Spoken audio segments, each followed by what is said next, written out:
si isu oua ngā takari. Ha ua vete hopo ngahi ia. Tui lewa ki he tātaa. Ha ki a si isu tene whakamaa mo whakamuhui. Ke tau loto. Oe uki a oe whakataha whakawhamiri koen. Ke mau unu mai ki a te koe si isu. He ko si isu i he whamiri koe api fia. Hua whae tamai, oe alo, oe lau maari e maa oni. Amen.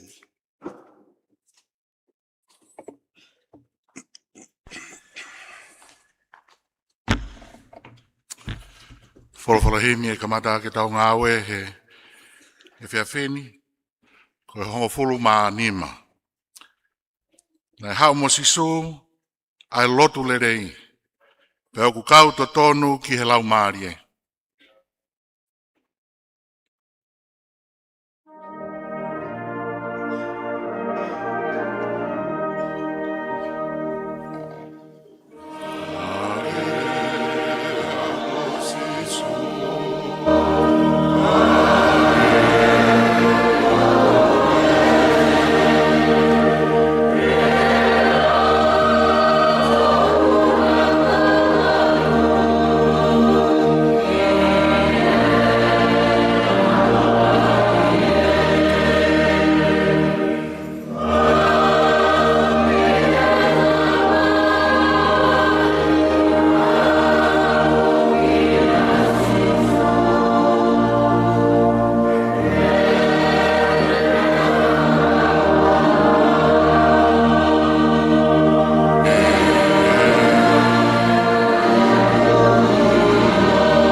Ke kakai angahia ke nau mo ui ai. Aro.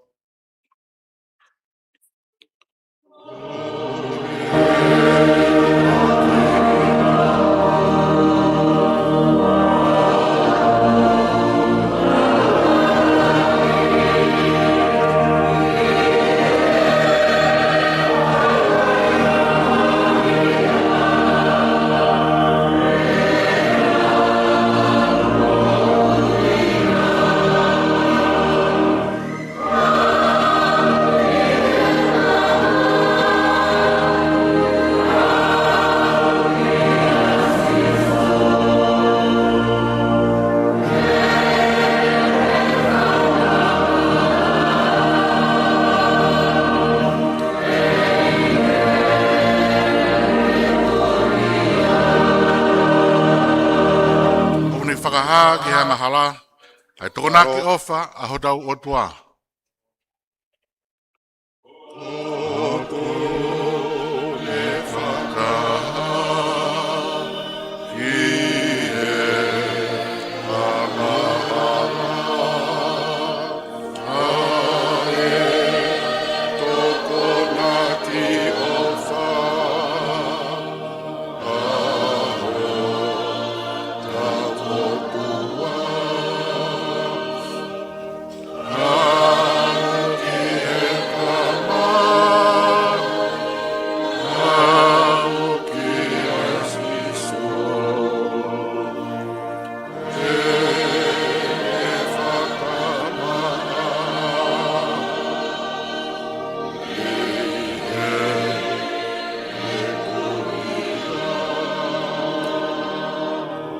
Nā ne whoaki a sisu to tonu, ko hifo mahu inga i he tau hia.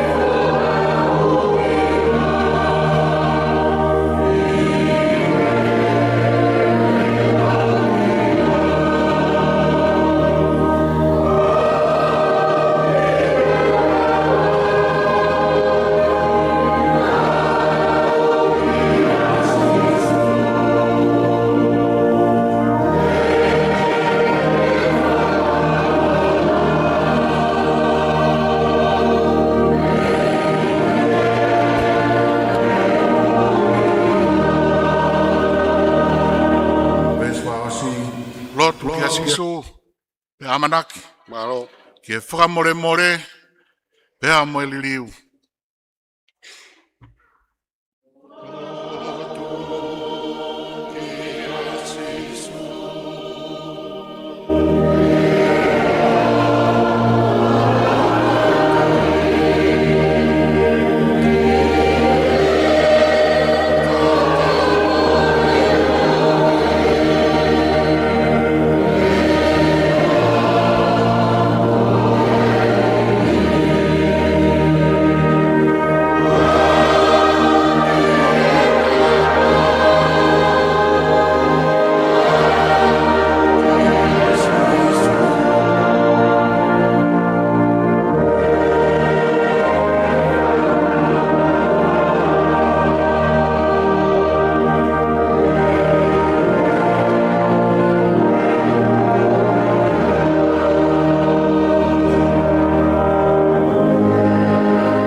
Tanda ko kaya yung kitawag. Toa mas ai Fiona o mau fia anga talamai e kavenga ko sisu e family ko e api fia amau famon fatape pamoi urakio ngai same ko e fia ka koe tangata koe o kui kai fou he whakakaukau e whakautua mate. Koe fia ka koe a kui kai fou i he hala kau whai kovi. Fia kui kai nofo e nofanga o ha manuki. Ka koa koe fia koe fora ai a Fiona ahono manako. Oe whawhitaianga ia o e pong koin. O tā mau hui pak mau whatamai ke apko toloa. E wha maa popo ki ai. Ai ki i whio ianga whawhamil. Tō ngā whare kori mo horita. Oe api ko niu mui. O mau kau whakatape ka moe ngai same. Whai e mau fia whai e mawawa. Whai e mau fia ake ngahi mea rea. E ranga mea manawa ke fia pe ki ho a fio. Tomo e mau fia. E au mai e ofa e a Fiona e klaisi su. Pekia e kolosiga mau mo iai. Mau ki fia pe o au ki ahoni. E te mau tolu e lau mari e mau nini. Whai o mau whakainoino. Whai o mau akone kina pe a whakaivia ki mau tolu. Whafta ia mau lau mari e. I e ahwha koloa koen. Mau whawhitai ki tū me lau peho wholawhola. Whai o mau whamanatu. I he kōsperi o e ahon. Mau inga ke tonu e mau whamaho ngai mea. E lawa pe ke mau fia ngai mea leleo e mama koe ni. Au talamai e kōsperi pau pe ke tukuangi. Pau pe ke whakangaloki. Pau pe ke mau hiki at me ngai mea u mau ofai. A mau mui mo piktai ki ho afio. O fia e pongpongin. Fia ia o e ulmotua ka mai family koin. Ke ai pia folofola ke tu ko e poupou ko e mama. Ke hulu aki ai whanonga ko mau fōwai. Tau tangata ene fitu. Walu malo ai ofa e a Fiona. Whafou mai ai family. Wa mau tu ko to pe ke famoni. E kai hala ke pehe ko e fia ko ia na i e tunga whare o e apin. Pak mau whai e lotu me whatawangi. Ia tek mau tolu ai whiawhianga ko ia he mama mau whanonga ai. Wa usia ai whiawhianga o Itaniti. Taumu ai a ipsere a hon. Wana mau no foa e ngahi tono no ka mai ngahi whawhere au e mo i koen. Tampo ke mau piki atu ke kosperi ia ko moni ko pekia teri o toi tu asiso. Kainga maari e ia ke tanu ai ho mau adama motu a me mo ui o e ane afi. Lava ke toi tu ha mo ui ok fo o. Mau mo ui matu nga pia klaisisu. Ua mau whawhetai la. Whawhetai he taktaki maari e mai o e whehui angani me aho ni tol malo. Mau ngoi na e iatek mau tol pe lau maari e afion. Pako mau au mai ki tō mui e whanonga anga. Mau amanaki ko mau koloa. Koloa wholofola ke whokotu mo ki mau tol ko e kāpasa. Tataki aki mau tol ko e whanonga anga o e whakausinga e tau koen ko mau kamata. Hei ki mau whaftai uke i la koe whiarere pe na a whiwhio. Tupo ono ka maa tahini kuni. Whare o hamuheofo. Aftai u lau mari e lele pe hou e ke whanua e pare mea a maa kapneti. Aftai u ke lau mari pe kau takilot wha Kristian kotoa pe, tanda e presteni ka maa skelitai la. Maa e tonga hano kotoa pe, ke i toka ringo pe merino i tonga. Mo whakawhetai la. Mau hangana ki atu ke te ue kātonga. Senturiua e lotu, mau whawhetai o mau lau mari e. Nei kau misnare na e whai e nau whiawhia. Whai e nau toku pā ko e ngā ko e kosperi a awhion. Aku hake mai ko mau ki motuni, mau whanonga mai ai. Tau e wangiau malo. Lawe ai mau moui, lawe ai mau ngahi matua. Mau tai mari ai e ahon. Lot le rei ko iau mau whaftai pena mau sāmia iane nai whaftai. Lot le rei nai hau musiso. Koe mau lotu pe ia eki. E fo e lau maari o ia whiona lotoi. Ai mau ngā keresi. Mawahe o pong koen. Hifo mau tāpuaki. Tawatai na mau lau maari ke mau tari ho wholofola. Tari heanga vai mo e whiawhia. Tāpuak mai ho tamai uiki mo e koloa wholofola. Hanganaki ke tūtui mō ki mau tōru.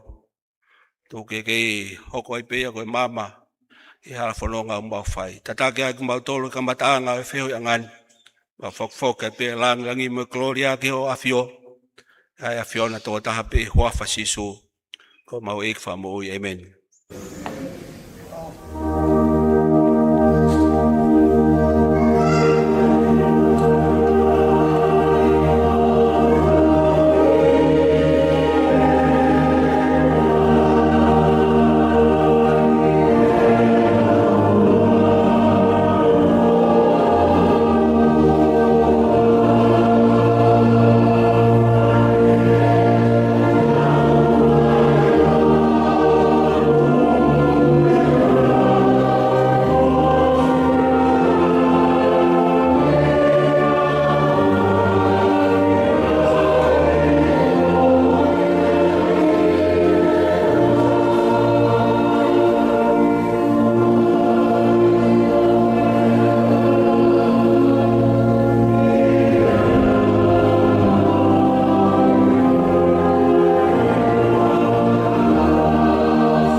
Ko sa me lau he ngā anga pongpongini. Ono ko fulmahi wa ngā sa me. E lau e me he fito e vesi ki hong fulmani ma. Sa me ono ko fulmahi wa. Vesi fito ki he wa. Kore atu. Te tau lau pe hanga mahi ni, lau pe tāri atu, te tau lau pata. He vesi wha o si ko hong fulmani ma. Nā ko kātaki e tau kae ko hui ko e awhiona. Nā e pulonga hoku mata i he mā.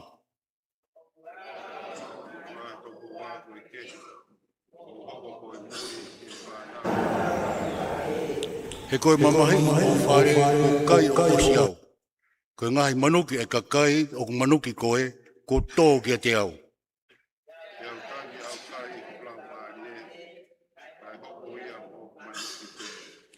Pea nau ku ai ki hoku kakano ai tau wangaa. Kau hoko pe ko nau whainga kananga.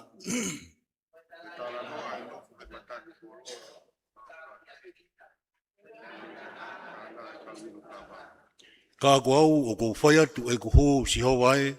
Ia taimi tō maari e. E o toa i he lahi ho me si. E ke tari au ake ai mo oni o whaka mo ui.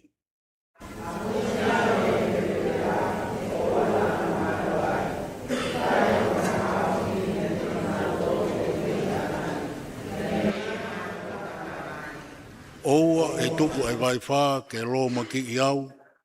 Pea ke oua e whongi au e wanu. Pea ke oua na tāpuni mai e luo hono ngutu. Amen.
Wa malo atu ki whai hiwa.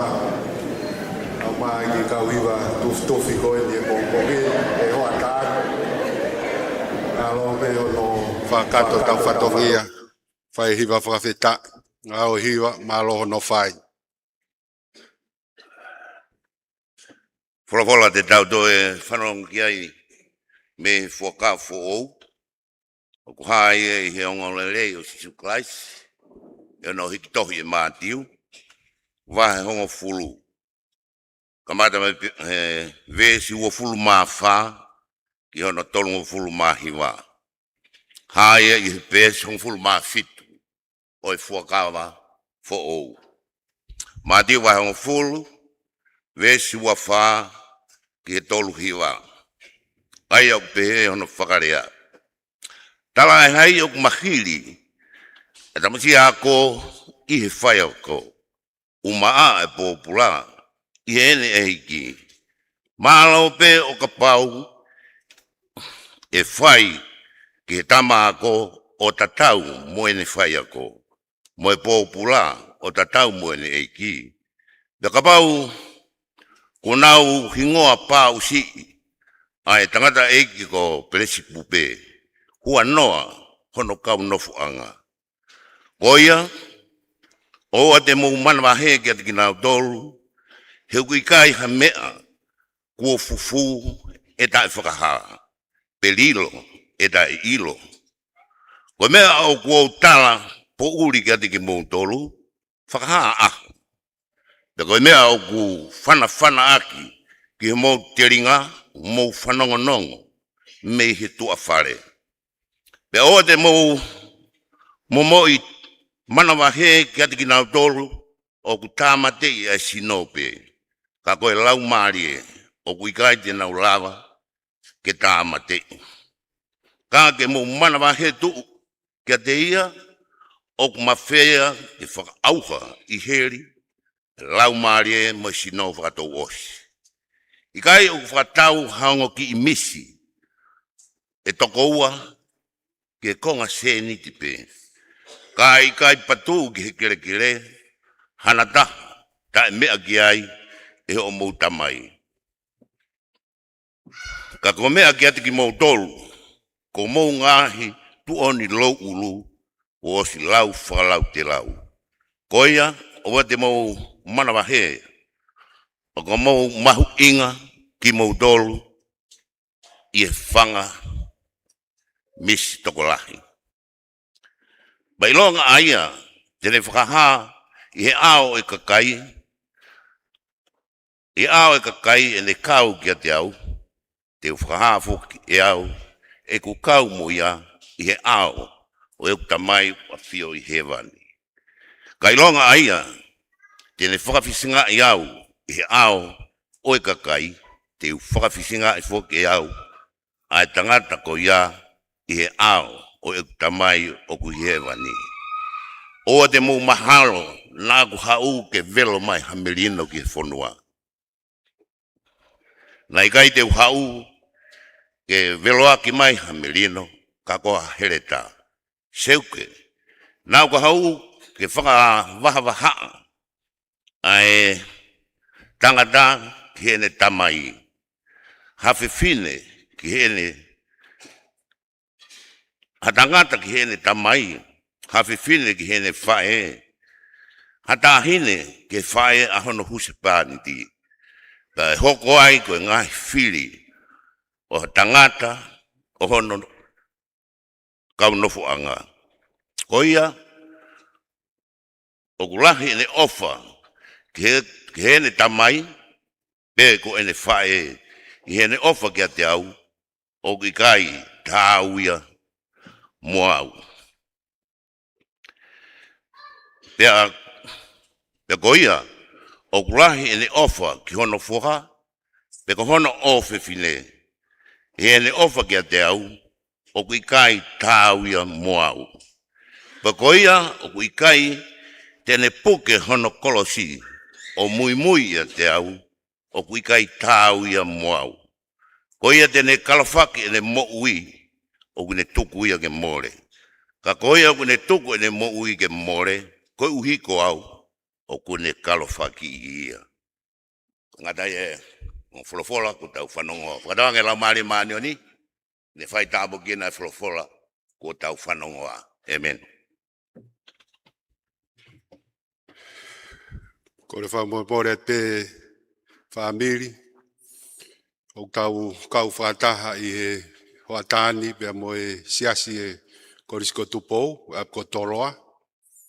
E aku ia e ki ai temi te nau whahoko, o hiri ko ia, ku ai pia mo mau o whiwhine, e whai hono baptaiso. O ia ku koreange ki he tare kita musika e korisi, e whahoko mai ai ki foi ai temi ko ia. Malo.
Sing the song of ages to the Lamb. Your name is the highest, your name is the greatest, your name stands above them all. All thrones and dominions, all powers and positions, your name stands above them all. In the angel crowd, holy, all creation cries, holy, you lead them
baptaiso, o rea te o me taine e whakato o wālo baptaiso.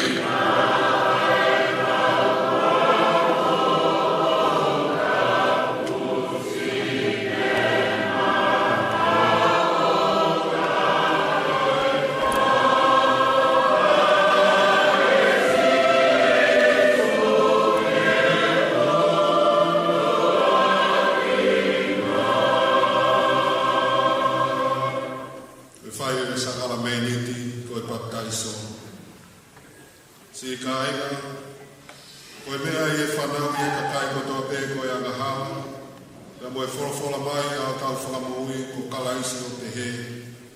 I kai lawa ke hua tā ke pure anga o tua, o ka pau e i kai whanau wha o i he vai, pēa moe la maari maa onu. Koe a ko renginaki atu. Huke o tua koe tamai a sisu kalaisi, ko tau eiki, kene ofa o ange ki e tāhineni, ai mea au kai ke tupu moia, e paktaiso ia ke laumari e maa ni o kai e vai pe, ea ke whahu ia, i e siaskapu o kalaisi. O whanau ke mea au kala e posperina e tohi, e maa ke, nā lau omi ki a kalaisi hatamai ki iki, ko hike ne ala ki ate ki nau tolu, pia ka mata lolomi he ka wakoa e kakaina e omi a ki nau tolu. Ka e mamata ki ai a sisu, nā ne tupu tā maki, o ne pehe ki ate ki nau tolu. Tuk pēa kau tamai ki ke nau hau ki ate au, oa e ta ofi ki nau tolu. Heok maa e whahinga ko ia, a e pureanga o e otua. Ko awe o ko talatu. Ko ia e kai tene tari a e pureanga e otua, wange ko hatamasi i, e kai au pito huia ki ai. Pea ne hapai ai kau tamai ki, o ne ai hono ni ma, ki ate ki nau tolu, o ne fu tāpu e kina. Ai ngau mou whanongo e kupui ko speri ko e ni, a ngahe fo i rea au tau whamo ui ko kalaisi.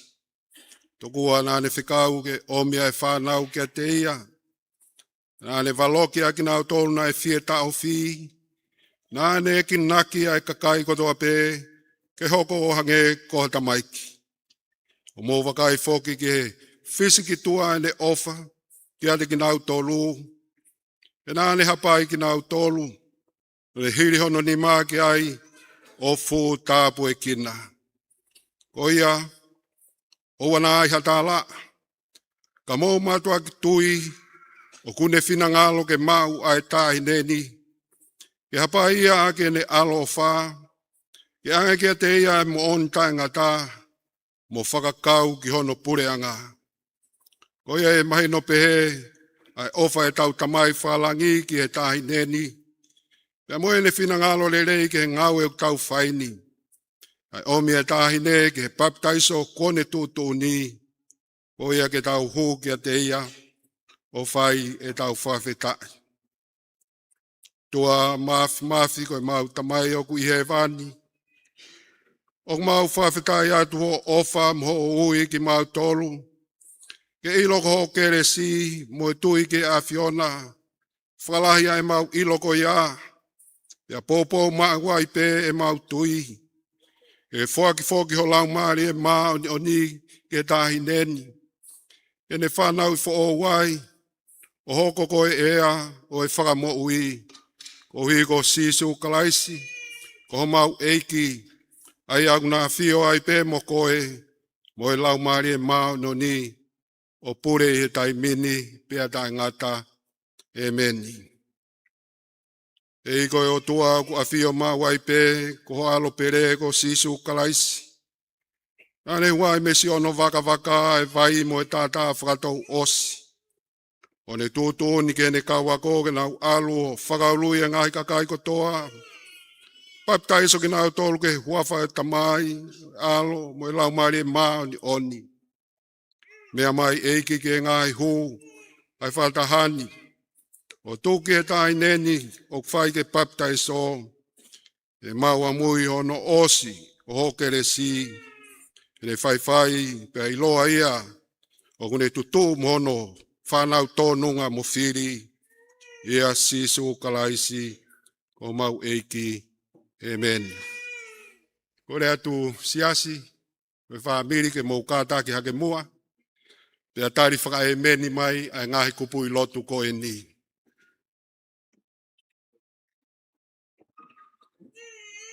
Eiki alo ofa, tok mai ke tanu ai atama motua i e tahi neni, kai whotu ai tangata whoou. Tok mai ke mate ai ngahi horikovi ai kakano, kai mo ui mo tupu ai ngahi mea ai lau maari e. Tok mai ke ne mawhai ke ikuna ai kakano mo te volo mo mamani. Tok mai ke te unga akia ai ngahi anga whakalangi i heni, pia ke whakapare ia i e mo ui tai ngata. O katako mea hifo.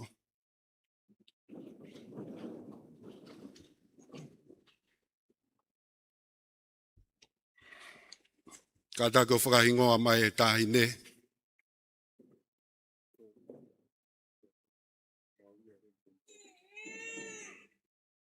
Malo.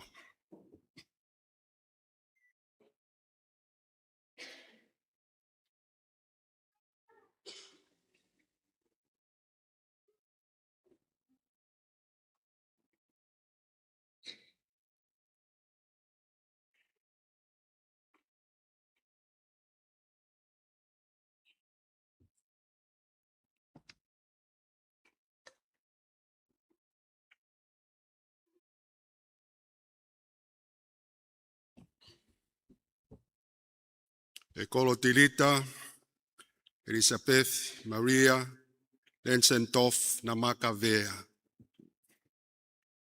Ko baptaiso koe, e wafa e tamai,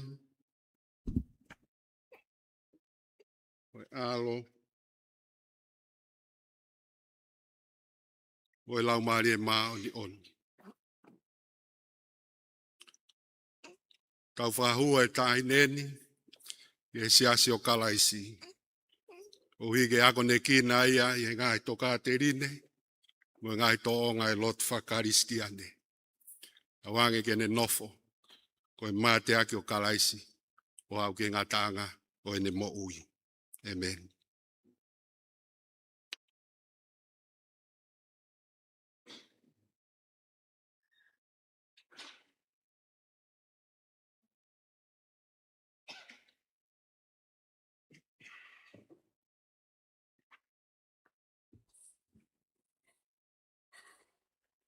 Ei ko tua tai mate, ko tokon o ia fua pe o kumasiva, ko langomi o kakai o ku whangatu. O moi anga o kau tui, pia ko toi tu anga o kau pekia. Maulanga iatu ko hi ko tahi neni, ko omi ki ho baptise tapu. Ene mau e loto ai keresi o whata ta aki. Ei, e tairi ki mau tolu hange, ko o tala ofai o alo pere o pehe. Kore pia te mo ma, kumi pia te mo ilo. Tuktuki pia e tō ki ati ki mau tolu. E whak mai e a whiona ki ati ki mau tolu o koreni. E ilo mai e ki mau tolu o kumini. E tō ai matapa ki ati ki mau tolu o tuktuki. Ko hui ke maa ai tāhineni he pālo tu anga o whanau fo ou. Pea i hono whafo ou e he lau maari e maa o ni. E ne au sia ai purianga taingata. E tala ofa ki ai ia kalaisi su ko tau eiki. Amen. Malo.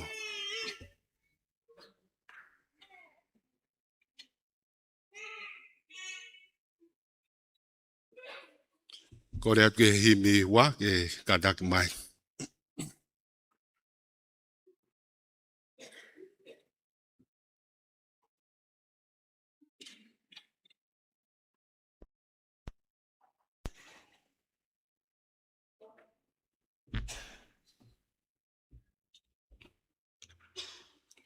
Ko ua, e wholofola heimi.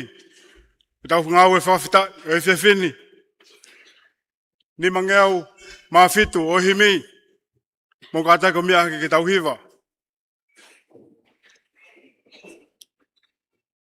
Kai ai hataha, o ku fie hau. Tene ilo rewa, ko i tamai au.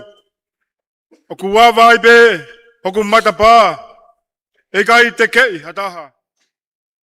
Hau, ai fie hau. Hau, ai fie hau. Tala ki he tonga, pia mo e toke lau. Ko e popo aki ofa e tamai. Whanau, mo foki mai.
Whakamore more tene mau.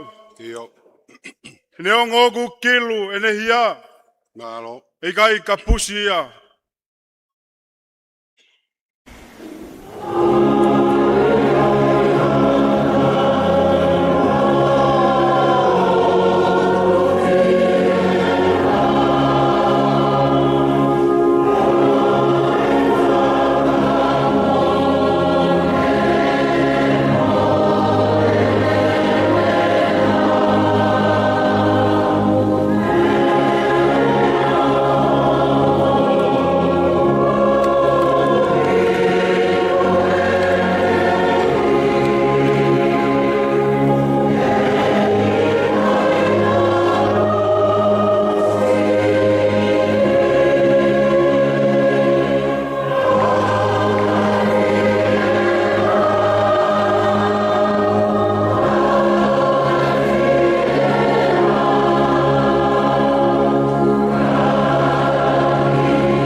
Vesi whakaosi. Kai ai hata o ku fie hau. Kene amanaki e iai atau. Kakalawa ia. E tō mana. Nalo. Ai mo ui tāngata. Hau, hau ai fie hau. Tio. Tala ki he tonga, mo e toke lau. Ko e pōpō aki ofa ai tamai. Whanau, ke mo foki mai.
Tapea mo e a fio ai o tua o tau lotonga.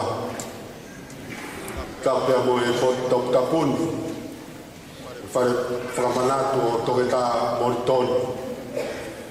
Tapea mo e kere ko ele o e whonua pea mo e lotu. Tapea hou eiki. Kapua tukia kau whonua ko ha matapure. Ko whakapapalahi ki e kautokon pule. Tatai ki tiutalahi e korisko tupou. Ama e kau whaifikau, pia mo e singa e whamiri. O nau whakahemata i e apini. Ko e tauhi o e korisko tupou. Ka tuku mua he ke u wafe ki e kaweinga o e hoatani. E o kore pe ke u whatapu ki e tokon pare mia. Toki tā whiriam la atu. Ama kina u tolu ko toa pe ka u taki ngā ue. Pea me e ta whake ai pureanga. Tapu foki ki e Palestini o e siasi Uniting Church. Me a Australia. Karisa. E ke Motereita. E a Saresi. Whawhiwhia ai wakai atu. Tau kau whataha i he ahoni. Tapu foki he kau whaifkau e whamiri. Ulu motua pea mo e kau tau regereka. Kai ke u lawe i kotoa e ngahi hingoa. Ako wakai atu pe pea ku langai manatu. I he kau holomua e whamiri. Si vire ami e ka ma whaifkau vai ngā palu. E ngai tū ngā whare. Nā tau tutupu ai. Amperiasi. Tupulotu. Nā mo mere mafi. Nā ko pepe ke whakatapu ki e whoki a toketa visesio. Pongi. E ke a vaiola. E ka resieri. Kai ke u lava lau, whakalau te lau. Ak mo tolu, ak mo kau mai. I he whamiri ko eni. Ia pehe ki he hako. Kau whinemui, ma mo e kau talavou. Ma mo e whanau. Ia o iaha kau aahi. O tau kau whakataha e maunga keresi, makehe ko eni. E kere tupua o e lotu toloa. O whakapapalahi atu. E taim tatau ko whakahoko atu ai pēa e mau fia. E uhi ko e omi mo ki mau tolu e apini. Ai whatongia ko eni. E whai pēha tau pou. Walau maarie, pia me wholofola, whailonga i aki. Sisu, i whamiri, ko e api fia. Ko ia koe haha ki, ako naki te u whakamaunga ki ai, pia me wholofola e aho ni. Ko tui ko tau osi mā kona pe, i e kaweinga o e tau whakawhamiri. O le whamore atu ki he ngai whamire apko toloa tau whakakoulo ai rewa i e hoatani. Ka tā e whekau ke au ki he whamiri. Mahenu pe kia te auia ko e tau unu pepea me taimi maheni ko e tau wau loto e sāpate. Ia to e taimi ko hinga koe ako o si maunga maari ai ngahi mea ia hono kotoa. Ko ia kau whonofononga atu ai pea uia he hoatani ke ai fiafi. Pea ko haha no kovi. O mo lava mai ko mau apini. E tuke mau ki whaiteri hahake. Whawhetai e mau koloa. Mau lave ai. Ves malanga ku to pepea me ko speri nai lau. O ongo lele o sisu kalaisi ono hiktohi e mātiu, o fulo e wahe. Pea kou to'o mai pe ai vesi koe ni tolungo fulu maa fitu. Ai au pe he ono hiki. Koe au lahi ene ofa ki ene tamai pe ko ene fae, ene ofa ki a te au, o kui kai tā uia mo au. Koe au lahi ene ofa ki ono foha, pe ko ono ofe e fine, ene ofa ki a te au, o kui kai tā uia mo au. He that loveth father or mother more than me is not worthy of me. And he that loveth son or daughter more than me is not worthy of me. Koe ka veinga e kau malanga, koe ka veinga peia e kau whawhamiri, ko sisu e whamiri koe apfiafia. Jesus in the family is a happy, happy home. Koe tau tala noa e kosperi, mahino au pito peia mo ki tau tolu. Koe hanga e mātiu o hiki hifo, ai ki whakaloto whare ia na e hoko, ki e kau ako pia mo e nau whai ako ko sisu.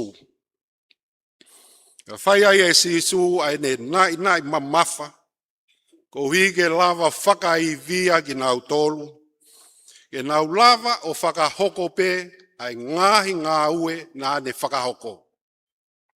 Ai ngahi ngā ue koe nā nau mamata whakahoki ai.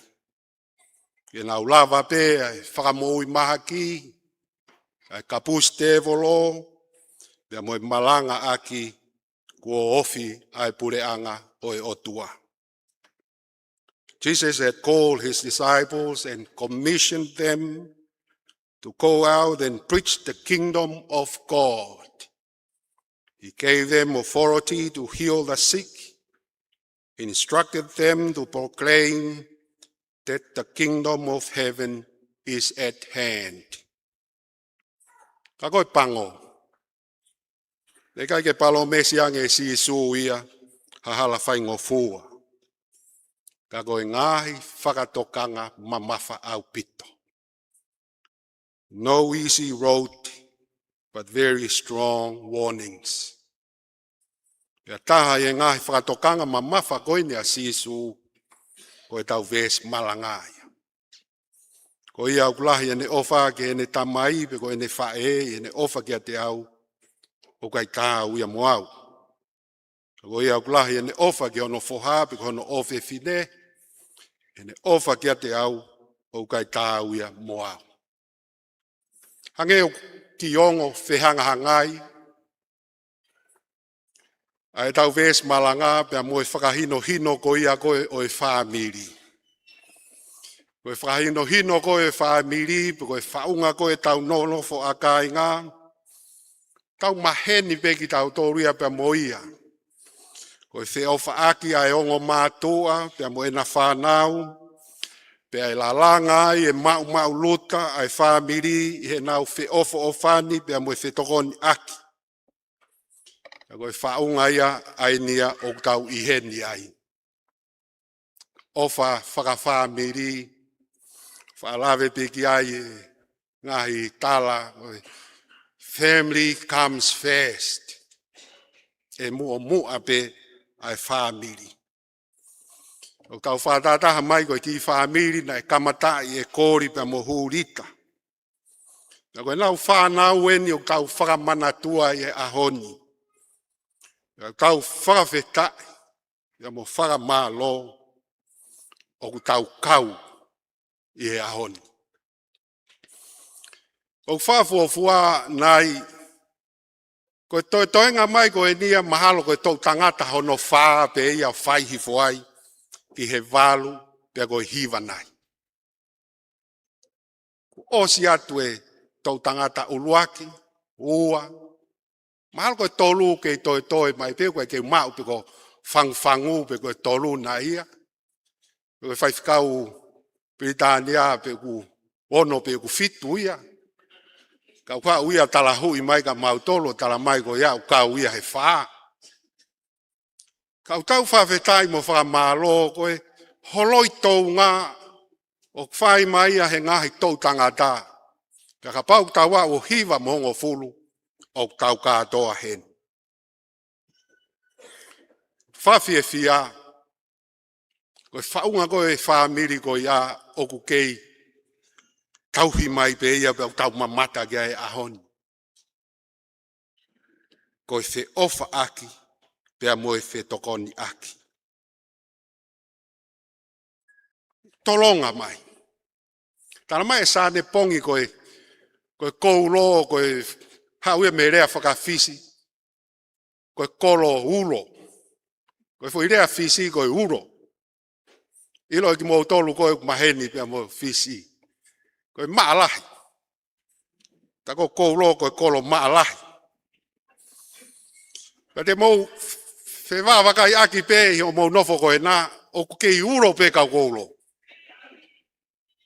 Kau koe pe ki ni ihia o kei whakahengi holo pe he whamiri.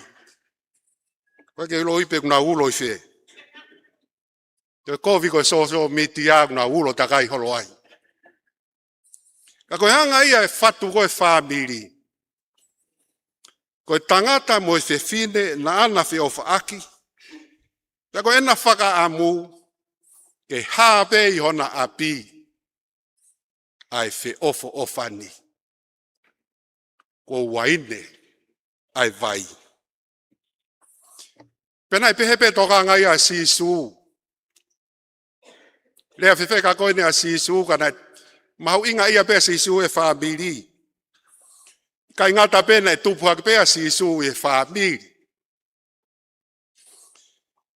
Ka koe ulak mana koe a sisu na e whakahoko ia e whamiri.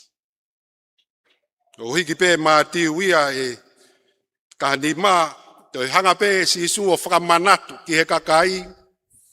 Ai whekau ai o tua. Whekau mauinga ai o tua. Whaka apa ki o tamai mo o whae. Koe ke la wai hatai o whaia. Whaka apa ki o tamai mo o whae. E tolongai hongahi aho. Pe matiu tahiwa. Toi whakamanatu pe sisu ia koe tangata. Ngoi whewhine koe sino pe ia koe kakano pe ia e taha. Pea maake fitu, waloke sisu e kau whare simo e kau skalai pe oua e ai e mea e lotu, ko ha mea e ke ne wesi ai, pe te mou tae toka i ai, aho mou mātua. Ne ongo e mahu inga ia sisu, no nofo feofo fani, e tau i wāu whakahoko i o tau ngahi whamiri, ana ane whakaamu pege mahino ke ene kau ako. Koe hala whanonga koe ni ku ui ki mau tolu ki ai. Koe hala tau i he mate moe mo ui. O kai ke toi whie mau ha whakakawenga ia ai. O kai ke toi whai ha whokia ki api ki he tamai moe whae. O kai ke tau toi kilo holo. He kuiaia e misiona ia. E toi whakamo uia hatangata. Ai kakai o hoi fua ki ai. Ko sisu pe ia. Ko sisu pe ia i e whabiri. Ko sisu pe ia na e pehe mai me funga e kolosi. Whae koena ho tama. Tama. Koena ho whae. Ko whātoka mamafa ko ia sisu. Na tau o ngona i ene kosperi. Ia o kai ke hauia. O kai ke hauia ke whatup merino. Hauia mo here tā. He kwhai e tala tā uia. Pe kai ngata ai ko haua kuia ke whakawawa haa. Ai tangata. Whakawawa ai tangata. Ko ene hoko atu. Ko ia kulahi. Ene o wha. Ene tamai mo ene wha e. I kai. O ia kulahi ange ne o wha e ne wha nau i kai. Sisu, ko sisu, na e waloki mamafa ke ne wha e. Iau tau maheni pia moi. Oua ta ofi au. Me he whekau o whakahoko mai ki a te au.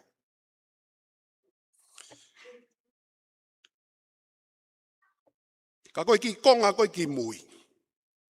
Ki konga koe ki mui koe au. O kou ki ho haa au ia ki ai. Au pehe mai. Koe au kai tene puke hono kolosi o mui mui ia te au. O kai taha au ia mo au. Koe ia tene kalofake ne mo ui. O ne tuku ia ke more. Koe ia o ne tuku ne mo ui ke more. Ko ui ko au. O kune kalofake ia. Ange o hiki tōpe. O au ke tuunga. Ko pehe mai i whanau nou. Tuku atu kātoa. Si aki e mea kotoa. Ka ke hau koe. Ko whekau lahi ia a sisu. Teke ofa ki e ki ko ho tua. O whai ake kotoa ho loto. Moe kotoa o lau marie. Moe kotoa ho atamai. Pea ke toke ofa. I o kaunga api. O hange ko ho ofa ki a te au. Pea koe tau whakatoka ngā pe ia whamiri e aha koeni pa moe siasi. Koe mui ka sisu, ko paupe ke tau mateu teu ki tau tolu, ke si aki a e tau mea hono kotoa. Ka e tau te fito, ki he mea o tau ofa ai. Tau ofa nge pe ho tau whamiri, pea moe tau koloa. Koe hala ke pureanga o tua, ko koe pe ia pea mo sisu. O kui kaipe ke whai hahu whakawhamiria ke pureanga o tua. Ko koe pe ia pea mo sisu. Pea kua paupe ke whetau laki ko ia, pea ko uhinga ia whakatoka mamafa sisu.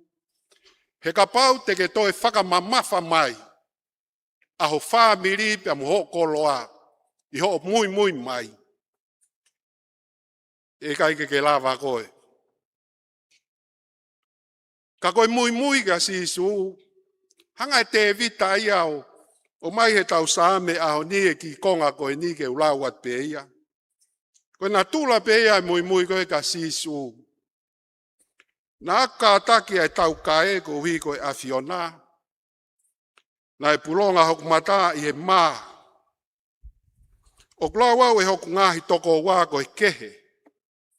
Pea kua hoko koe muri, e whanau a ekwae. He koe mamahi o ho whare, o kai o osi au.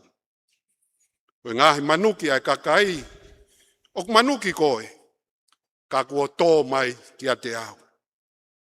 Koe ngahi manuki, pe au tangi, pe au kai hoku lau maari e, kai hoko ia mok manuki pe. Koe tau whanonga ia, i he mui pe mo sisu. Pea koe mea ia e hoko, i he tau mui ki a sisu. Pea kuki ki tau tolu i he ahoni, i he wholofola koe ni, i whamiri, ke toe whakamanatu pe ki a tek tau tolu. E kei tauhi pe a tau whi ofa aki, e kei tauhi pe a tau whi tokoni aki, ka e kei mu ai pe a sisu. Kone mō me niti pe tau mawahe. Pea me ngahi whekau koe ni. Tau os ilo pe kau tolu ai mea koe ia. Patokanga pe a sisu tuku atu ki mou tolu. Ki he haoha onga e whangau lofi. Koe taimi koe ia te ke ongoi manawa si, ongoi iri fia. Pe whai atu pe ake vai. Asi ngā, kua ke tau fuulawa foki o sio ki he te volo. Kua ke tau whaalawa sio ki hai. O mea pe umahino mai, o taha pe tāketi e te volo ki he whabiri. Tuange a sisu. Tuange koa sisu ka ke mui mai. O fu mamafa e whekau na ia. tuange ia e koe. Ka koe whatokanga mama whaia nei whaie. Apostolo ko pita. Mo laka whakai e whamiri. Mo a. O mo whiri ko te volo. O kune alu whano hange ko halaione ngungulu. Hene kumi hataha. Kene matu aki folo. Whamiri. Kau wha malo pe ki kau tolu ia. Koe whamiri koe neo kau tutupu hake ai.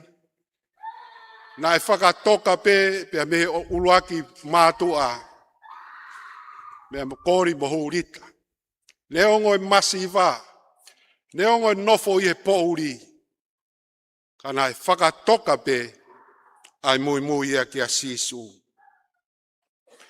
Kau whawhia whia au pito ai mamata atu. Pea poe whatongia koe neo kau whahoko e ahau ni koe whaka ilonga ai au kau kei tauhi mai pe. Ai mui mui ki a sisu. Oksi aki e tau ngahi mea ke. O kai ke mahu inga ange kolo a mo e whamiri. E he tau mui mui ki a sisu.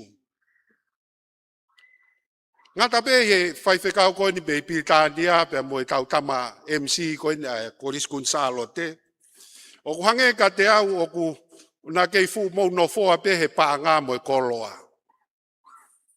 Whai e tau reunioni pe mo e tau sisu e whamiri ko e whamiri fie fia. O mai nau a uki tānak paanga tokua ko e ai e misi ni vai ko e a koulo. O kuia e vai ia ko e vai ko e vai ia o totonu ko ke ave ke koulo. Uilo pe whai whekau. Vai ia koe ku inu ai. Mapuno puna i loto. Kai ke toi fie inua koe. Mana u kau pe ke toi ave ai lotu ki koulo. Kai ke he whaifkau. O tau whamalo ia pe. Koe anga ia e tau. No nofo i e whamiri. Koe whi ofo o whani. Pea mo e whi tokoni aki. O tau maheni au pito pe ki tau tōluia. I he wheofo whani, pia mo e whetokanga aki, i he whamiri. He ku tau mamata mau pe ki tau tōluia ki a ki tau tōlu. Ko ne aha ke peko he pongpongi e whamiri o pehe atu, ununu atu a teti o pehe atu ki a mami. Good morning, honey. Pia pehe mai rewa mami. Tuku ia mo e lau pisi. Ka koe malanga ia aho ni koe fie mau ia. Koe ni ko tauange au e lotu ia tau ki whonuani. Ko lahi ngai whakamo o nia ke tau e uange au ko ia. Kaua i ho tau whabiri. Koe fie mau ia ke aha koe pongpongi. O rewa o sio ki a mami. Ka ke uraki good morningi ki a Jesus. Ko aha ke pe good morning Jesus. Pea toki tokanga ki family. And keep Jesus all day long. Ko mea e wha mai ki a sisu. Pongpongini. Ko ne mawahe atu ko e ni. Kai ke tau ilo pe te tau toi whataha mai a whi. Ako pore ki tau tolu family. Jesus all day long. Ko ne iai pea sisu.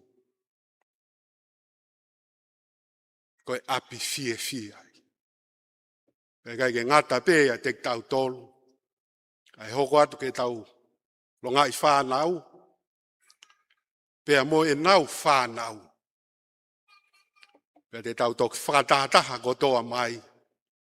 Hange koe laua, tau ulumotua ko maafapalu. Tau toki reunioni ki he vani. Ie huawhai tamai mo alo, mo lau maari maa noni. Amen.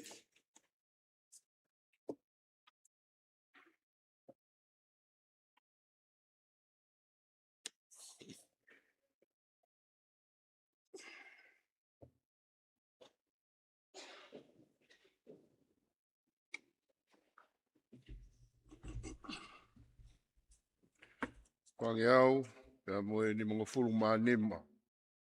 Oe folo himi, oe himi tukuia, oe malanga, oe fifini. Fa ni menima, e sisu o kua wakai, o ofa ki au. Alo. E toki ofa ne fungani, ta ilawa ke malau, Modi. koe uhipe ko au.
Modi.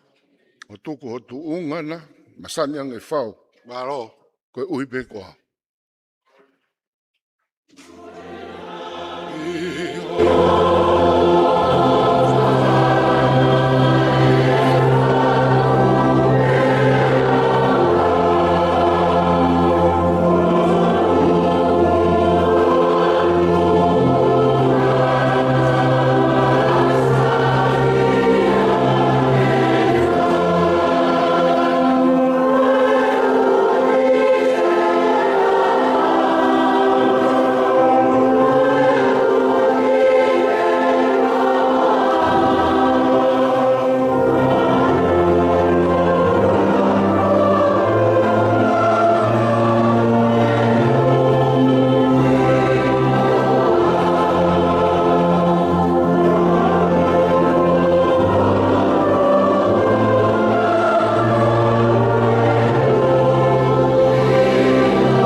Tuku hototo ke hua, o sino ke mau mau.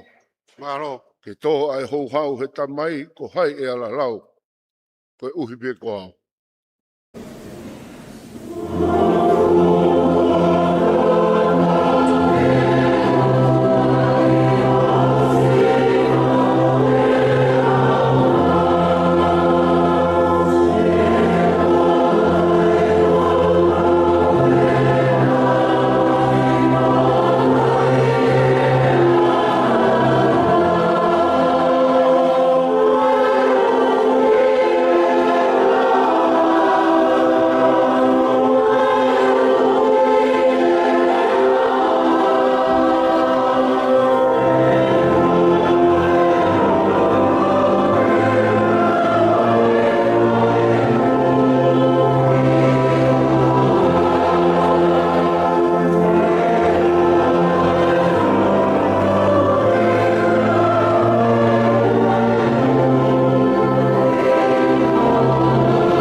Koha ofa e, Alo. o ofa ki au. Ofa ne kai mamae, Io. ofa ne fai ki au. Koe uhipe koa.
lesi o tau eiki ko sisu kalaisi.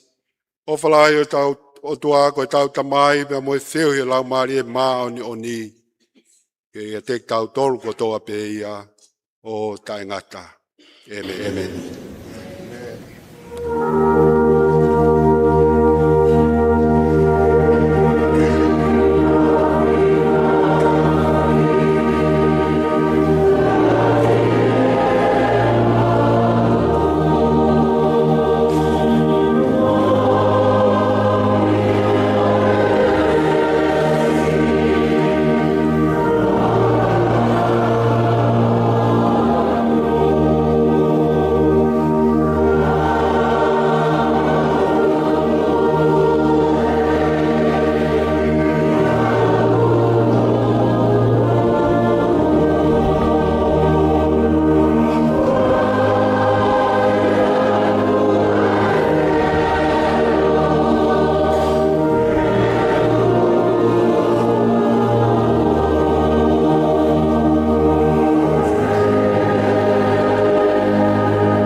Tape mo asia tua tau lo tongan, tape mo salat formanat da multon. Tape tanda preako, tape ora men funua ko preako ko skotipo ko tanga malanga ya hon. Ko le ke hufanga tumua e nga fatap kune au faki. Ko whainga mari ko ni ke whafonga e whamalo ki te i malanga e hon. Tau kau whadahai e korisko tu pou pe mo e whalakai ngā e whanau me makapuna takalaua. Tau whawhetai ko toa pe ke o tua ko hi ke kolole lei. O mi mak tau tolu tau whamaonga ki ai e tau toka ngā ko sisu i e family ko e ap fia fia. Whawhonga te whamalo lai, te ko e tanda i preako, e koloa pe mo e wholofola e ahon, tau ang ke o tua ke i whaki iwi, whakiles maau, toka ato e monu mo e tāpuaki, e ngā whatongia, fuesia i e sias pe mo e apiako, pe mo e tariu i whai ke conference. Puke poka e whainga maari koe ni, ke whawhonga ato e pe e pureako, nge koe talitali kone whai, talitali lei ki mou tolu kotoa pe, i he kolis koto pou, ap koto loa, i tokon palemia, ulia mi lātu, e pe whoki ki mou tolu kotoa pe, i eni e President Uniting pe me Australia kai o mai kau takilotu pe ki he ngai tu unga ko to pe o ku tau whawhetai ko to pe pe aku tatalele ki mo tol ngai tu unga ko to pe tapa ko tavalu ko mafto tu ki e hau ngai tu unga ko to pe o whanau mo makapuna takalaua o ko atua e talelei ki moutol ki he whalakainga. Ku tau whahoko i he ahon, pe tau whatata mai ai ki e kolisko tu pou. Ko e apini, o kui kai ko ha apke heia, ko e lea pea e apini, welcome home. Talelei ki moutol, ko e apieni o e siasi, ko e apieni o e whanua, pia koe api o e family. Tawang bege o tua ke ne toka atu e munu me tāpuaki. Toi ngā ngāhi whiohianga ai whalaakai ngā ai kai ngā takalaua. Tawang ke whakamalu e lau maari maani on. Whapulupulu ki moutolu. Whakato e ngāhi keresi o e whiohiangan. Kolis kotu pou, ka hili koe ni, tau whahoko e whaata atu mua ai ai toe ngai ai ngā family kau ngawe e tukuang lewa ai toe ngai ai proklama te tukuang ki he komiti ke nau lava mai ke whakakato ke hoko atu ai whataulama ai toe ngai proklama ia ai whalaka i ngā ki a hon pe tau toki hoko atu toe ngai proklama kolis kotupou Hufi konferensi, kamata konferensi au tu site tau kau whataha i peo whanonga i peo au ki e osea konferensi e kai te ia tau ngāhi maunga keresi nge pe koia nei whaongo atu pe a ka lawa i ngāhi whatongia koia e tok whaongo atu e tau wahe koia ki e mahina ko siulai malo vito mo mea mai mo mea atua malo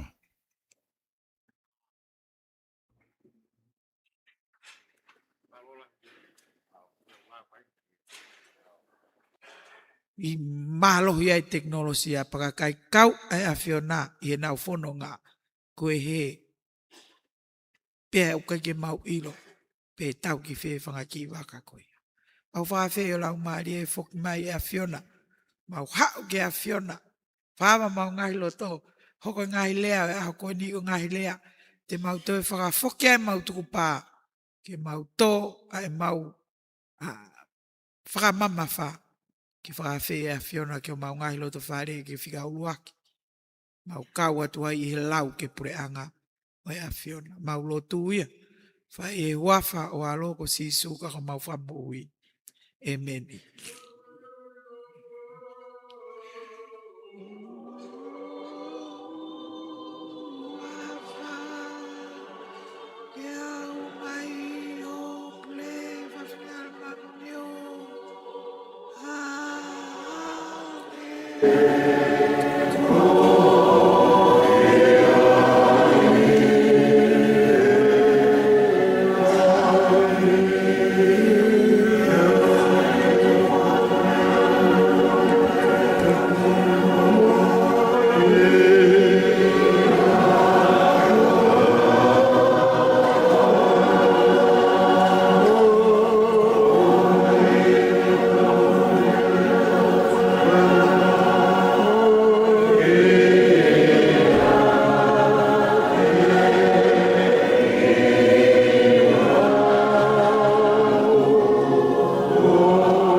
Union ko na tau tolu kai atape ki tau hokot ki tau pokalama polo tu aya tau usia pe ki pokalama nai fotu tu mai pe tau muy begi mai no pe ko ose tau polo tu tau hoko ke hoa mau inga pito ai ko hoa fa feo e frau sinia e ko ke winga tau pe tau to ki me to ni o winga pe ya ko hoa mau me to ni o fai fu ke tau to tala noa feo vi vau fia me ko e ko ke au ki tau fu no fo folo a ien o ge ai fie ma uia ki tau kau lea o kulea pe ya ki point ka mo no short and sweet ko ne lo lo apete wanga ki tatu ki fa fa ko no fa o pe kato o vi ke fa man fa ko tatu pe fa fa no nge ko malanga ko fa sa o kuhine ka ko o to yo ki mini te u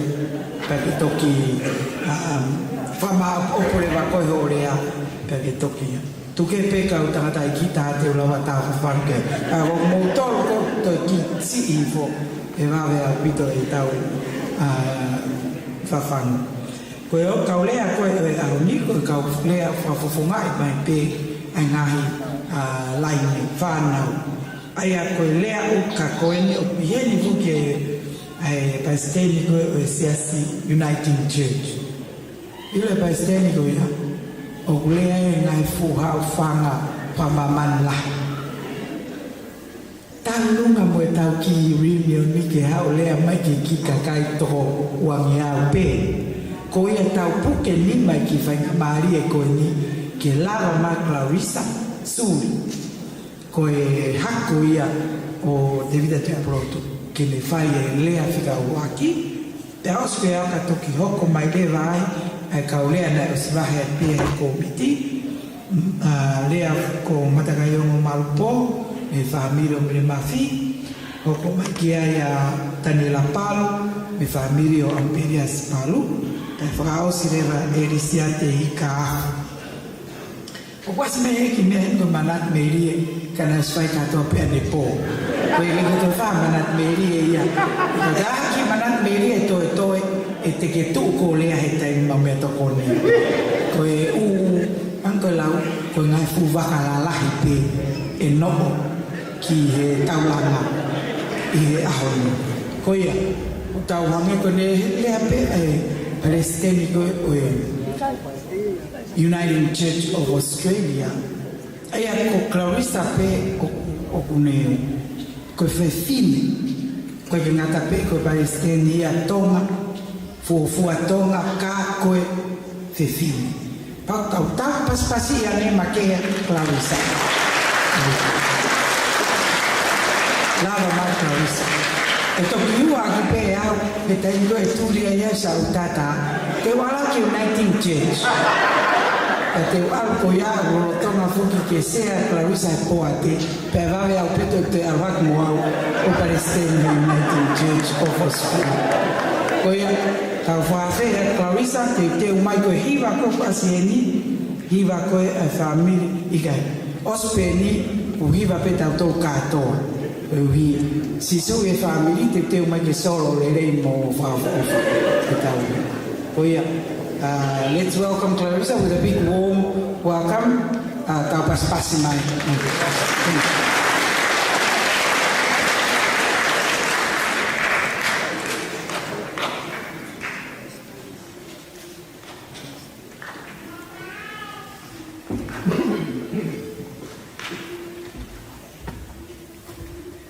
Ko whakatap ke tō tahai o tua, ai o ka whio tau lotolotonga.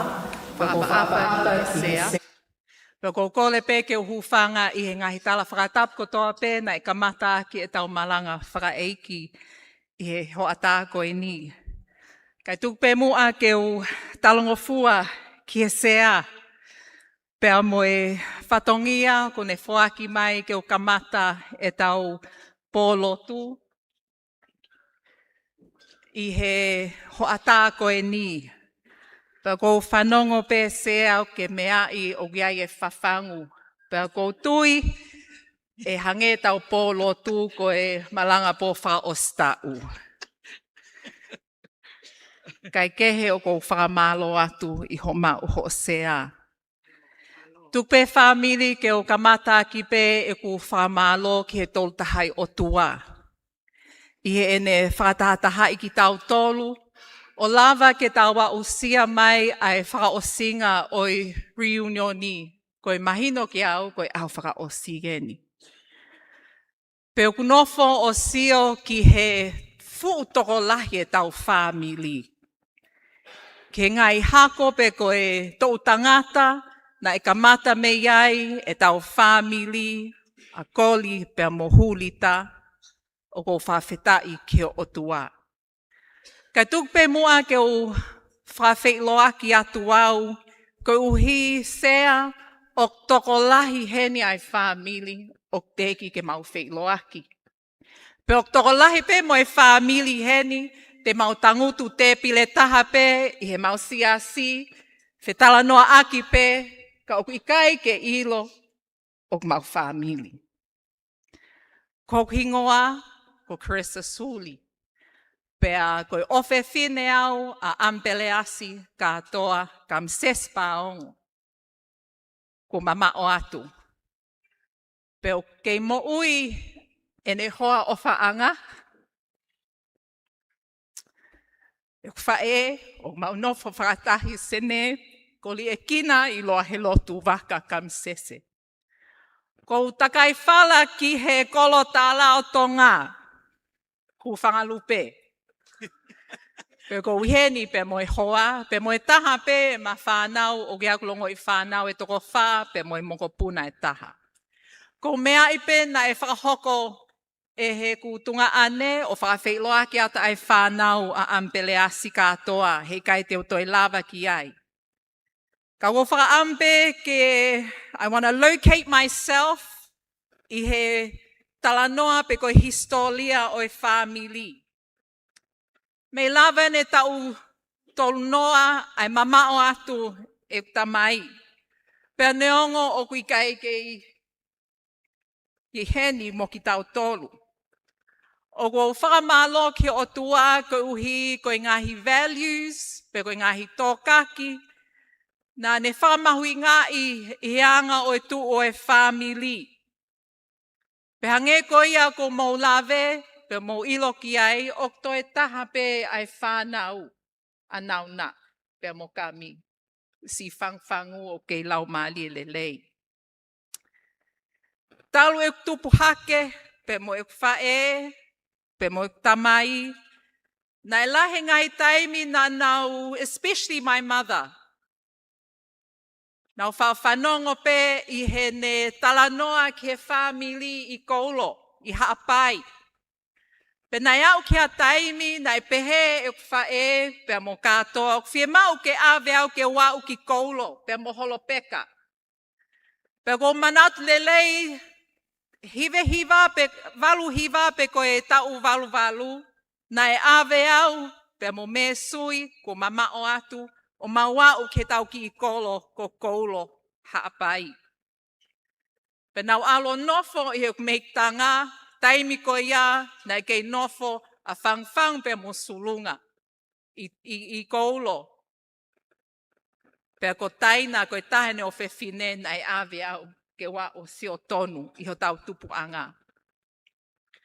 Pe ko tui whamili o ko kei manatu pe ke ki taimi na e whai ai au ki koulo.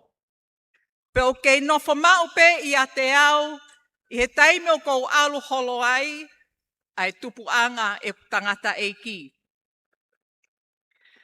Pe iku nofo pe me o ku whae I he taulahi koe ni o ko whanongo pe ke ngai hingoa o e whamili, mo ne manat me lie ki he whamili koulo.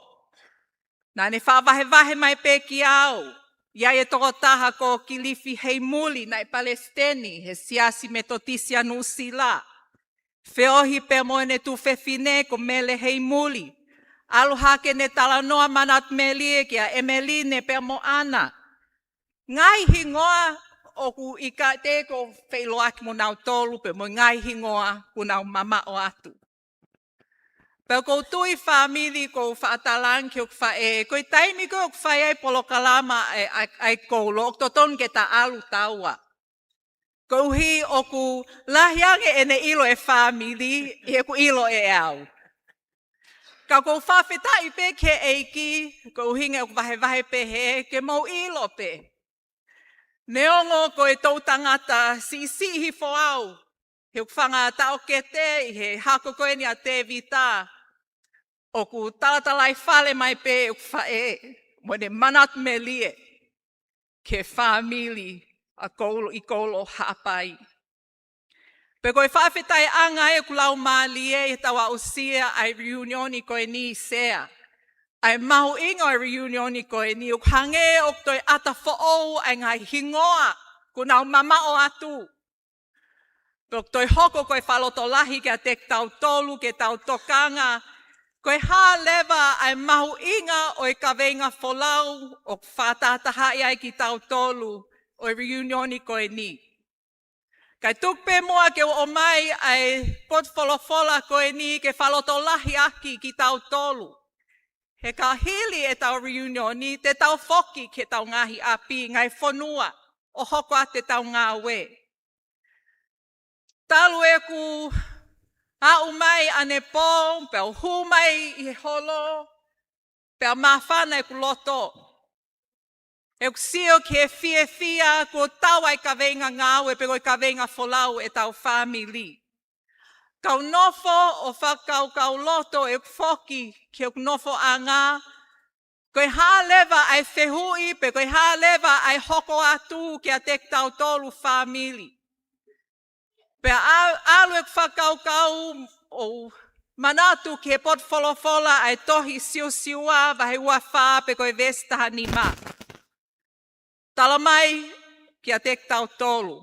Ka ko au mok whale te mau tauhi ki a Sihova. As for me and my house, we will serve the Lord. Ka pau te tau nofo sio ki he pui tua o e fo i ves koe ni, koe ves maheni, koe ves pe o tau ngawe aki. Koe ves koe ni pe koe lea koe na e whai e siua, ki he kakai Isleli, nane tukuat ki a tek nau tol pe koe haa fili te nau whai. Sea koe tau tangata pe moi tau tangata ko toa pe, ko pau ke whai hanau fili. Koe fili e na e whai huak mātua ki a tek tau tolu, o tawa usia ai tāpua ki oi reunion koe ni. Mahino ai tauhi otua na nau whai. Ko tui family ko e whalotolahi o e lea uluaki o e pōlotu koe ni. Ke tau whapapaui, ko hai ai otua o tau hiki ai. Pe tau ngā wei, he ko mahino ai ngā wei e he kaweinga koe ni, e huak mātua. Pe o tau sio ai ke ngahi tāpuaki o i tau tangata ko toa pe.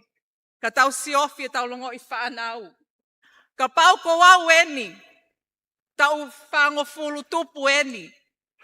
Ko i fuafua taimien ke o wheiloaki ai mo e family. Whewhe nei ai tau tangata ka hoko mai. He ok whi mau ai fo i whi unu o e ofa nei ka mata ke ai family koe ni ke hoko atu hono la langa i he tau loto whale. Me tau tangata pe mo e tau tangata ko toa pe. Ko tui family ko wau mai ai whekauia ke tek tau tolu. Pe ok mo oni pe. Ko sisu i he family koe ap fia. Ka e iai e taimi hei kai fia e family ia. E iai e taimi te tau whesitua aki. E iai e taimi te tau longoaa.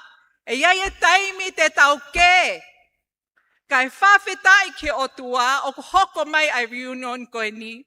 Ke toi whamanatu ke a tek tau tolu. Taimi o tau mama o ai me he otua. When Jesus is not at the center of all that we do, taimia o ki kai ke fia e family. Kai whawhetai ai whātokanga o whai he tohi siua ki a tek tau tolu. Tau toi whapapau i pe. Ke hoko atu e tau tauhi otua. Ke hoko atu ke tau tangata ka hoko mai. Because the next generation will have to choose. Te nau puke ai ngahi whekao pe koe ngahi akonaki. Te nau puke ai ofa mawhana koe ni ko tawa usia. Pe mo he ulaki mātua. Pe te nau fili nau tolu, kia hala o mama o mehe o tua. Ko tui family koe hoko mai reunion koe ni, koe toi whaloto lahi. Pe o ki kai siva e tau amanaki, he o tau sio loto pe, ke tawhi mai ai fu ofai o tua, me he tau tangata pe mo he tau tangata ko toa pe, pe koe tau whaka amu. Ke hoko ato ai tau tangata iki, te nau kei puke pe, ai whekau ko tawa usia, ko sisu i he family, ko e api fia. Ko ia ai whaloto lahi ki a tek tau tolu, family. Pe he tawa umai, ke whahoko ai reunioni ko e ni, pe moe maka maile o kua usia i he tonga ko toa pe. We all know this year, Tonga celebrates 200 years of Christianity. So as Tonga gives thanks for 200 years of Christian faith, I want to bring alongside e tau whakamalo ki o tua I he tawa usia ai mo'ui whakalistiane. I also want to give thanks for our family. Ke ngai tau tangata, na nau puke mai ai lotu ke tau family. Ko hi ka pau te tau nofo o sio ke koloa ai ka kaitonga. Pe moe whanua na tau tupu hake ai. Sao, we have no oil in Tonga. We have no gold in Tonga. Ka koe ha e tau koloa lelei, ko sisu kalaisi, koe kakai o Tonga. You are the gift ko whawaki mai o tua ke awe ai gospeli. Tau whamalo mo whawhetai. He reunion koe ni ko tau wa usia. Whamalo ke o tua I he ne faithfulness me he tau tangata ko toa peke a tek tau tolu. Tau whamalo ea umai gospeli ki tongani, pe tau whamalo.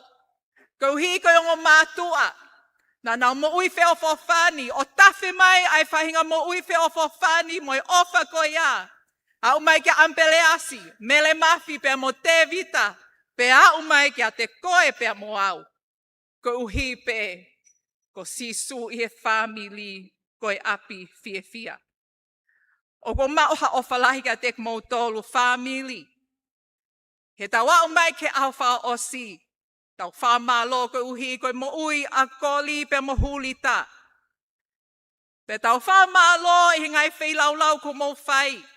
Mo hoko atu hono lalangai ofai o tua pe ai ke au ai ofai o tua.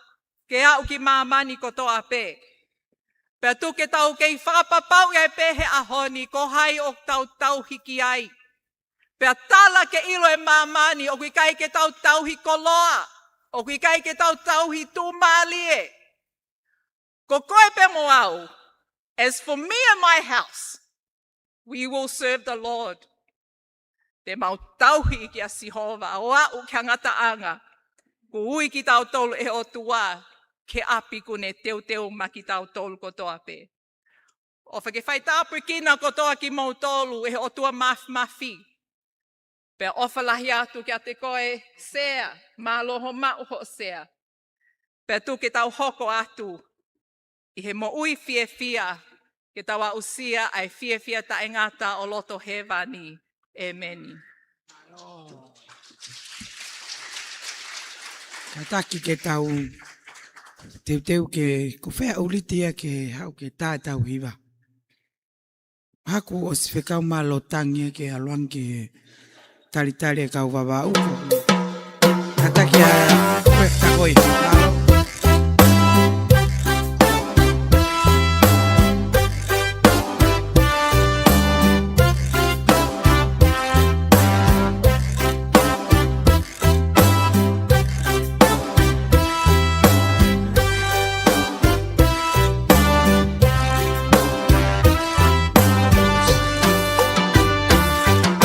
Sisu I he family, koe api fia, koe api fia, api fia. Sisu I he family, api fia, koe api fia. O setane he family, koe api mamahi, koe api mamahi, koe api mamahi. O setane he family, koe api mamahi, koe api mamahi.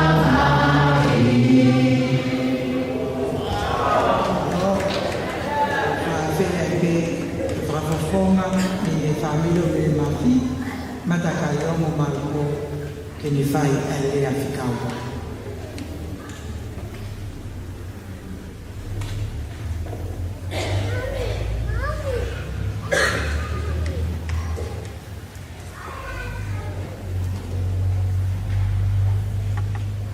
Whamalo ai.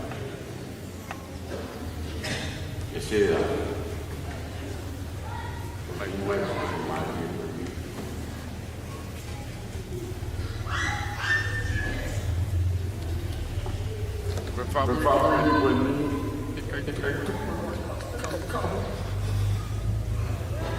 Penau sigi family ni kainga ka ko whaka papala. Ko hui koe mafi na nanga palani mo whaututu ke hokoi. Pati hufanga pe ngai whatapu. Family. Koe ku tangata eki aku yambi usi. Mea malpo. Panaya rea malpo sea nai pehe. Koe fofola e whala. Kai pōta lano e whala. Nai kai ahuri ta mokori. Pea mena ki whanau. Nai vete ai ho ta palo parempa. Waha mea mamahi ai tamakoe. Ihe tamakoe. Nai vete ihe foi whala kai koe na tau kai ai. Family. Kau tau ka katarea. Ka koe ku mamata tolu. Lele whakau. Nai kai veki foi family. Ie ki whala kai veta. Na kai koe te pide. Na e wholahi e papa. Pea mwone lau. E kukui me uiha. Tala noa e family ai. Vete ai ho ta kehe. Solova ai ho ta palo parema. Ko hiko foi whalakai peta. Pako mamata tu family. Ko talange me ani. Ongo ia ko kuloto. E whakau ke tupua ko di mahurita. Mana ki whanau tangutu pehe ki papa kai peta. Nau kai ei pe kuhamu pe kiki. Kana e tala ai kuna uloto ai. Peko e honi e ka inga kua tau ma ke. Ke maue koe mea. Tai maua we mea. Pate ke rea mai koe ia. Longo koe. Ka osi kone wheo fo whandu nau tolui. Ta koe ko lotu ia. Koe ta kai he ki whala kai e taha. Pea ta tala noa ia ho ta keke. Ka pako ki sa ia te au tala mai. He ki whala kai. Ta koe koe mea ia ne. Tupu ai ki whamiri koe ni. Ka wange koe. Lau e sea whamon mure iau. Nā whuloloa tā i mai whawhangu. Family. Hange koe lau koe whorofora. Tawange e Sihova kātaki ke fuu. Kamtaki lotu. Kia e palahame te ke hange koe one. Oi tahi pe koe whetu oi. Mōsi wange wakawakai. Kia ki mautolu mahone alaka e palhamena nau kaipe ki whaletaha e sea. Na nau kaipe ki whaletaha. Neongo e nau toko taha uaka na nau kaipe ki whaletaha. Mo manatui ko mo kai te pire kai ea. Kana e kai e takui. Tupu ai koe moau, heki i papa. Na e whawhola i whalaka. Tala noa e whamiri. Mo whaman mori iau. O ko manako ma be. Ko ki vesi la roto de urawatu. Neongo kwai ka whai whekau au. Po kwai ka hako to i papa. Ia lama vai taha ua. Vesi ulaki moi ua. Peko eni e kāinga. Koe mea i he whaimana wa ofa e o tua ke atu koe. Koe whei lau mo ui mo maa oni mo whakafohoi fua ke otua. Pehe vesi wa oti ki whakatatau koe ke mamani. Ka ke ngauhi koe ke maaho loto ke asia opa. Pe koe ia e family. Koe inioni whavo whaini. Ka ke manatu. Sio ange ke kohiri.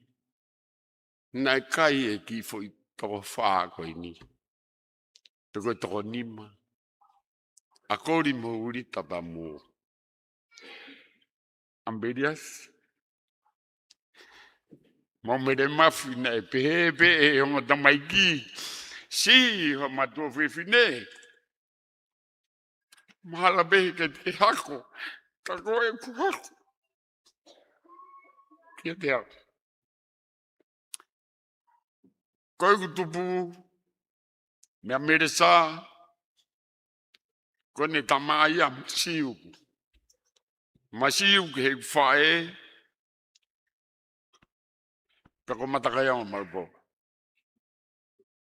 Pako utala tu e family. Koe ahoni ka pau e whaose tau mea. Te tau o ke foi te pire kai peta. Kai mua mo ke whakaukau. Koe kai eni. Tupuanga. Nanau kai ki te pire. Pe neongo pe fe. Mahalo pe ko huritane alukitas. O afeke. Kai ngogu e. Ako kana o mai o lo ya ke foi niu. Pe ko lai bere. Ifo. Family to si o hakange be.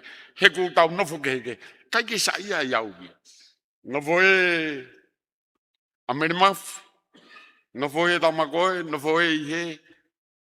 O wai fu family u tola. Toko si e. Ki si o hake ke tafa aki. Pa ko kore whamoi mori atu. Ko tau ihe ni. Ko sisu ihe family. Ko api fiefi. O whake pehe. Ke toi whakaukau pe mua. Sea. Kada ki au. Kone mea pe tai mai whawhangu.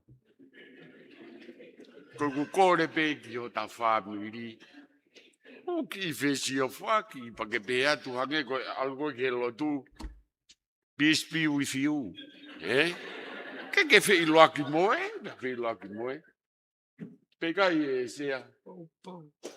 Pa koia ko kore atu e family. Nengo kwa ki maua hare a whiunga ke ki motoru. Ka mō mana tui. Nā tau kai pe foi te pireta. E ki whala kai peta. Pa koia ko whakamapalahi atu. Ko whakamalo he whainga marien. Ko i ke tō atu. Hoku i e whakaukau. Mō kuloto. Pea tau lere. Whamapalahi atu. Revere whamala.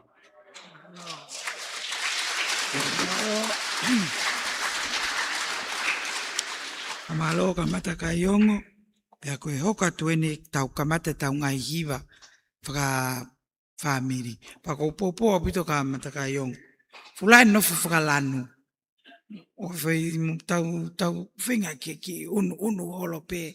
Pau ke sio holo ke tau unu whakatata. Ton ke lan kulokula lan hina lan plu lan kulokula pehe. E peko tau foki koni e kai. Tau pehe. Ui ke tau o waifu no falan. Popo ki ai. Kata ke hiva eni te vita tui pulotu. Ko mou toro en mou hiva. Usio atu pe ko mou mau mai koe. Pa mou antema. Malo opito.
family o me la fihi ai le a ava ana.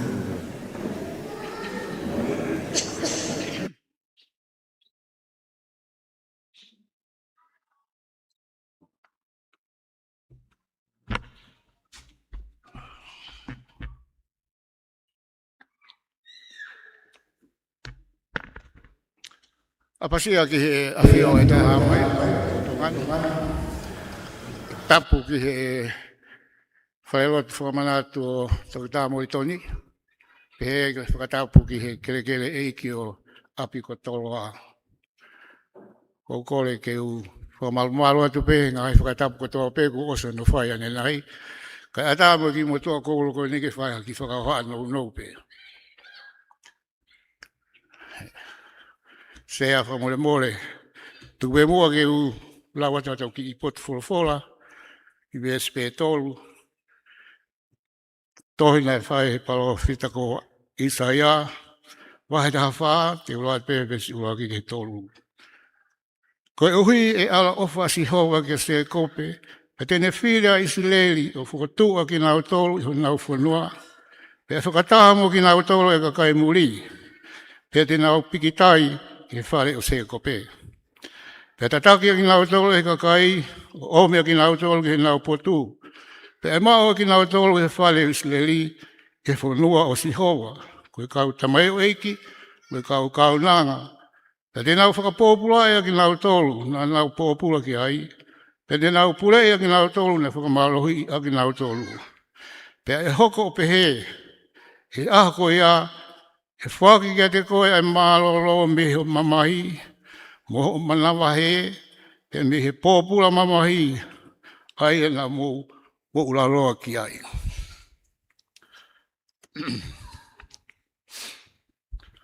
Koe ahwha koroa e ni.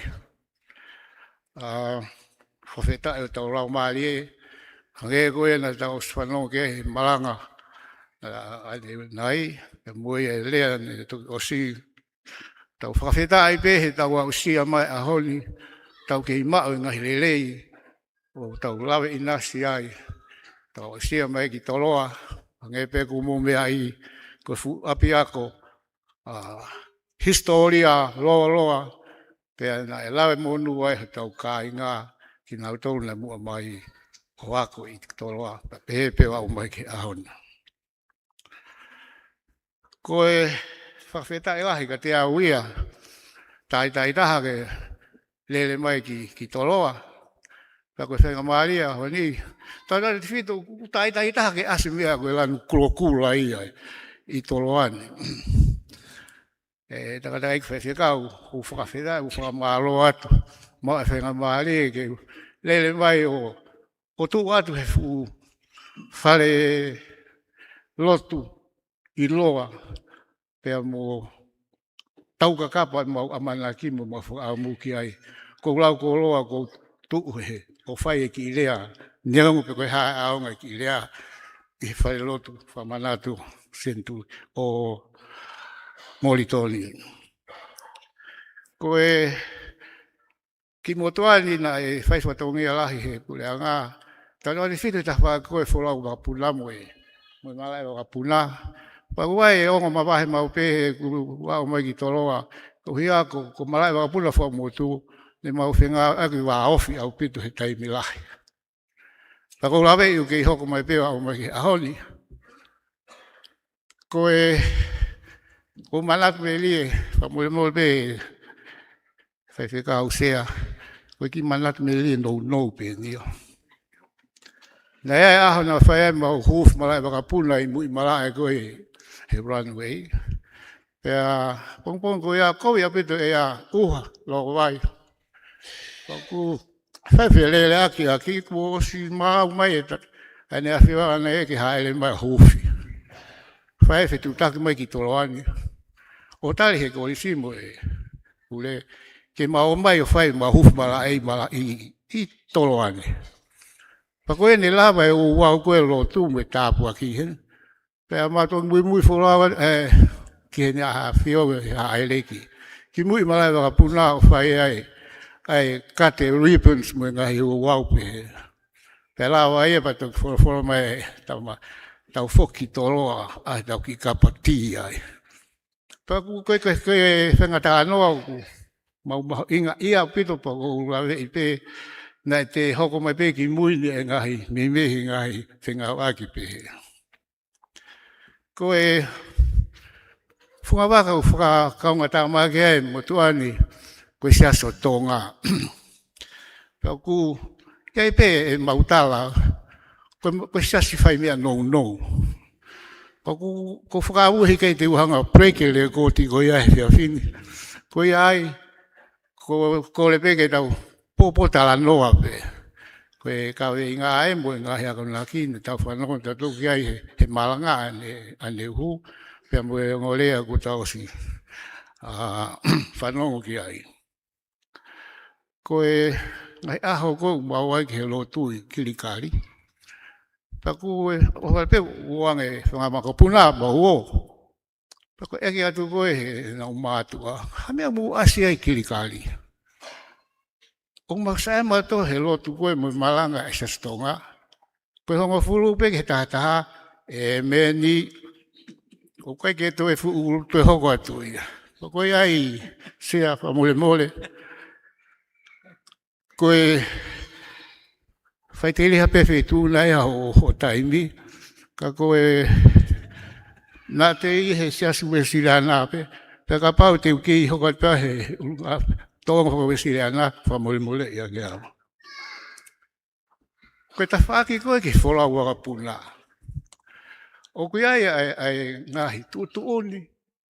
Moe ngahi mea kupau ke whai. Whatatau ke he ngai whemahi no aki.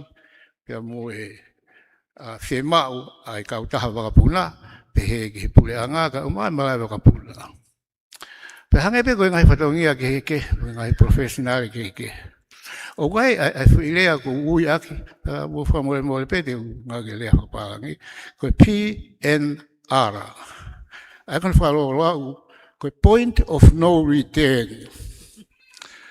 Aia koe ne puna koe wapuna tau pehe koe puna mi whamotu ki Nusila ku Amerika. O kua o ka tuunga mo ha taimi ko pehe mai pailate ki he taua o mau i he point of no return. Aia ka pai hoka whakatamaki pe ko ha mea u whema u whawaewawe. He kei te lawa waku lea whakamai ki whamotu. Ko pau ki alui ha te whitu o tō ai whitu u maru mo hao. Paka pau e hikai o ku kei ke tāli he lao. Pako ku lao e kia. Ko inga o ku o kai ngahi tutuuli mo ngahi whema uia ku pau ke tau whenga tau tō ki ai. Na iai pe mo ngahi palopale malahi ai tongani ta whakoia. Pako wakai hifo e Facebook ai a whe o whongi mai koe e tāni e kaupāse se hero tō wakapuna. Nau hiwa himi, le o lahi. Pako whataka e whaiti, kai kau kōro nei ko siu hifu ai, kau he hiwa le o lahi. O ku tapu ia he wholau wakapuna siwi le. Pamahara ku maa pepa ila te ia he lea mai ki mui. Whambena e maari ia he ngai fo himi, na hiwa he kau kōro koe nei o mai ai. Koe maulela tue ki koulo. Langa koe malai wakapuna pa koe. Whinga i ke lawa wakapuna ki lahi o tō he malai wakapuna koulo. Pea na se mau ia ai ke tāpuni hala ai malai. Ai mu hala puli anga hange koe ku mumia he taimini. Pena o si kole puli anga pa totongi lewa ke kāinga. Ke nau whetukutuku me he elia koea. Ka inga ne o ke ta whaku ki whoa, ka ua whoketi mo. Ka tama ko ia, ka konga hao ke ta whaku ki pangai. Pena o stodong he pule anga, a se niti compensate ki nau pela ea mo mūhu nau ngai whale mo nau koloa. Pako whee te uko ki maue ai puna, ko ulele ato whai ki na aue. O ai ki whale a peta hai koulo, o kai peke ue e whale ia. Pako ato whaleat ke tangata iki. Hape koko, na sumai ho muse ni ti, iyo si mau iyo. Kakame ko ke hiki hao whale ka fimbo puna mai wapula. Tamai ofisa kolo, siwa inga. Ko ai pia koe ka pamea pa te ki, puna mai peo ki te rei hu. Mui whale, ko hinga ke, te ki lahi ake se ni ti. Kala lahi aku, ko pia ki ai. Tangata iki, o kera e mea ka hoko, ko ne tui pe wapuna, ko siloi pe koe mea hoko. Kei kehe, ne iku peo talango fua tangata iki, o hiki hono api, kia whai ngā ue o lawa toa te wapuna ki kou. Pamole mole pe se ako, utala anoa pene aku, he koe natula ia koe sestonga. Oku, kai kia hame e koe malanga lolo mo lea lolo. Koe tau ulaki hufi koe malai wapuna koe niwa top tapu. Pa koe whetutaki mai me pule ako koe la johi pule anga. Koe ni kuosi mawe malae tahiwa waluhiwa. Pa koe mawe whana wako te nau tuu laine ta whakoe runway. Ai ulele koe wapuna. Pa koe whakahoka koe ke minsta mea maa hoa kawaliko. Si, tala ke whai ako pule. O tapu ia, koe haa eleni whai atu.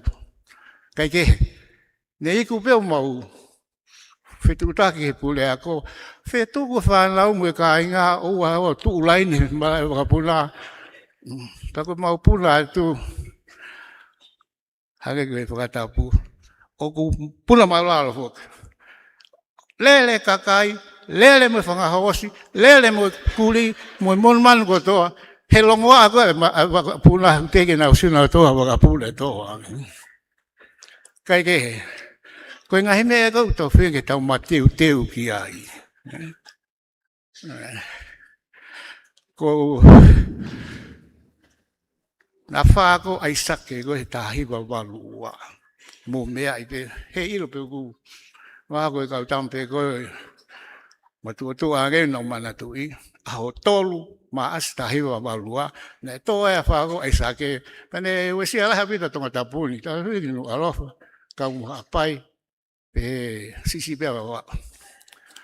Ta koe, neu whakaunga tā maki he ta whaki koe, toko ni a whaa mo e whakahafu mo ui. Ta koe, whiawhi koe ia, tutuni mai e minista nani tonga e ta whako ia, toka tā lang kawaliko, ke mau whakataha. Koe osia koe tala mai koe, tau mai ai a whaa, he tua pō koe ia, he pōpe koe ia, he ofisi. Pa koe lele mai ki ape, te walo ngā ue, wea mahalai walo. Whaha tau lotu, pa ke alu koe ka mau nofu. Koe ka kimu ai, na maki iau mo Mona Lisa, osio he ngā ue he apai. Koe tau peia e taha ki mua.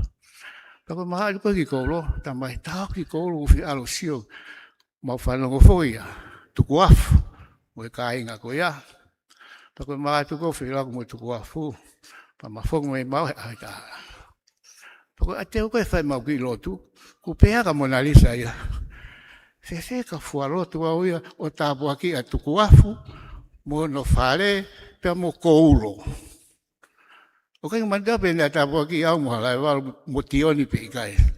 Kai kehe, o hoko foke soka tāma ki, pena e, kai ki ura pena e kau hao a tuku afu mono api mono whare, he loto a Mona Lisa pe koe tāpua ki peia, koe lotu peia a tuku afu. Kai kehe, koe utala noa mea e ua, ura ki, ko pau peke tau mateu teu, he mea ko toa pe. Hange koe mea ai Palestine i Australia. Koe tau ngā ue ngai tu uni, o ue mo ngai urunganga, pa ko pau ke tau whaita toki ai. Neongo e tau ta e whiunga, neongo e tau ta e loto ki ai, koe tau whakaamu ke tau talango fua. Tau talango fua ka inga, koe peha tu pe ke hiki pia hiki. Koe peha tu pe ke whai tu uni koe pa whai. Pea ko pehea a whiawhia mo e ki tau pou no he hia ko ni ke kainga ke tau mate teu mau pe tau talango fua ke tau matu a ke na tolu ko mu faka apa ko me la hi eta ko tu eta bua ki tau tolu ke mo tau amala ke to lele ke tau mau siwa tu tau te faka ta o fi ni kai ki mo ke fua o si ko malatu ai kia kalo lain tau lango waka tolai ha moto wantu ya tu be fine ko ni ko fakata ka to ape mo ni lea kainga ko au a pe ko pong ulang pe ko fai follow foi panatolo e ono pe au lau to hitapu and pray all day pato ki takai hala pe ka lo e ako ko follow ni foi panatolo ana ono ka ko tu ya ki ai talipe ai tu ni koe ta heka Amelia ho tu ni ka ting ma tu wa ki fa tala pe ta tui ta mo ta lau ta fola mo ta lotu ma o pe ku ngai ku pase ta se sto ai dai mini malo au pito pa ku tala mo le ka de mo to ka tu pe mo a se a fa mo le e ula wa tu ki foi Pesta que muhu e me vegi. Pesta ai que eu que tá ende. O himi ko ni. Ko himi mana ko no ko fanga. Ala bal. Ko ni mata no a. Te ula te vesi ula ki que ta hui vai mo vesi no. Si su te que ma au e ku ngahi me ko toa. Taleni ti ngahi tau fanau fale mo koloa. Sue que mau kunga me akoto taleni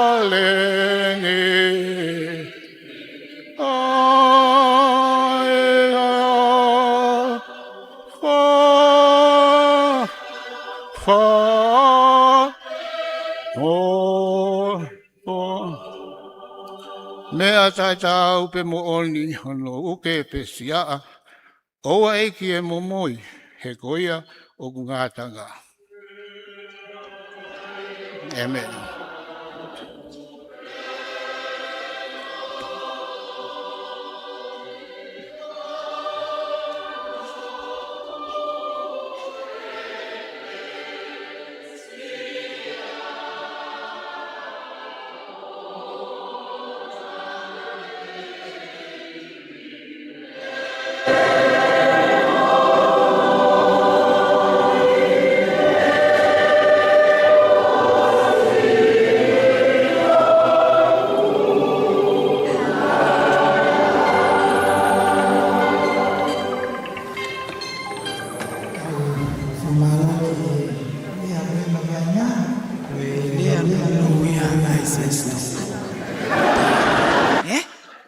Tau hoko mai ai pe ki he tau lea whikatolu o e lea whaka o si ia. O mai ia me whamire te vita tui pulotu pa ku hiki hene alisiate i gafu. We, whamoremore lisiate. Tuk mua ke ki hiwa mai ai whamire o mere mafi.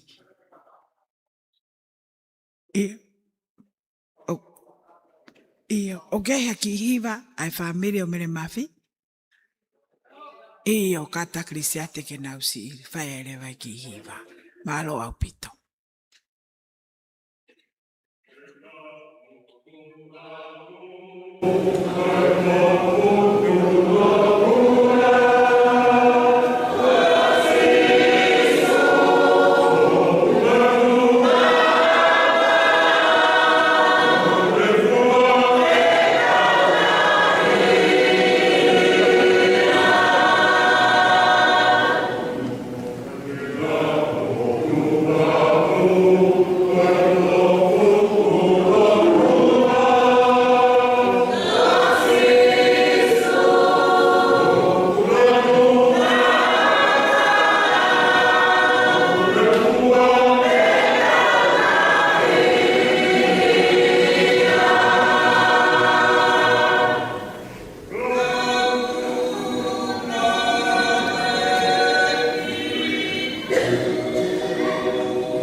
lisia te i ka afu.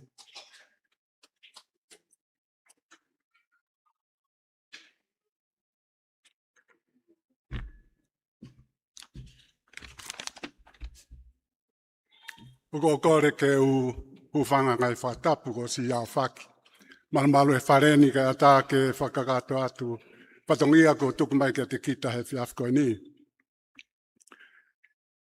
Sea te u paha aspe koe tuo tolu pe. Lua ki peka pau he kai ke short and sweet hange ko whaamu. Ka pau e long and sour mahino ka koe koe katoanga na koulo. Te whaho asi koe hono wā sea na yange, koe kore ngofua, pia i he āwhanga tuku e kure a te ki whakaho asi koe kore tokoni. Koe kawenga e rea o pehen, whakalalata o i la ione ngungulu mo e pea o ho whano. Whakalalata o i la ione ngungulu mo e pea o ho whano. O kuiai e nai a si isu pe kone ako naki ke kau ma whai pure, pe koe kau tui. O ku haeni i he ngahi rea whakata wahai wawalu, vesta hanima, vesta haono. Peheni e whakarea o yongo vesko ia. O hange koe laione ngungulu mo e pea o ku oho whano, o pehe ai pure o kuanga kovi ki ene kakai masiwa. Koe tui whoki o ku masiwa i he whakaukau, o ku lahi ane whakamālohi, ka koia o ku whehia ki he manu, o ku whakatolonga e ia hono ngahi aho. Ai ko ngofo ina i whewheka si su ko anga kovi, pea moe masiva i whakaukau. Ko anga kovi o ku lere ia me ki anga kovi vai pe hange ko ni, alata hawhewhine ke api, kono tunga ane, pea me mari hono tunga ane. Pea ka pau ku o kai la pe mari tunga ane o lotonga ia tu fene tau pe anga kovi. Ka ko anga kovi ne u hina ke si su, ko anga kovi pe ni hele volo ta pot kilalo. Ua si su ia ki hele volo ko anga kovi tau pe paperiane furikivani. Nga we aki he toi tap fa papalangi fo ile ko evil. Ai ko anga kovi u hina ke si su. Ko de pe se ke tau tonga na isu mua evil ke faingo fuange o whakapatonu ai anga kovi ke fo ile volo ko ia. O tau os tonga naise devil ko te evolo. Pe veke tau tonga naise evolo. Ai pe hatu evolo, pau ke whakalalata. Ai ko ka venga e reha o ni, kono whakalalata e laione ngulu, pe koe pea o whano. Koe nai whikaua si su ke masiva whakaukau. Kau tatau pe e masiva i whakaukau, pea moianga kovi. O ai pe fo i range o lere pe ia me haki masiva whakaukau pe sai o lere ki he kovi. I rea whapapalangi, e tohi tapu whapapalangi, unau ngāki fo i rea koe foolish. Pe wheka tau tonga nai sia sea, tai pe koe foolish. Ai a koe tui koe o ku ivolo, mo tui o ku foolish. Koe tui a koe tau tānua kahe ahoni. O tau whenga ke whakalalata, ai tui o ku ivolo, mo tui koe foolish. Ia i onga tau la lahi whakaloto whanua e ua nai hoko i tonga. Mako huinga ko tō mai onga tau la lahi koe ia. E ku mai ai star i kolo i tonga, koulo. Tahono, tau wai ka fua mo talau, pamono tau kete koe nai tui hataka laua, mo aki ola. Ako tahono, koe ne mahau inga tau tolu, wha historia, tau wena rak fuwa ilo iai tangata Europe a tonga, ma te mo mea i pe historia ko suten mo le mea, tau, ko tau ia nai hoko ai pe nai tu wai a koulo he mapi o tonga. Ko ngā koe kaua koulo he tau whalota whanua ko ia. Ka fua mo talau nai ahno api koulo, taimi kau te ke uia ko koulo. Ko nofai taimi ko ia, ko hape hingoa e ike koulo ko ia, ko hingoa pe ia e kolo. Eko taimi ko ia nai ai api o ka fua mo talau i koulo ko ia tau ilo taimi ni. Ana ui pe ko haa takalaua. Ita ka fua mo talau i hana tau ke te, ai tu i hatakalaua mo yaki ola. Alu le vai ki koulo. I he neke i hatakalaua pe. Aria no fai o whenga ke ne tau i tu i koe. Ai koe hang whata tau ke ka wenga. Whenga ka fo mo talau ke whakalalata i tu i koe pe koe laione ngulu koe ni. Kono toko ua pe. Kana e kaunga tā maki a koulo e ki kolo si e taim ko ia. Folau lewa ka fo mota lau ke o tu lau mo tu hui ko tupou. E whawhisiu tumbo. Alu ki ai o piu tau, tari lewa he onga hou e ki i fisi. Ko roi rawaka ai a ko i tupou ia i fisi taim ko ia. Ta whatonga e peka tu i tupou, ka ko tu i tumbo i he whawhisi. Hau lewa ko roi rawaka, ta whatonga i ko koloi la waka. Ko e hiunga tahi whanua e ulea mai taimini, ko mau me tahano, koloi la waka. Hau koe a koloi la waka, hau mene e tau pepe kono nima tō matau, i rewa whisi ko tati viti. Tau whatonga i rewa tati viti ko tahi fisi. Hau rewa koloi la waka mo tahi fisi, pou ki a kafo mo talau, na wikuna rewa tau. Tō o rewa e taitol koi tui hataka laua e kafo mo talau, pia mea mo yaki ola, o aia ki te hina o ena tamai. Whakapare i rewa e kafo mo talau, ai kau fisi, ta whito ka koloi la waka pia mo tahi fisi, o whaki ange hona api koulo, hataka laua ki a naua. Nau hiki rewa mei navutoka, ko e koloina nau laki no whai, nau hiki rewa kau fisi me navutoka o no whai koulo. Ko nau koe ki koulo, ko tahi fisi e na ano natu lau tau i whatonga koe koe whetao. Ai mo mea i be whapaparangi koe cannibal, a tahi fisi.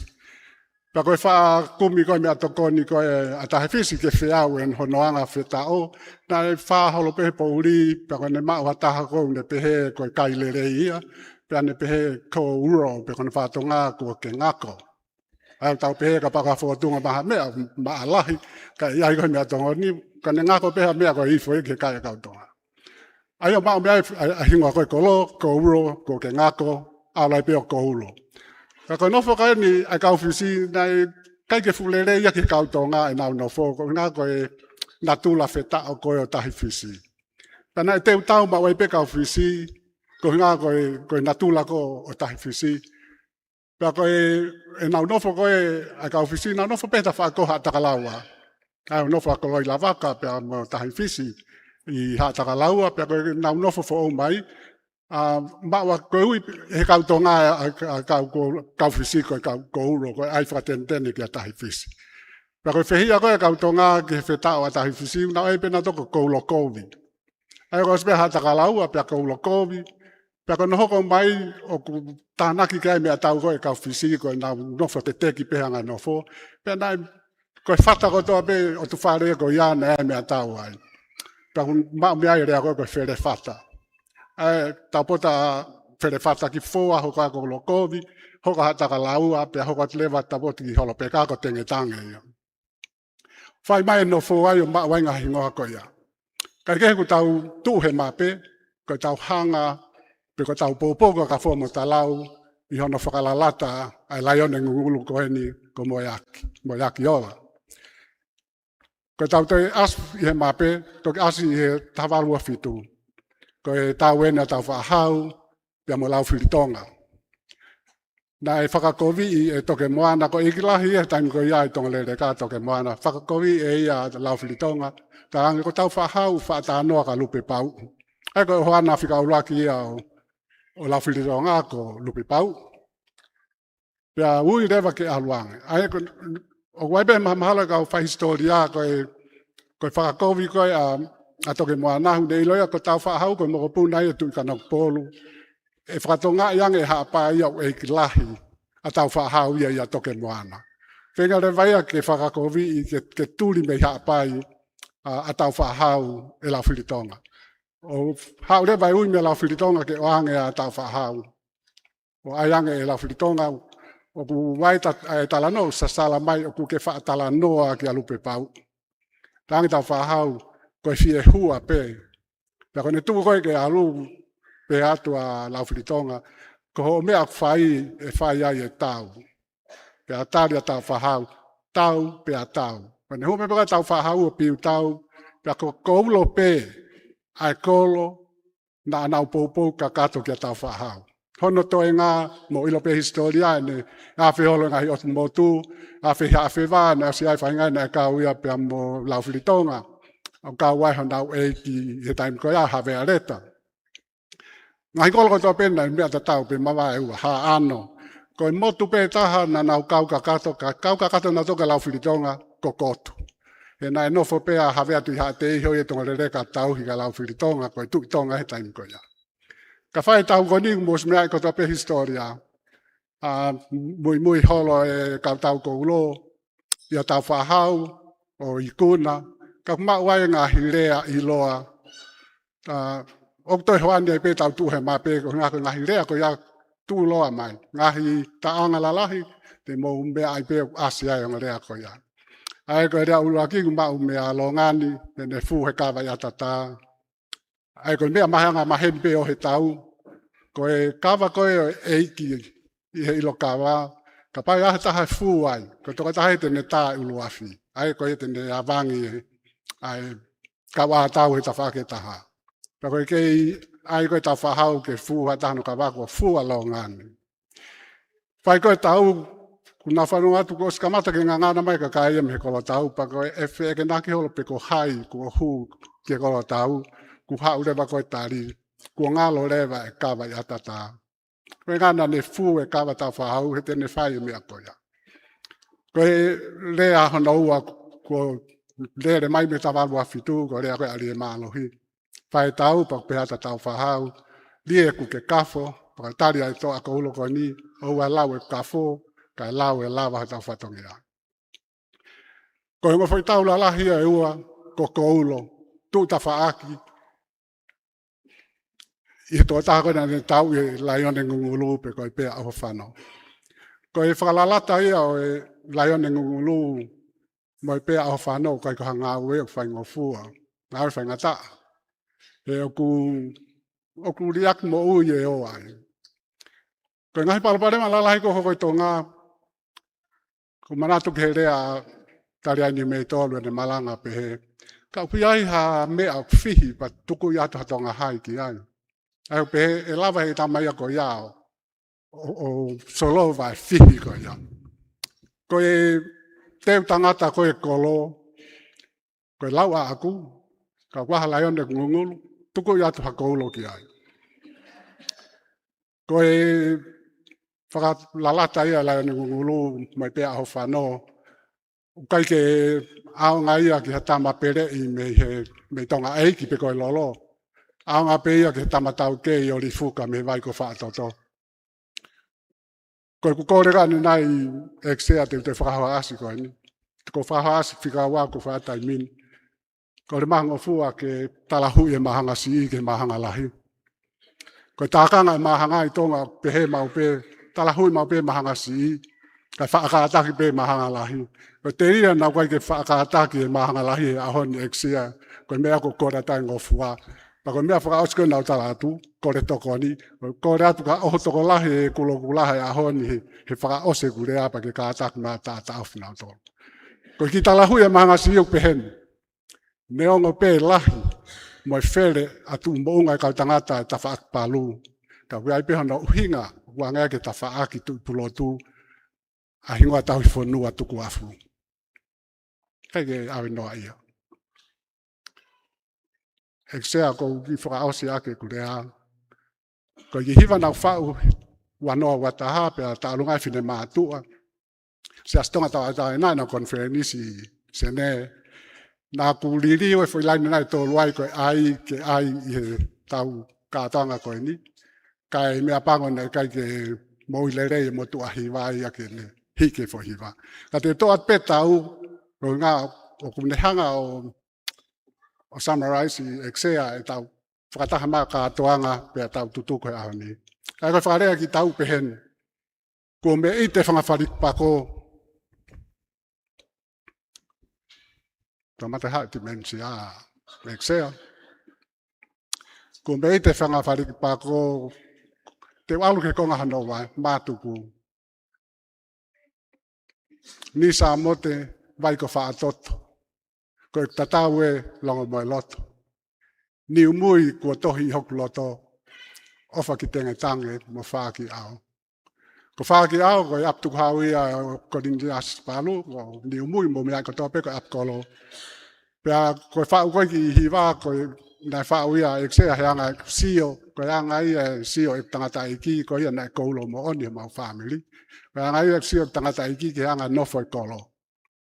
Ai mui holo, ai kau koulo he tau, ka fo matalau, tahano, tau whahau he tahai wau afitu, nau di aku mo ui. Pea koe fo iafo ko ia na lere mai pe au ke wha aluato mui tangata iki ki koulo. O ave toko naki ke mea kolo whaasio i anga e nau whakataha o whei umu pe vai haa. Tangata ko mama moritika mana tuhe ke lau tohi ko e na whai tutuuni he mea kolo he ahako ia. Nei te whanongi tau whaha muhu. Ngā ue whalolongo pehe no toi o nai. Hao pea mama ko e mea koe pehe. No whi moe kina pena te he whaina whatongia ko i te whanongi tau whai ha talanoa ko i te whaha wheu iaki. Pena kai ke tari koulo e whahaka ana ha tokonaki ke whai ha katoanga. Ke te hange kone whei umu hau ha taha kawhino motoa ta mai ke tunu i atuai e. Pena kai ke toi tari me eko ia. Tai ngā ue toka koulo ko i ke kai ha taha ia lo tonga whai ngā ue. Koe ke te asi ha me e ke tunu i ngoto umu. Pa koe ke te taha ia rea. Ko whainga ri aki mo ui mo e wheo whani mo e whakongonga taha i koe ia. O sisi ke sia ia kolo o a mai te taime kulai a ke kolo pe fa mui tangata iki o ave tokanak o ke asi kolo. E ksea koe manaki pe ku hanga e ki whakaha a o puke ngai mai mea larahi pe ka aki mo e kolo. Ka tau mātuka te ahoni pe ka hange ko kore tokoni. E ksea ka kisia o tokalahi kulo kula pe ka taka ta aufi. Lewe malanga kai tau atu.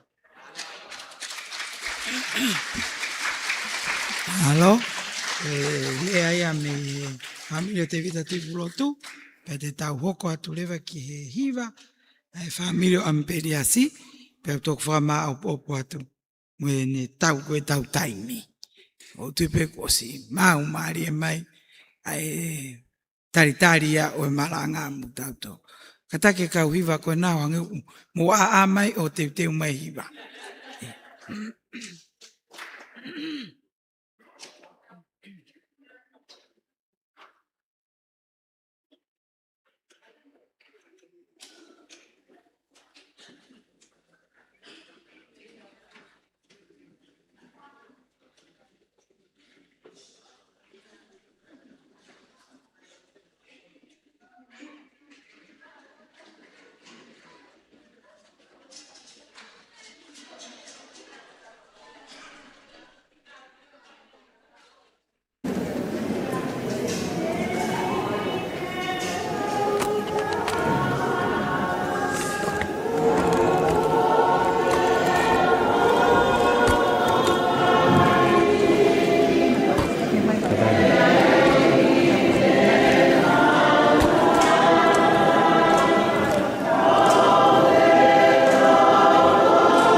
Ko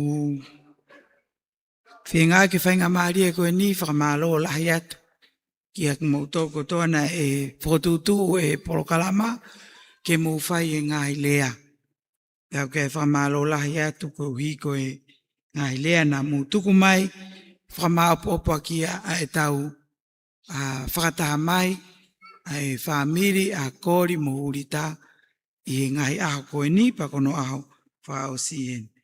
Whamalo lahi atu kia te koe Clarissa, ko wiko o lava mai o whai e tau lea whika uruaki.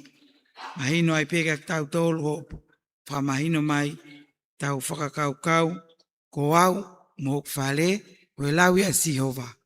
Lawi a e otua. Kata koe lawi a wholofola, ka koe lawi a Siosiua. Ko au ia mōk whale te mautau hi a Sihova. Pea ko whamalo atu ai ko hui, maino ka te au Clarissa ko koe ia, na e so mai ko ia, e hongo mātua ke alu o sio ki koulo. Heke a ka nge koe i heni o kuke o si au ki koulo. So kai ke fu, toko lahi pe, heke a koe ke au ki ai. So ange o ki toko lahi. So ko Clarissa e kuno fui Australia, o hau ia nei alu au ki koulo.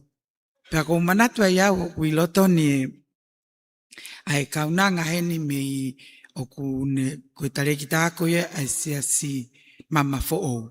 Toke tāli sita paongo hako ia o te vita tui pulotu. Ana mau ki whātā mo li sita hei wike ko osi. Pea tamai li sita nai whakiri a hona e mau whakataha. Pa koe, ai koe ke mau mahino e hala koe ki sa tautai. Tamai li sita o koe ke ne ilo e whi hala ko ia. Hala pei toko mololo. Pa ko peang. Whelau koe hau me koulo mo tae ilo e hala. Tamai li sita ia. Ko ia pe kupuna pe wakapuna ia tō pe i koulo. O koe ke toi lere holo e whanki hala koe ni. Hala uta koe ni. Lere utu lau mo me o kike.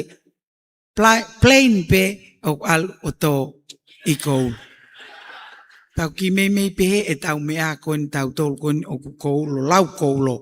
Ai mo ea he ki taimi, hanko Clarissa. Alu o heka he waka, waka puna. Puna ngaton pe me fua motu, o hanko e rea whika ua. Hange ko e rea koe ni me hako ko amperiasi. Formasi i o koe aviation ni. Puna ngaton pe ki ai, neongon hangena tuai e unu koe tau whangakui. Ko wiki na whakakaukau e lava pe wakapuna tere i e ki whare. Kata koulo koe wakapuna ngai ake lolo, pakane tere e whare e puho. Ko ia, kataki o whama o popo pe tau whakakaukau, ak tau tolo e kau koulo, tau whenga ke tau wau ke kolo tupuanga, wange ko ia na pehe ai au ki ai Pawhelau ho Palestini. He koe taim ko ke talanoa ki ho roots, na ke o sikau pe i e roots. O usiat koe ke moderator koe New South Wales. O te fuki ke auia ki koulo. Ko ia whawhekau sa les whapula. Tau whaampe e iai whainga maarie. Talo e kulama ke hange ko sea. Ka hange mo mea mai. Ai ongo takilotu ko ki mo wa me hena. Pea ko lau ko whainga maari. Ufa malot ke organizing committee yo mo o mai ki whainga maari e ko ia. Wa inga foko mahino ko tau ke ia i he waa ko ni o aviation ni. Panane pe uke foi poine puna wakapuna ko point of PNR. Mantu ke tau maurere e na tau haalu o ailoi i e tau ose tau reunion. PNR ko inga point of no return. Ko nea upeki ai o koe ke tau ngofua o foki mai. Pea tau whakakaukau ke tau hau koe ni tau toluhange koe lau koe e lea whakaosi. Ene pehe koe na iai ai whang tuku whakaholo o lau kafo. Koe lau lava. Koe point of no return. Koe tau wau ki ai, o kai ke te hamea koe holo mui.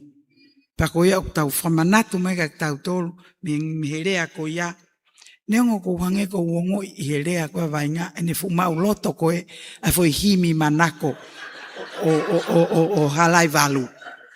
Whaongongo au family tene lauma ene foi himi manako a vainga. Tā koe ko foi himi manako ia o halai valu. O whātu halai valu, malo, mou tolu ko toa pe, mou mari mai ke family, so ko mau hanga. Ko mou mari mai pe, pure mou tau pa mou pure mau pe.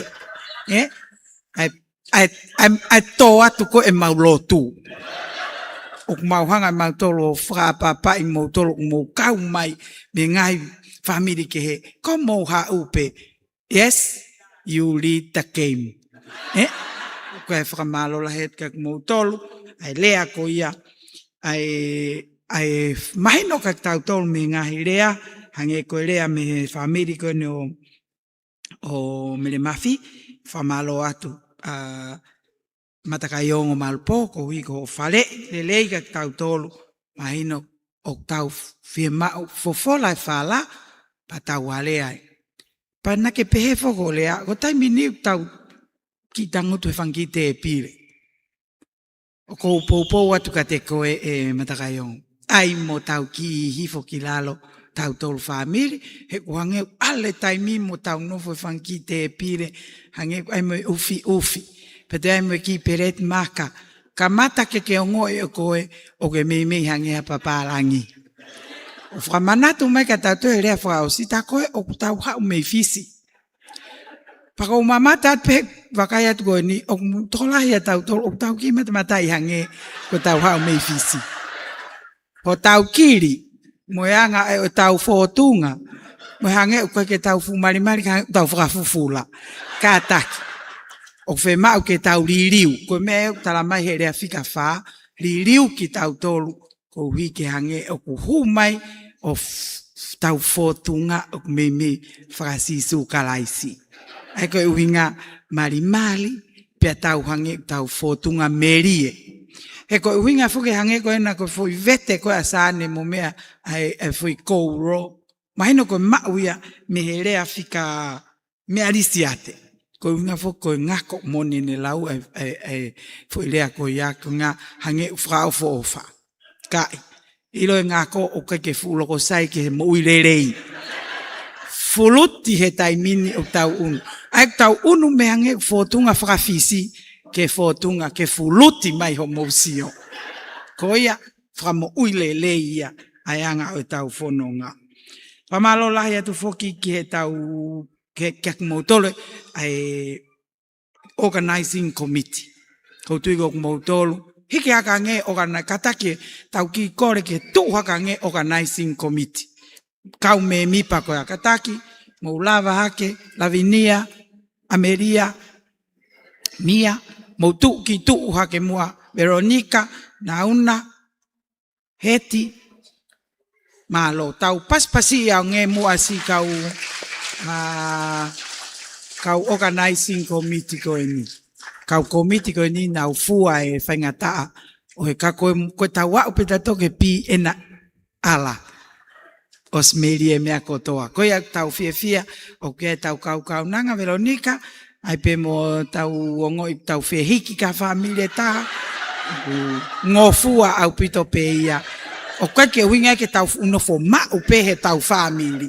Pe mau ke tau kawat ke ngai u family ke eo, tu fatu kia ngai koloa kona, o tau tānaki me ni ka tau whamalo, au pito kak motol, ai kau organizing committee, e tokoni mai koni ko mo whahoko.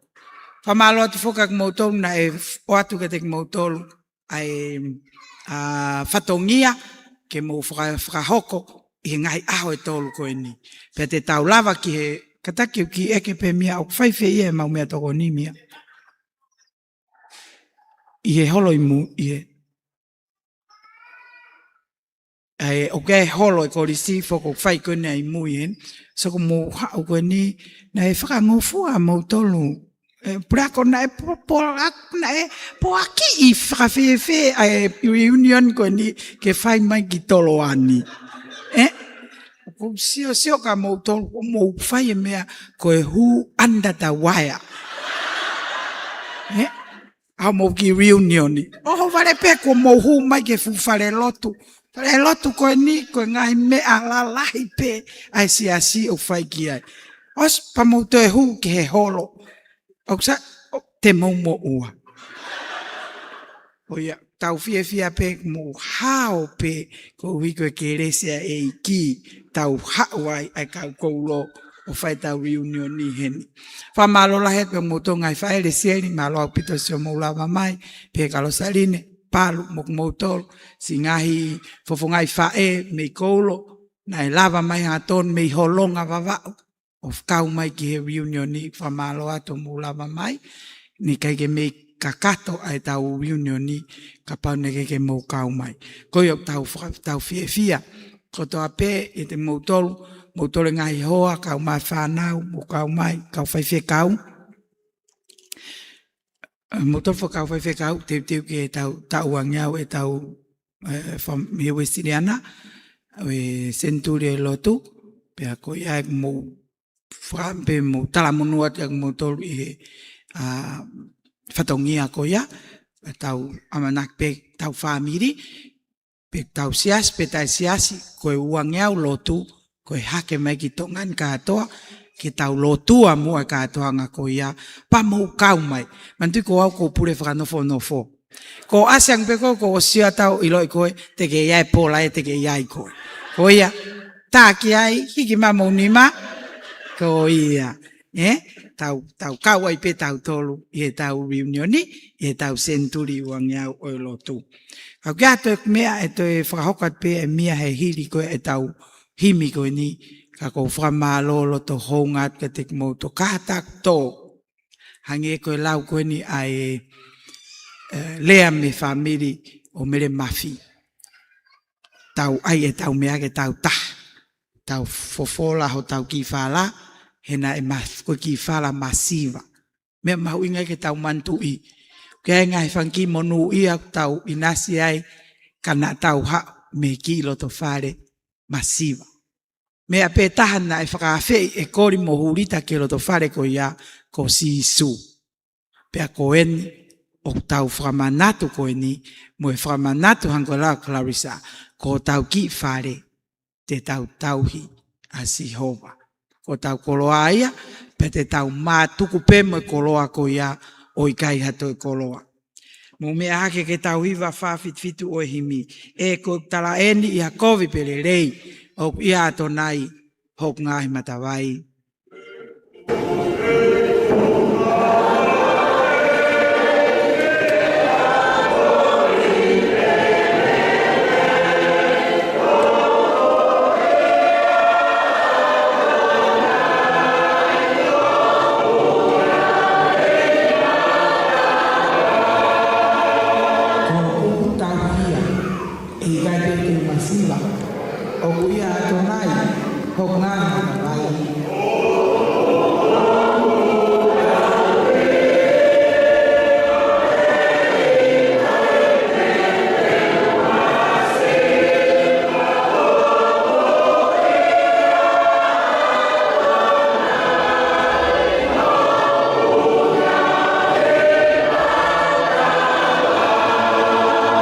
Kore tau kui ko kamata pene tau lotu, ko ngai tau lotu e ves fraos ko ni. Te nofo mahwe, te kai moinu pe, he oku ia ato nai, hok ngahi matawai.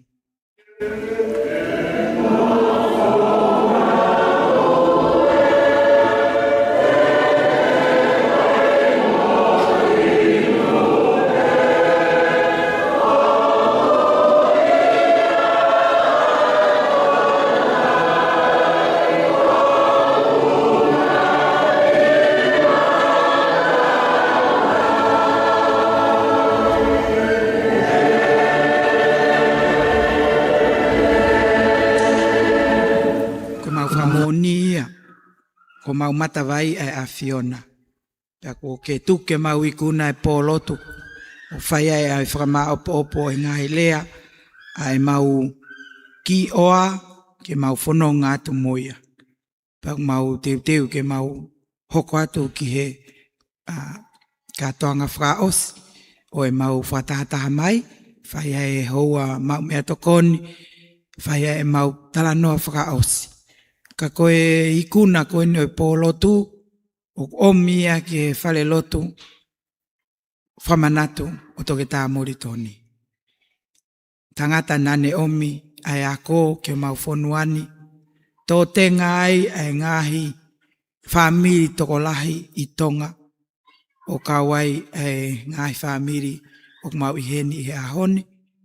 Ko tenga ko ia ko ilo o tua, ko apasia o tua, tu ke mau kuku kuku, ai koloa ko ia, ko e wheinga ke ilo, mo wheilo aki mo e awhiona. Whahu ia ko mau whankilo to whare, tō kakia ki e mau whanau, mo e nau whanau. Hange peko e lau e kau siu, tohi ia i o mau matapā, pe a whai kia whakalau loto.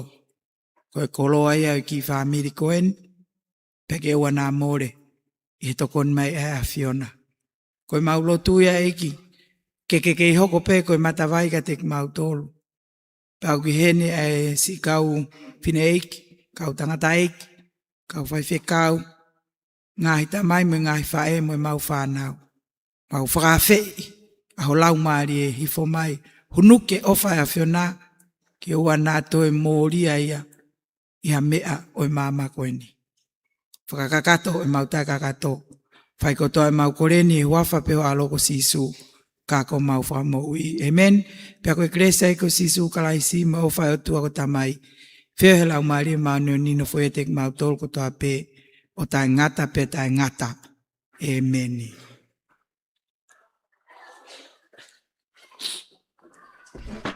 Mo kataka mo ki mea i whai pe ki lalo, la ki whakahoko a te ki whatongia. Ko pe ki ufanga i whakatap kotoa pe ko au whaki, ka e ata mo au ke whakahoko atu ki whatongia pe ki whamake whakahoko atu. Ka ki mui a ko whi puki whinga maari e ko ni ke whakamalo ki he whine eki Palestina ko e sea sebesina tawa taina o tonga, whawhikau toki ta unga te akata.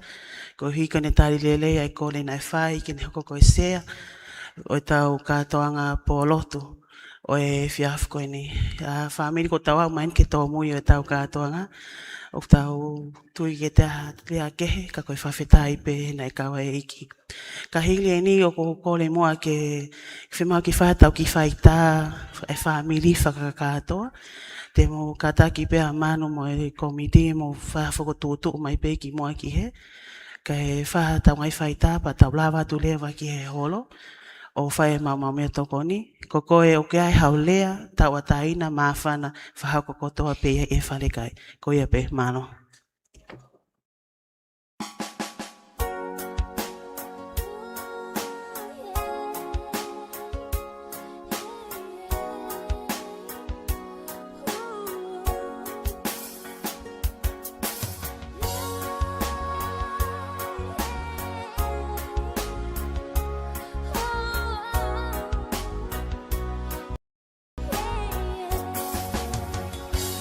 Pakai ki ho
familia Mlatu. Koe ni ufua hoko mai kubetata ni apalo. Koe maulotu lau malie hoko mai o ke taki e kie ke afio na. Amelia pe mo Veronica kapak mo fi mai ka ataki. Melevesi ka ataki mo wafufonga.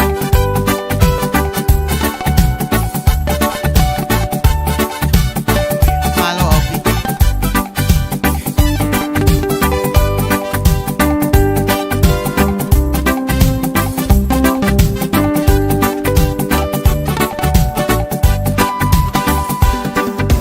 Hoy sí,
ingali ko hua taha e tau whiohi. Ka pau kua taha whielea ka tak whakahoko mai ke whakahoko pe. Pea nai whanawhana mai kau tāki mo kau organisers. Mahalo koe hatai mea moha ki I whawhangu. Kai ke koe anga peno whakahoko atu.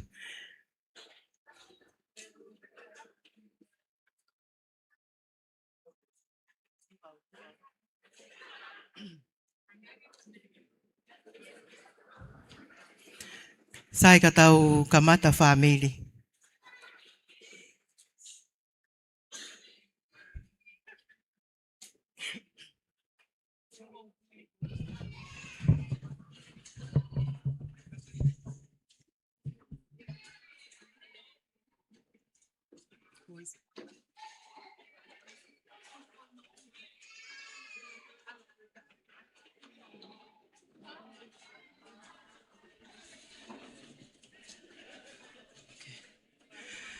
Malo koe ni ku mahino mai me kau taki pe moe komiti ko mau mari e malo family. Koe ni ai aho ko fotu e sihova tau haka haka pe mo whakawhiewhia. Tulo atu pe moe kau tu ki mua o e family. O e api ko niu mui tupu anga mei koulo haapai pe au whakatapu atu he ngahi tala whakatapu kakato o e lotu pe moe ako. Ai au kuanga maheni. I he kele kele eiki koe ni. O e kolisi tupu a, kolisi ko tupu. Ko kole ke u hufanga ngai whakatapu ko toa pe ko osi hono au whaki. Pe moe ngahi lotu lele o e pongpongini. Ka e kamata e tau whiohi whaka osi. I he reunion ai api ko niu mui. Aki halotu. Pe ko whakawhi ai heni. Whaiwhekau Daniela Manu Fetoa.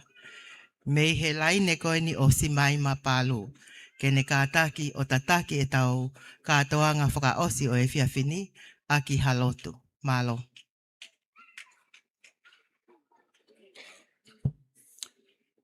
Kole ke tau hiwa beha vespe taha. Eiki te hiwa beho o whahe aha mo pōko toa. O whai ho whakahiki hiki I taimi mo I tāniti.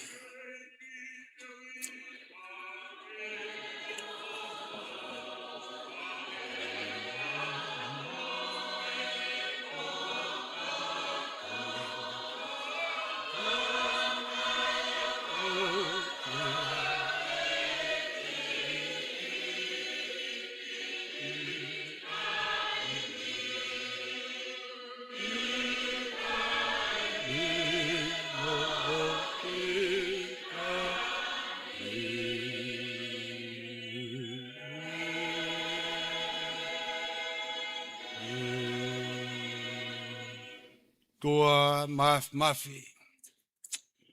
Ai afiona koe, kapteni koe, o e tau Israeli. E fiaf koe ni, he ap ko toloa, mo e kere o kolisko tupo, koe ulu koe, o e family, koe takimua, ki he kakai whaifononga. Whaftai anga e ho maulau maari e feitula koe ni. Whaftai hukai ko hapotu kehe. Kako ke ihe ni o whakamā po e tūnga whare. O ki family masiwa. Ako taku koe api ko niu mui, kele kele hoa takalaua. Kei berea o haa takalaua. Ie vai whanua haa pai. Koe fu o wawa ko longa moe loto. Ako kaha whahalau kafo. Kaku laulawa. Tupua e ki mātua masiwa koe ni. Ka koe nau matai koloa, koe lotu moe ako. O ku mau tūhe lolotonga ni ke hapai ai whakawhetai moe whakamalo. Hena ia e tūnga mātua masiwa pehe. Tūnga mātua masiwa, kana e koloa ia honau loto mo honau lau maari e. He lotu tohi tapu. He ku koloa ia e whakataha anga koe ni. Mau whakawhetai atu. Taki mua whanonga a Fiona ko mau. Kaimeri e he whanonga ngā. Te aku si ipe haa mau lea ke whakamatala. Ka aku honga ia ho mau loto mo mau lau maari e. Lau maari e pe hau eiki. Lei pe a tavalu. Kau mai whale matapu le. Maari e lei pe a kosperi aho. Kau mai sea, kau mai kaulea. Kau mai ulumotua e family, tuki mua au ke tuki mui. Koe mau whakamao opo. Ai whakata family koe ni. Moni pe tau taiola e kahi kāreri. Koe eiki pe. Kane kai au e kau mai ai eiki. Ke pehe mua. Ai whakamooni. Ai family. Pia mehe apko ni umui. Family o ambeli asi. Family o koli mo hulika. Mai ngahi tu ngā whare hono katoa pe. Mau koloa ia he folofola. Oi ahoni mo ngahi lea ni whakakoloa. Pia mo polo kalama na e teu he kau fatu polo kalama. Hoko katoa pe ia ke mau whakamooni ai.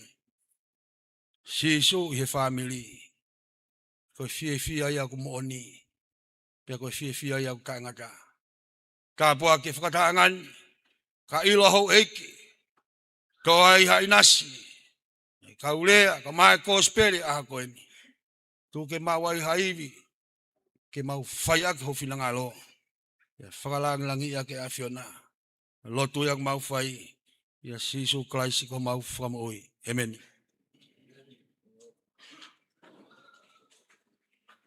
Malo o pito fai whekau Daniela manu whetoa, ai lotu koe ke kamata aki e tau polokalama e fia whiniku ata e tau te pile, pea hike i loia kau tuki mua aha tau family, pea mo ki tau tolu kotoa ka ainga, tau fia ko uhi ko e fia whini, taritale lei ki tau tolu e he hako o mele mafi. Pea i he whakato o he mako ne wheitu ko iai, o ki ai ai te pile, kolet ke mo tolu ke mo hoko mai pe whakatatau ke tau nofo, pea e whakahoko atu pe ngahi lea. O kuai foki ai ni ihi o kuai ke nau lava ki te pile, kolet whanau ke mo tokoni mai, ke o mai hangahi peleti ki he kau matu o tu ange iho tau kāinga. O si mahino mai kuai ngahi lea na nau kole mai ke tuku ange haki taimi, kole tu pe kātaki ke kamata e ai laine mai koe ke he tau te pile pawhe he to o hema. Ke o ato mo ngahi peleti os mau mai whanau.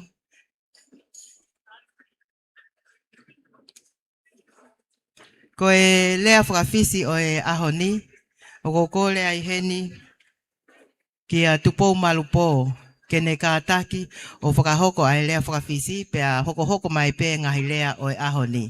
Malo au pito.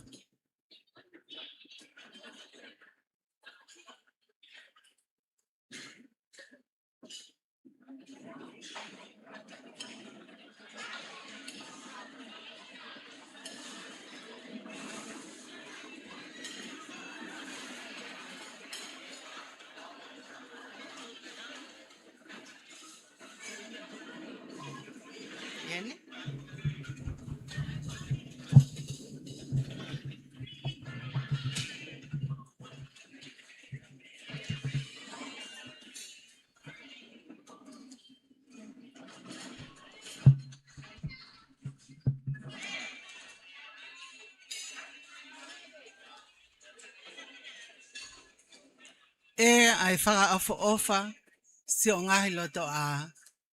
E ki mau hoste la a koe a hoku la maari e.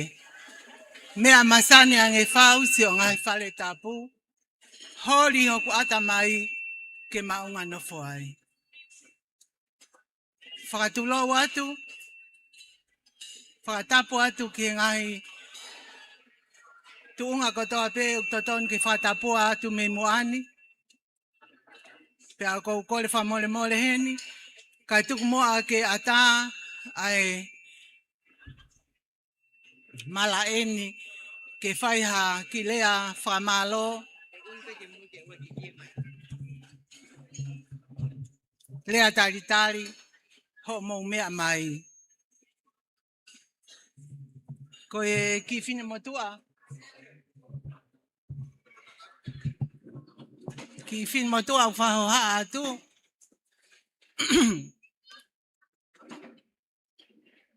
Hange ko ia ko whahoko atu e MC, ko e tawhaaki eni ai tō whiwhine o iango mahanga ko mele mafi. Ko mele mafi, nā ne whanau i ai whanau e toko nima. Na e mahoa a mele mafi ki foa o whanau ia ia ngō whewhine e toko ua, ko lātu ke asi, pia mo ana kiu. Pia pekia a hono huse pāniti, pia ne foki mai ki koulo, ki hono whamiri, o ne toi mauhoa ai ki pukotala, ki e tangata ko so ape lātu. O mauai ai whanau e toko tolu, ko melesa, ko masiu tātonu, pia mo sisi. Ko i whine motua o whahoha atu, ko e mōpuna ia masiu. Na e mau e na whanau mariki ki a laiseni tapa o kou lope. Pia mau ai na whanau e toko tolu, ia ngo mai tangata ko sio siua pia mo pensimani. Pia na malo lo ke si ipe ai ongo tangata ko ini. Pia to e pe e mau whae. Pia malo lo ene.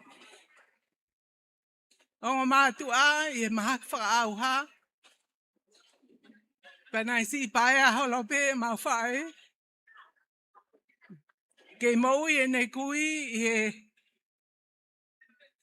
famili tapa pia nofo pe ai. Pia malolo e nei kui, pia fok mai lewa ki famili e nei tamai.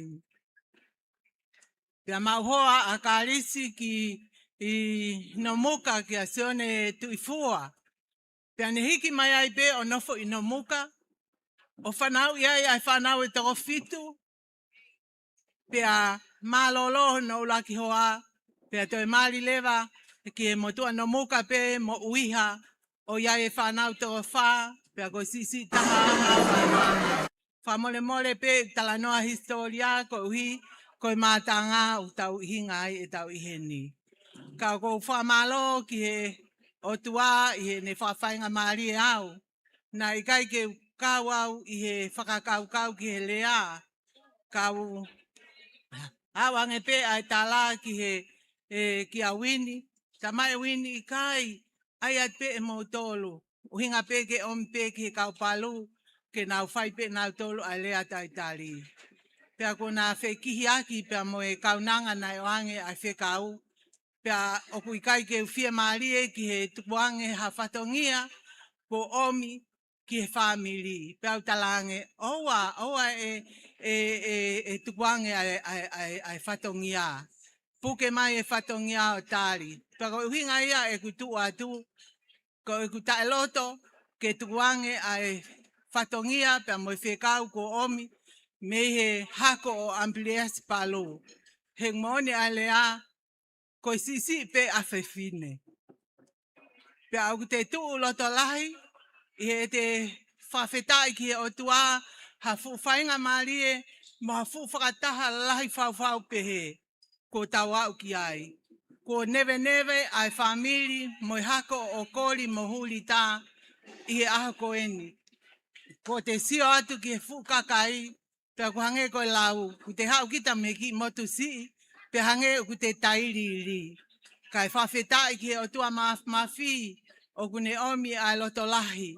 Ke whai ai tu o whakamalo, ko hi koe hako o Amplias Palu, hako o te vita tui pulotu, pea moe hako o mele mawhi, ko tau kātoi mai ki he whataha anga koe ni, i he mea pe taha o mahino ke te tau tolu. Ka pau nai kai ai lotu nai whai e he kuohiri, he kai ha aho peheni. Whakakaukau ko au ai tau tangata ki he walu, pia ko ofi ki he hongo fulu, ka aku kei lava pe ke whakatahataha i mai ki tau tolu. Pia koi whehu i nai anga whehe. Koi mea pe u tau whai, koi tau ilo o tau tuu i he tua o e kakai, nai lotu mo oni. Lea e kaupalangi, we are standing on the shoulder of people that counts. Pe ako tui, o kui kai koha mea sisi eni famili, o ku tau hau o mau mea tokoni, tau hau o whi mamata aki, mana tui, ko e tau iheni, nai kai a tau tolu ia, ka nai ai kakai na nau tulu tui, kakai na nau lotu, ke ai ha aho pehe. te whakaamisia o kusia mai ai whakakui me whaitoka. Ke mea au koko i a koen. Ko toko lahi pia ko neve ai family. Ko hi, ko e lotu na nau whai. Nai kai tēnā wamanaki. E au mai ke tau tangata hano walu. O whike hongo fulu. O kei malawa pe. Ke whakatataha mai ai hako. O kori mohuli tā. I he ahako eni. Whamole pe. Ko e fia pe o ko mau. Pe o ko loto ke oange alangi pe mo e kolori a ke o tua mafi. O kui ai pe ai ki i vesi fola o ko loto pe ke ai atu ko hi ko mea pe ia o ko manako ai ko eiki. I he same roa ki e koe lea ko ni. Monu ia ka koe tangata ko e o ki kai fou i he whakaukau o whakautua mate. Pe tu i he hala o e kau whai ko vi, pe nofo i he nofo anga haa manuki. Ka koe lao a sihova e ne manako. Io i he lao o ona ne whakalaulau loto, aho pia moe po. Tene hange i haa kau, tu i he ngai mangai vai, ai au ne fua i hono to kai. Kono lau foki e kai mai, pia neongo pe koe haa o ne whai, o kune monu ia pe. O kui kai ke pehe ai whaka o tua mate, o kui kai, ka unau hange koe kafu o kwilingia i he matangi. Ko hono o ia e kai tu ai whaka o tua mate i he whaka mau, pe koe kau whai kovi i he whakataha o whai totonu. He tonga e sihova e hala o si whai totonuna, ka koe hala o kau whai kovi e auha. Ko tui koe ki mea pe ia o kou to mai, ka tau ka nofo i he otua, tene malu i ki tau tolu. Pe ai mooni lewa e tau kawe ngā, ko sisu i he family koe apfiefia. Pe ka pau lewa te tau mawahe me iai, pe aua nā tau ofo, he ngai mea e hoko mai. Tala monu atu ke te koe e whaiwhikau Samiu whonua. O ku te lawe i pe ai tuunga o Samiu i e whakataha anga koe ni whamalo atu mo i whawhetai lahi. I koe ki i whakahoko at pe ai e whakakaukau koe ni mo i ki tutuuni koe ni. O ku iai ai ki i puha hamuhe o ku oange ia pa mai tangata eiki o e kosperi o e ahko e ni kai maa ai tau tangata nima i he kauwhewhine ko ia ai whanau a merevesi ko lepeka. O ku atu ai ki i tutuuni ko ia ka hiripe ko au o ko leo pehe tawhaat ko e mo alange peka te au ke whakahino atu ai mea ke tau iai. Lewe ai malanga ka tatau atu. Malo elea ko tupo malupo o ia. Pea koe tau whiohui anga koe o whia whini whakahoko mai e mia pea mo komiti. Koe te uteo mea toko ni mea mere mafi. Pea whanawhana mai lewa toko taha me ta whaake taha. Tāne ne i ke ifo ma kehe mea toko ni. Koe ngahi mea toko ni ai whewhine. Tau paspas ki ai koe lea whakawhisia tupo malupo. O gai ngahi lea ku te uteo mai ka e whawhiloa ki a tupe ki a ki motolu e tō taha whaifatongia ko ngoa ko Mona Lisa Palu. Ta hine au a whaiwhikau te vita vainga Palu pe mo halai walu ko i heni pe mo ku te hina. Ko Natali au kumari ia pe a mo toke tā William Latu mo na whanau. Ko William telefoni ko e whoha pe ia tolo a hange ko kumea i he pule ako. Ma hono ki i whainga maari e ma one ki scholarship e lotonga ne ako koni i toloa o ako ai Newinga Tony he taimini Australia at Newington College. Pau mau whakahua pe koe hoko ki a grandpa uliti motoka. Pea hoko hifole wana o tapa ingatu ko moi ka o maafu ka siale a taonga pa kuhen mo ki te hina si isi ko si matala a mono foha Nathaniel mapaka i tolo. Kwa ipe mo tonga ane taha ko Tion. Maria ki wawa o ki a nola tu i halamaka. Palu koe na whanau e toko fitu ka ngau ngau e ki nau toli Vanuatu koe lahi taha. Ko fie he whanongo ki he talanoa alisiate ka umaa ai ka utu ki mua ha tau family. Na e whahingoa ko longani tavalu. Pea koe toku mahino i maari e ne ahoni ai monu ia ai mau e hingoa ko ia. Family, ko ki mautolo e ni heni ko hui ko tau lele ka ato mai me ko ulo. Pe a kuia ai whainga maari e ke tau wahe he whiawhini. Te ulak oange ai lea ki he whine ei ki koin he tō he mana. Ka mata whukpe e tau whanofo, ko whangongo pe ka wini he ko ta whaakia o e whine. Tau ilo pe tau tu ho tau tala. Pe whahako mai wini utotonu ke lava ke taha me te pire ko niki o lunga. Kana e kole mai pe e whine ei ki ke tukwange pe ke nofo i heni ko uhi o whiema o ea ke ne whakahoko ai ulaki lea maa whana o e whiawhini. Ko kole atu ka ataki ki a mounu tuifua ke ne whakahoko ai lea. Pea osi pe ko ia whakahoko mai o kuiai pe mo e lea taha me ta whaaki o mele mawhi.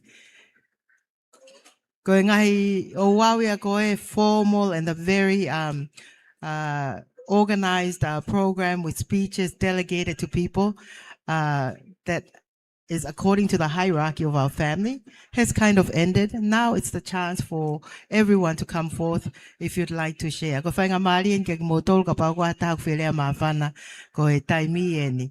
Ka e lotonga pe holo ho mo ilo ko kole ai heni ke tau taritari le lei, mounu tu ifua na ne whakahoko mai guehono last name e taha kai introduce pe ko mounu. Ko e whine eiki ko e niu ku osi a uau. Kata ki tau paspasi mai a mounu pe moelea uluaki o e whiawhini.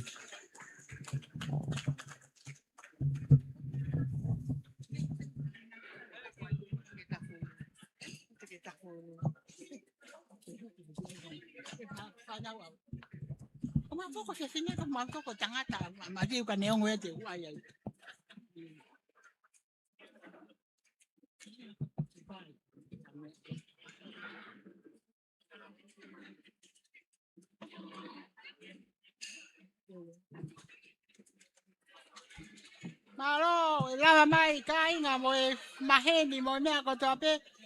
Ko whakahoko atu pea ko kuhingoa. Ko maun tuifua ko taha ko mahea. He kau mokopuna ko mele mawhi. Ko mokopuna hono ua. Pako osi whangamatala. He hok te hina ko hangeni ako. Ko whanau pea matiu mo whangamopuna matiu mawanga o whai elea. Ka te tari pea mea ko mai ko lea koe. O kai ka kulea koe ko whatontono ataha mo kulea koe ko mea. Ko kulea pe ko tala ofa. Ko tala atu ki he whakatahani. Ko tau albe ni umui ko ni umui ko ulo. Kwa ni umui loto nuku alofani. I whasi mo e afi ko e api whakawhamiri ia ko ni umui ia. Ke mahino ka moutolo e api kona kuia te evita palu ko ni umui hono hingoa. Mahino ia ka moutolo. O kai ko ni umui pe ko ngata i ko ulo ko ni umui tu i loto nuku alofa. Ke mo ilo ia mea. Ko hono wa o kuai ai ko lea o ko fie whakamalo ke family o amperi asi. Ko au mo ta ke te na matupu hake pe i nomuka. Ko nomuka na kai ke matupu ai na matupu hake nuku alofa. Ko api kona o nofo e kau sotian na e whare ka to ai mautolo. To ke ale mata maigi nomuka whai lau tohi ai. Pea maa lolo ai, pea maa nofa no muka. Toi mari ai, e maa whae, o iai karasi iki. Ko ki te hinana tupona ni laki whae ai. Ai rea wha maa lo, ko talange ka mona. Ko hae, ai pe whanau ia masiu, whakamopuna masiu e rea, ko te a familia mele mafi. Ka neongo ia, te whai pe whatongia. Ko mea ko hinga e kulea ke family. O ko loi o ko lahi family ko amperi asi ko lahi to ko lahi ko pehe o ko lahi asa lewe ya hai o ko lahi a loti mai ya hai ko ki whakatonton wa tu peni patau fai a pe au kai ka hanga kru te sai sa taha ko ai pe he ko lea ko fai na pehe. Ka ko hala hao mo mea pe whakatonton he ka pau hala te taulele hala i pe o au ke taingat. Ko talatu pe e au malo e William ko ke ulmotua. He whakataha ko ni ka kuiai ho tau ulmotua o tau tol. Tau sio pe ke whanau ka na amperi asi lahe ai merine mahino pe ko whahuria o tau family o ko kau pe whakau ya amperi asi nau tupa ke whak. Pako laki hono wa hoko alo tima. O kwai fa ya no ka lo ti ma fika tolu ko hiale. Ko no foha na William ko ulmotua. Ko se misi na ya no foha ko te vita. O kwai foha te vita ko maafu. Ko taha ya ka ulmotua ta mia. hoko ate i ta palu, he kautanga ta hoko ia loti ma kai ke ka pau ke fefine o smahino pe a meline he kai ke ule au ke ai ko fahu o ia o family tu ke he ka no i ki a fifita mo ofa mo me ko ti lo i pe au na to ka ko tara tu pe ke ma wino ke to tupu ko ni ko au eni to tupu au ke fitu mo valo ka ko faton to no tu ke ta u ilo ko mo to reunion ko ka ha o mahino ko ko fakata hai family ko mahino ta ulu mo tu a ko hai ta ko whanau a te tapalu, ko uri diok lahi, ka ia hane whanau tangata. Ko mausa o koko whanau whenau, ko lātu o koko, ana mani koni mo mosese tu kia, o ko whewhine a lātu. Koko a mausa, ko whanau a mausa, na mani mo wasi, o sami o lahi, o smalolo, o sami o kuahe hane whanau tangata, ko te tapalu, pa mo uriti.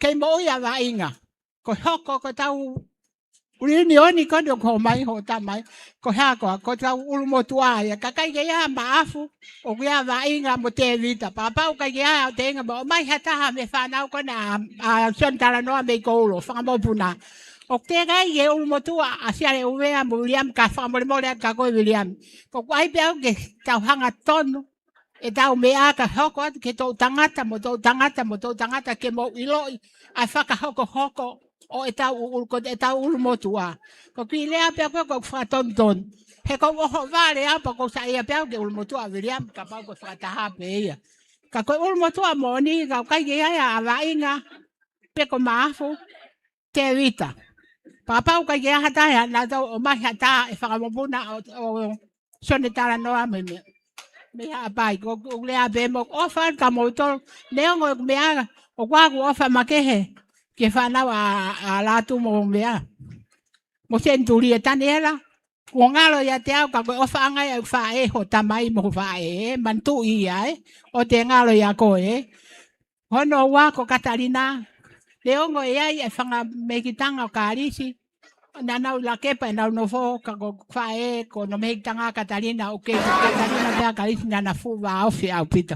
E malolo e mau whae na malolo i mai taha hao pia Katarina ta mai ke awa karisi ki niumui koe api a koko niumui koe hapai o kuea i niumui ton ke mo mahino ka mo tau o kei tō pe niumui i whahi o tokolahi a mo tau kai ke mo uilo e mo tau koe api kona umnofo ai koa auriti mo mea ko niumui hono ingoa ke mahino e ka mo tau mate a kolo pe ko tau tupu anga ne ongo pe ko tau hao me fe mo fe tau kei kolo ko ki motu pa mo mana tu ko kolo tu i pangai ko laki longa ke na laki ilonga a foi pili o te ko tupu i pangai hao captain ko ki fa hengo a pangai ko friendly island he o to kawa no ka lofa mo baba hao e rotu hake ai a mispeka hake ha pai e tari he tu pa ulo ake me a tari ha pai Laki lotu na mea ko ampeliasi mo mea na nako. Na poto ko family ko ni o tau kakato fai fekao but pefe fai fekao mo siasi ke kau ki ai ko lotu bege o tuata. Mo ta mo mantu ye ko mea ko ni ko tau tolu o tau kau family ni o tau langa fono atu po pa tau pole ai he ku ai to ke ta ko ne si ko me name it tang mau katoa. I ka go. Ia ko en tua pe me o sia. Pa ko me pe ko tala tu ai ke tau ilo a me ko ya pa ko no ko tala pe ko ofa la ya ko ofa la ya ka botol pa ko tala tu pe ko me ko tala te ke me tu pa tala ke ofa ke family pa mo ka ataki. Pa mo ka ataki na wa ha se hala ki mo me ko ai pe ko mo ki hena. Ofat ka motor ka toa fa malo at ka motor mo fano mai ko ofat au pito o fa ka ke diwa ko ke ka toa family goni o kwa ki fonua o tu o cheni na kai ke ma wotua na masiva helele haleluya ko monu ya ko family goni family lotu patau ngatai patau langa e fonua tu po ofat we malo Malo au pito mo no mo kata ki o paspasi i mai o mahu inga au pito nga hitaimi ko ni o tuku ai ke tau kau wa skola ke nau wahe mai e nau ngahi ilo pe a moe fe ofo ofani mo fe ofa aki o kuo hili. Ko e tau lea ulo aki ke ata pe ko wakai atu ke holo pe ilo e te pile mua. Kaya hataha o ku whielea maafana ko e taimi eni. Ka taki ko lea tuheni ai lea hoko ke lava mai ke tau mai ka. Pea whakahoko mai pe mahalo o ku toe ha minite tolu noa pe si iange ai. Ka koe whainga maari en ke tau whio fie fia. I tala noa koe na mōnu ko manatui e tau whakataha koe ni ki he api o senturi. Manatu ofa ki he ka inga ko iai kolomotua. Kai ki tau ilo e au katu unga toko lahi pe heni e tau whiohi.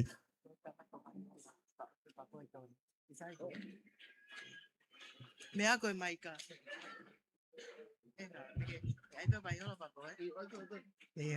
Ko e lea hana ho ko le atu ki he kau koulo. Mō ka taki o talitali lelei mai e tau lea hoko. Nai osi kole mai pe tau tak minite ua pe tolu pe kai hoko atu he toko lahe kau maafana. Kai oange whainga maari e ko ni ka Viola Palu. Malo au pito.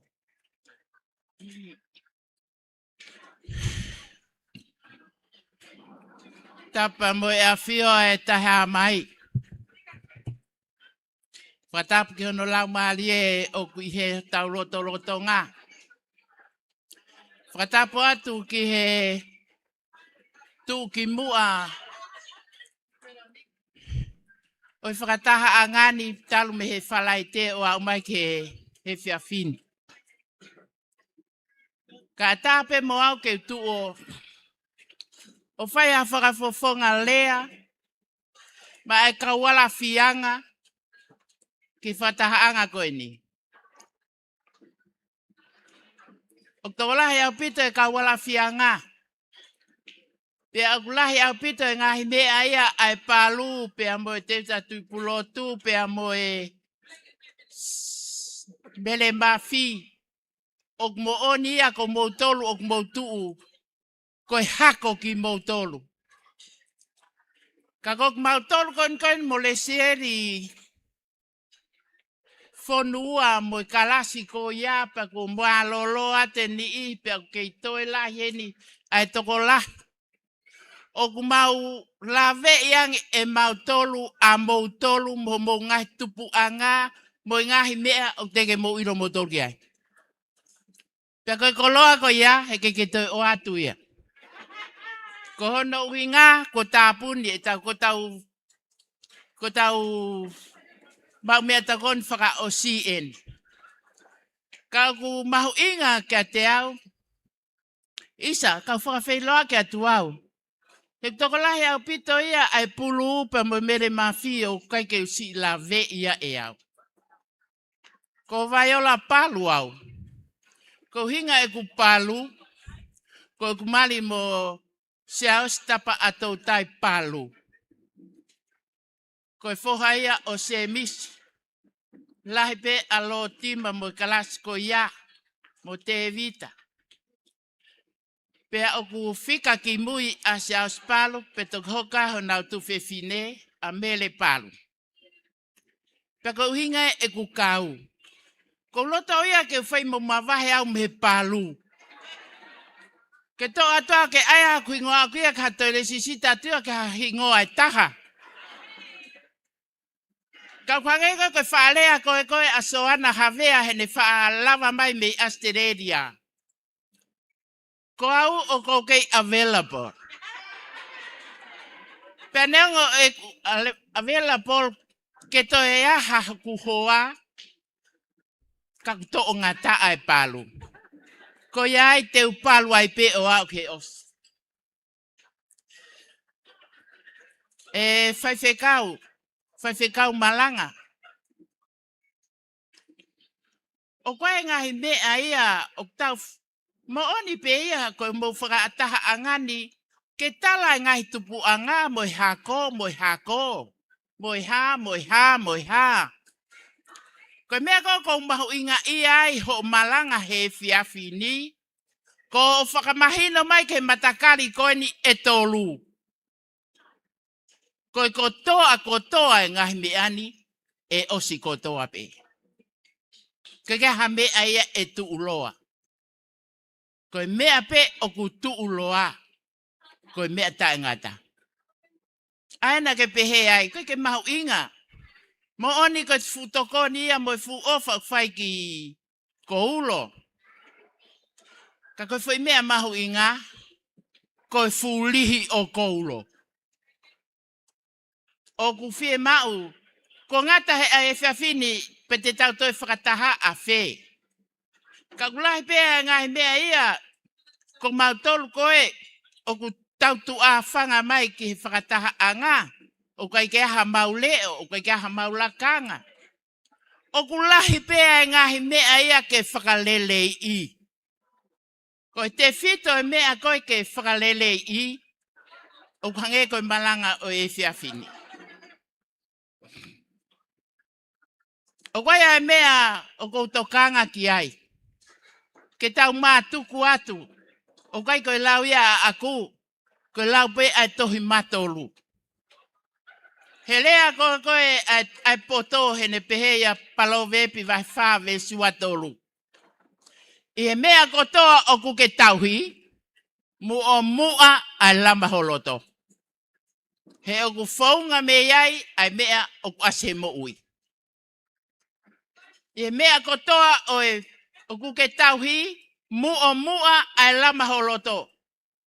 He koe mea ia o ku as. Pau ke asi he mo ui, ai mea ko o puri i loto. Pea koe tau whakataha ngani te neongo koe hako ko hai, moi hako au o hai, moi hako hai. Ka koe whakaiku i ku, koe hai mea ku tala. O ku ofi mai ai aho. Ulaki, ofi mai ho aho pekia. Ua, o ku ofi mai a toi ha ele mai a si sukalaisi.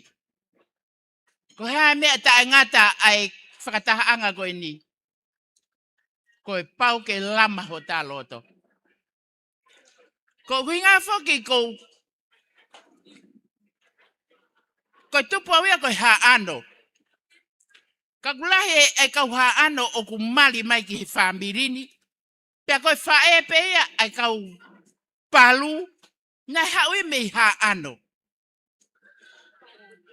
O kou whie mau e awea kou sioko koe ke toko lahi koe kau whai whekau he. He whakataha angan. He matakali ke. O ku toko lahi me iai. Au ki muri, au ki whē. Koe mea pe kou tokanga tau ki ai. Ko ta lava o whakapapau i halau maari e lava ki lang. Uhinga e ta whai whekau. Ko ta lava tohi hataha he tohi o mo ui. I hata ngau e whakalongolongo ki ai. O kwhie mao ki tau tōru. Koe ki ta masi koe ni ko sa miu. Ko tala noa pehe atu. Ke motokanga ai ngai fumatakali lalahi kone tolu. O ku mahu inga e ka wala fianga. He koe mo ui pehe koe ate a samiu o toi pe o i kai ke fie asi. Nai tupu e mehe ne fae. Pe au fie mau ki tau torea ke ua asi hamea. Toki asi pe ki tau tolu he hiki ki tau tolu e ki tau asi. Pe koe asi pe ia o mo o ni. Koe whaka fei halau maali. He tau talai mea koe ni he ngahi ahoni. Tali e eiko si sukalaisi. Tali e eiko si sukalaisi. Tali e eiko si sukalaisi. Ka kai ke tau tala ai mea koe ni. Koe mau o si sukalaisi ko pau ke alu o au ke he mea koe paptaiso lau maali e mao ni on. Paka no toki paptaiso ki tau tolu e he iwo e lau maali e mao ni. Koe mawhai ko ia. Teke alu mo ia. Teke nofo mo ia. Teke toi mo ia. Ka ike ye ape ia. O fie mau e palu. Ke iai hanau tofia i lang. O fie mau matakari kone e tolu. Ko hae anga e ta whai mea heni. Ka keke hata nofo anga i he vani. O ku fie mau ki taua. Ke iai hata tofia i langi. Levleva malangkau tauat. Malo opito Viola e lea mawhana o e aho ni whenā pasi pe mo ngāhi malanga, mo ngāhi whekau na i tuku mai talu e whalaite.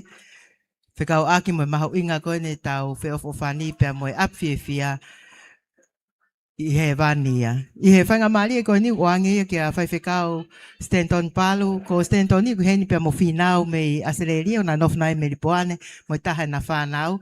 Ko e foha pene taha o Kaliopeta. Pea ko manatu I maupea Kaliopeta ko whewhine ofa.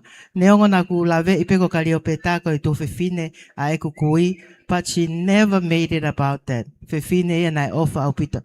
Pena I tamai tangata iki I ne taua taha. I fisi aho koe na I graduate ai me USB.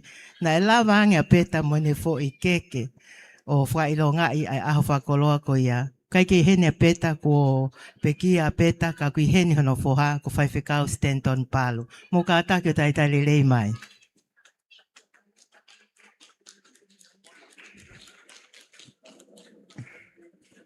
Tapu pe mo e awhio ai o tuai ho tau lotolotonga. Patapu pe mo e whakau malanga e ahon. Une whakatoka ho tau hala whanonga. Ke whakailonga ia ki ai whakaosinga. O ki whiohi anga koen. Ke kokore ke u whakamalu atu. I ngahi tala whakatapu ko tō pe ku whaangawe atu aki pe mei moani. Kai ata mōku e whainga maari e koen. Ke whakahoko ai haki I rea. Ia maa whana pe ka pau e pehe ho mou whakarea. Tau whoki mai me whare lotu.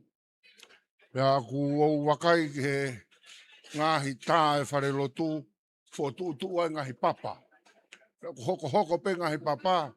Pea te whanongo pehe tō taha kutu. Koe tau me ae, ko me ae, mo me ae. Sio koe e ki lou mai re he hingoa koe kai hala e toi ngā. Pea ulue mai pe mo ki whakakau ko ia. Kau maa whanau. Ke ku whakakau pina ia I ko hapap. Ke lou mai re hata I loa. Pea koe mea ko maa whanau. E kui ai pe ai kau tai I loa ia. I ho tau ngahi whamiri. Na he lou mai re. Kou kei iki, kou kei si na umana tu. I ngahi whatongia whakasiasi. A hingoa e tangata ko sio sifa ika. Me koulo haapai. Ui heni hono hako. Se tuata lahi ia. I ngahi lahu I ta. E wahenga haapai. Te kia ke whanongo au. Ke hingoa sio sifa ika.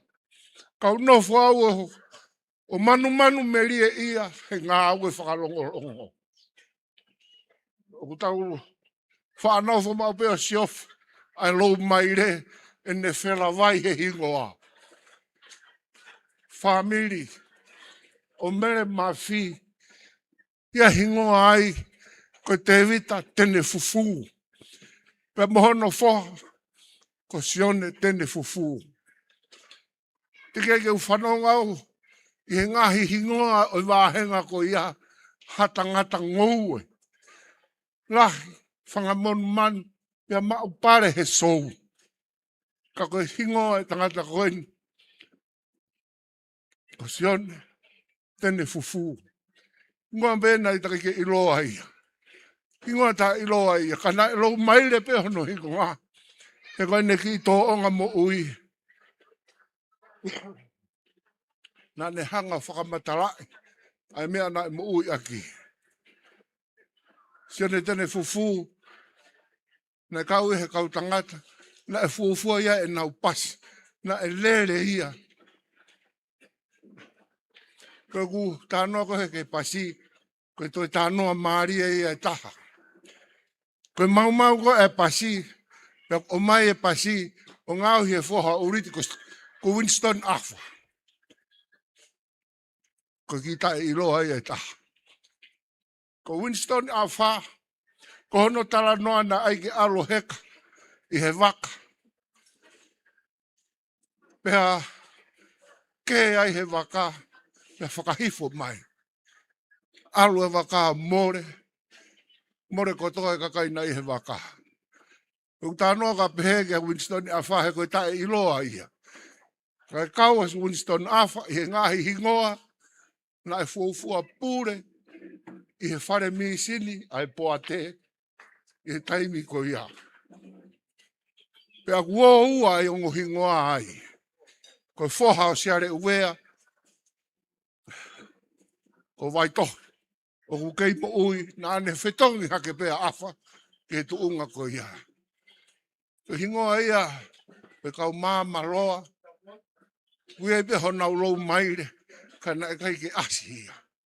Pea ko mea ko maa whanai i he ahoni. Lolotonga e tau sio ke ngahi papa.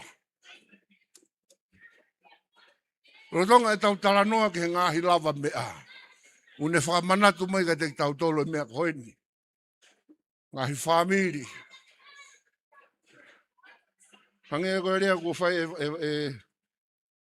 e hoa whewhkau māroro. Ngai ora. Tau whanonga koe ni. Ka kuiai e fwoi aho ia. E toki sivi aho tau hingoa he papa koe. Koe papa i umau ia. Koe papa i aku lau. Koe papa i aku lau. He kue hono hiva ona. O pehe mai hiva. E ai hahu i ha matapa. Whehui teke i ai. Pe teu i ai. E ai hahu i ha matapa. Teke i ai. Pe teu i ai. Me taha ngai lai neo pehe mai. Oi he monu te nau tofang. Tauhi e la mio ta ngati. Holo ko toho nau lo i mata. Teke i ai. Pe teu i ai. Mai famili. Koe papa i aku lau. Koe papa i aku lau. Pa mano ati ke he malanga e honi. Hanga e kawe i ngā tala mai si su he famili. Koe api fie fia. Ves malanga koe to taha malanga. Ves malanga i he re soni. O kuiai e mea sivia a si su. Tala mai ka koe maka koe famili. O ku ikai hoi fua i a ki ai. Pea koe pehe ke whakaka i ngā i ai kawe i ngā. Pea mo re soni malanga. Ko si su e famili. Koe api fie fia. Ka ke manatu e mea fua si su i he talanoa e ahoni. O kuia e mea fua i a si su. E toki mo oni e fie fia. Ai famili o kuia e a si su. Ka tonu e mea fua. Ka tonu e mea fua. Koe haa mea fua i talanoa e ahoni. Ka pau. Ko ia oku o whaanga i he ne tamai mo ne whae. Oku ikai tāu ia. Moau. Mea fua ia si su. Kau tau ofa he famili. Tau ofa he tau lava mea. Tau ofa i he tau ngāwe oku whai. Koe api fie fia. A ia si su. Sivi anga api fie fia. Koe whetau laki. Koe whetau laki. Ai mo ui. Te kapau rewa kui ai ha famili. Oku lau e fie fia. Ka e riki he mea fua a si su. Pe aku tō ai. Tō e famili ko ia. He koe mea fua si su e ahoni. Ka e ai hata. Oku lahi hake ne ofa. I hono famili ia te au. Oku ikai tāu. Ko fo irea ko mga ake toi tapu ko irea umau inga. Oku ikai tāu ia. Moau.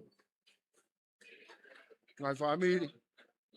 Tau mātuku koe ni. Whenga e mo ui ke tāu mo sisu. Kai tonu a sisu he famili. Koe api fie fia. Rewa e malanga. Tua whātu.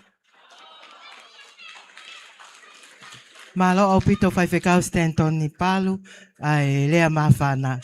Tau hoka tene he taimini ki he taha e kautu ki mu ai ai laine koe ni ai ampeliasi. Fia koe uhi o kuia e whenga maari e ke tau whanongo ai ki a akanesi tau lahi koe ofe fine fokene o Lapulo a Katalina. Mea emeline koe lahi taha pia koe fefine ia he whanau a ampeliasi. Famili ko ulo mo kata ko paspasi mai a akanesi.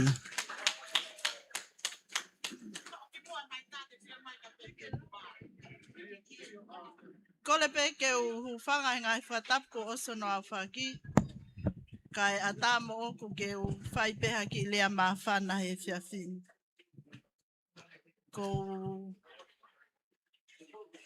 Ko le at pe family ko whakahoko at peha ofa mea. Toke tā aka nesma kau whaki. Koi ke si lava mai ki he tau whakataha family e tau koe ni ka kune ofa lahi mai. Ki he hako o mele mafi. Pea pehe ki he hako o tuipulotu. Kai o maa ai hako o ampliasi. Ne lava mai a aka neslahi i maas. I he kātoanga ai College Queen Charlotte. Pea ne maalele atu ai ke whaitoka i pea. O whai ai whekumi ki he whonua loto o Emeline. Pea ne mawai ai funga Emeline o whai ai ki ngā ue ki ai i he malae koeni o ki ai a Lopet hei muri. O kutano i mui ai a Emeline ai a koe tau ia na whaithekawa i pea mo Kalistiane. Pea si malolo ai a Emeline. Pea whai ai pe i he malae i pea. Pea i he mawhanonga holo mo i whae koe ni. Nā ne tala noa mai kia te au. Ai ngahi mea na tala noa nge Katalina. Whekau aki. Pea mo ampeliasi. Pea mo ne whanau. Nai lava mai ki tonga tapua ampeliasi me hapai. Mo ne whanau.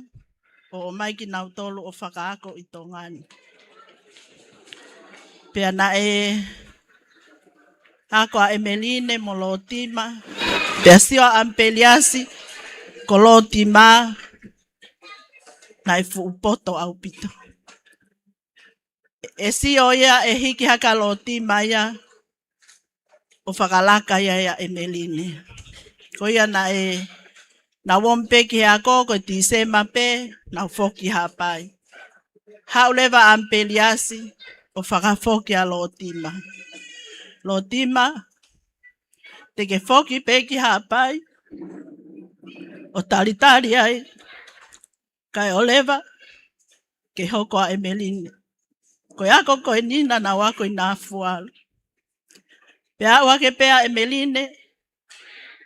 Kono tau whakaosia. Pea o mai leva Lotima. Pea ko whakamooni ia he ahoni. He nai mamaloa pea a Emeline he tau. Taha hiva walu. Taha walu hiva walu.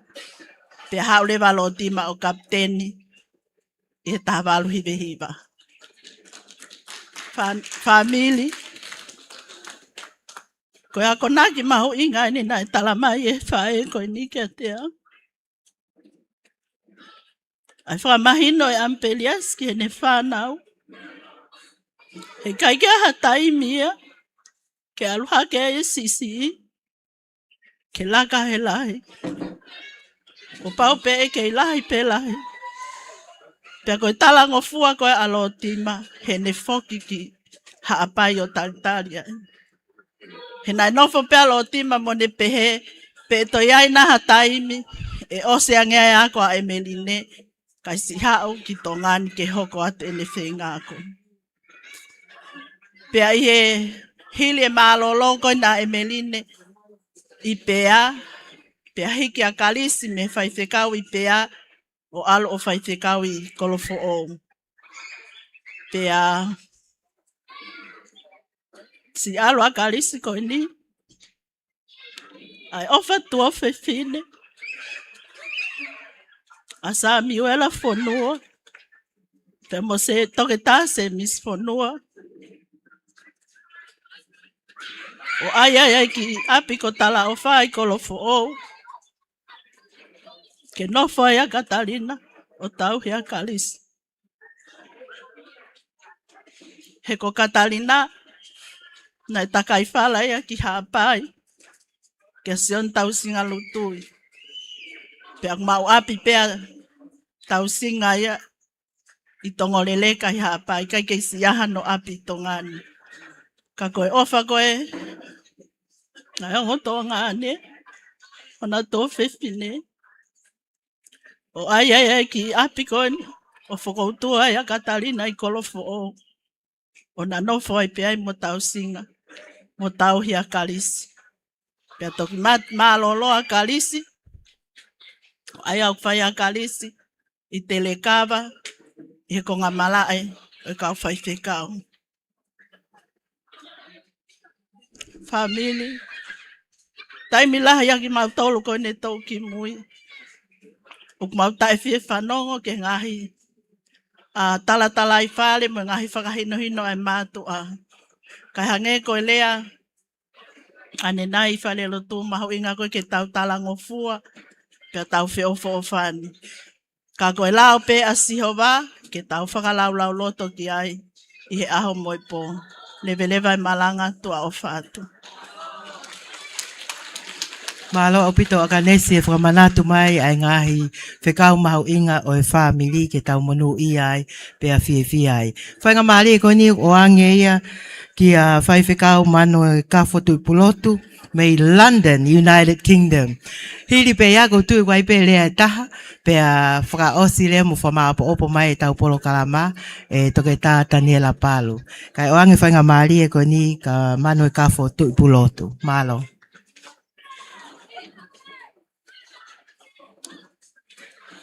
Malo apito MC e whainga maari o mi mo e motuan ke whafofonga ia te tunga whare o te vita tui pulotu. Tap mo o tua whiho tau lotolotonga.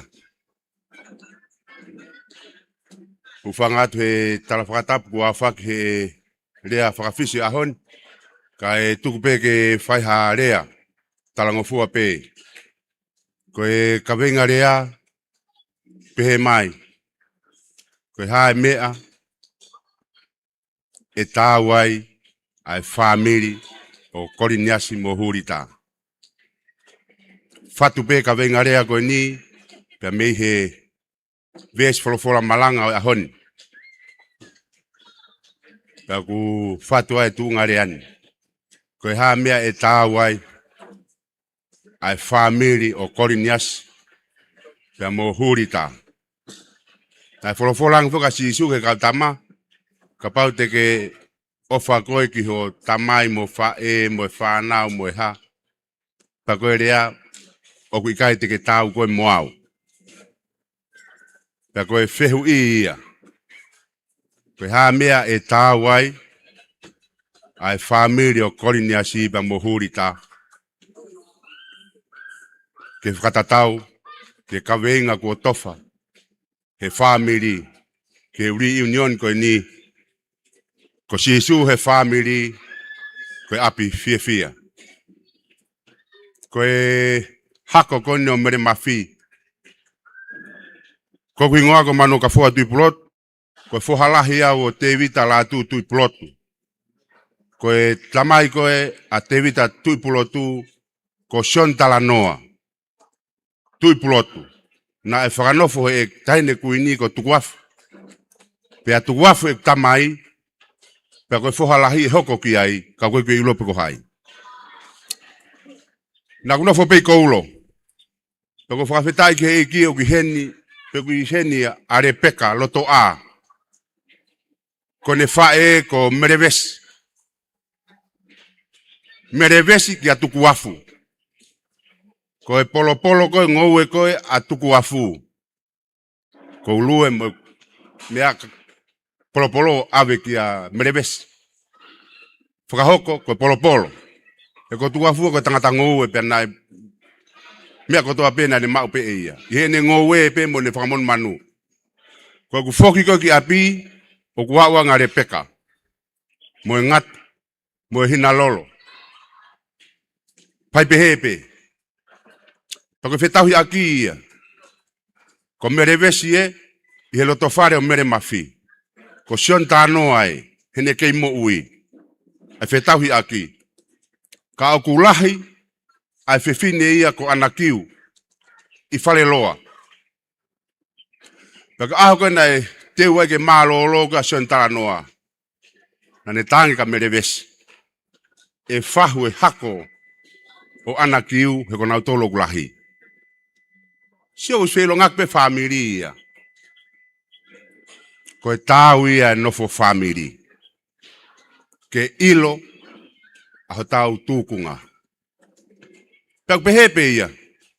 Mana tui ko whanau ko ni a te vita mo resi eri pe o ko whapapalahi ke hoa o Saspalu.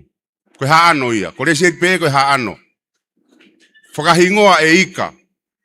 Foha pe ia tatama pe toko taha. Amerika ulahi taha ko whanau a te vita tui pulo tu. Ka ke aha no o fefine. Fika ua kon timareti nauna. O kia e ne whanau fefine a ko kia whangwhangu.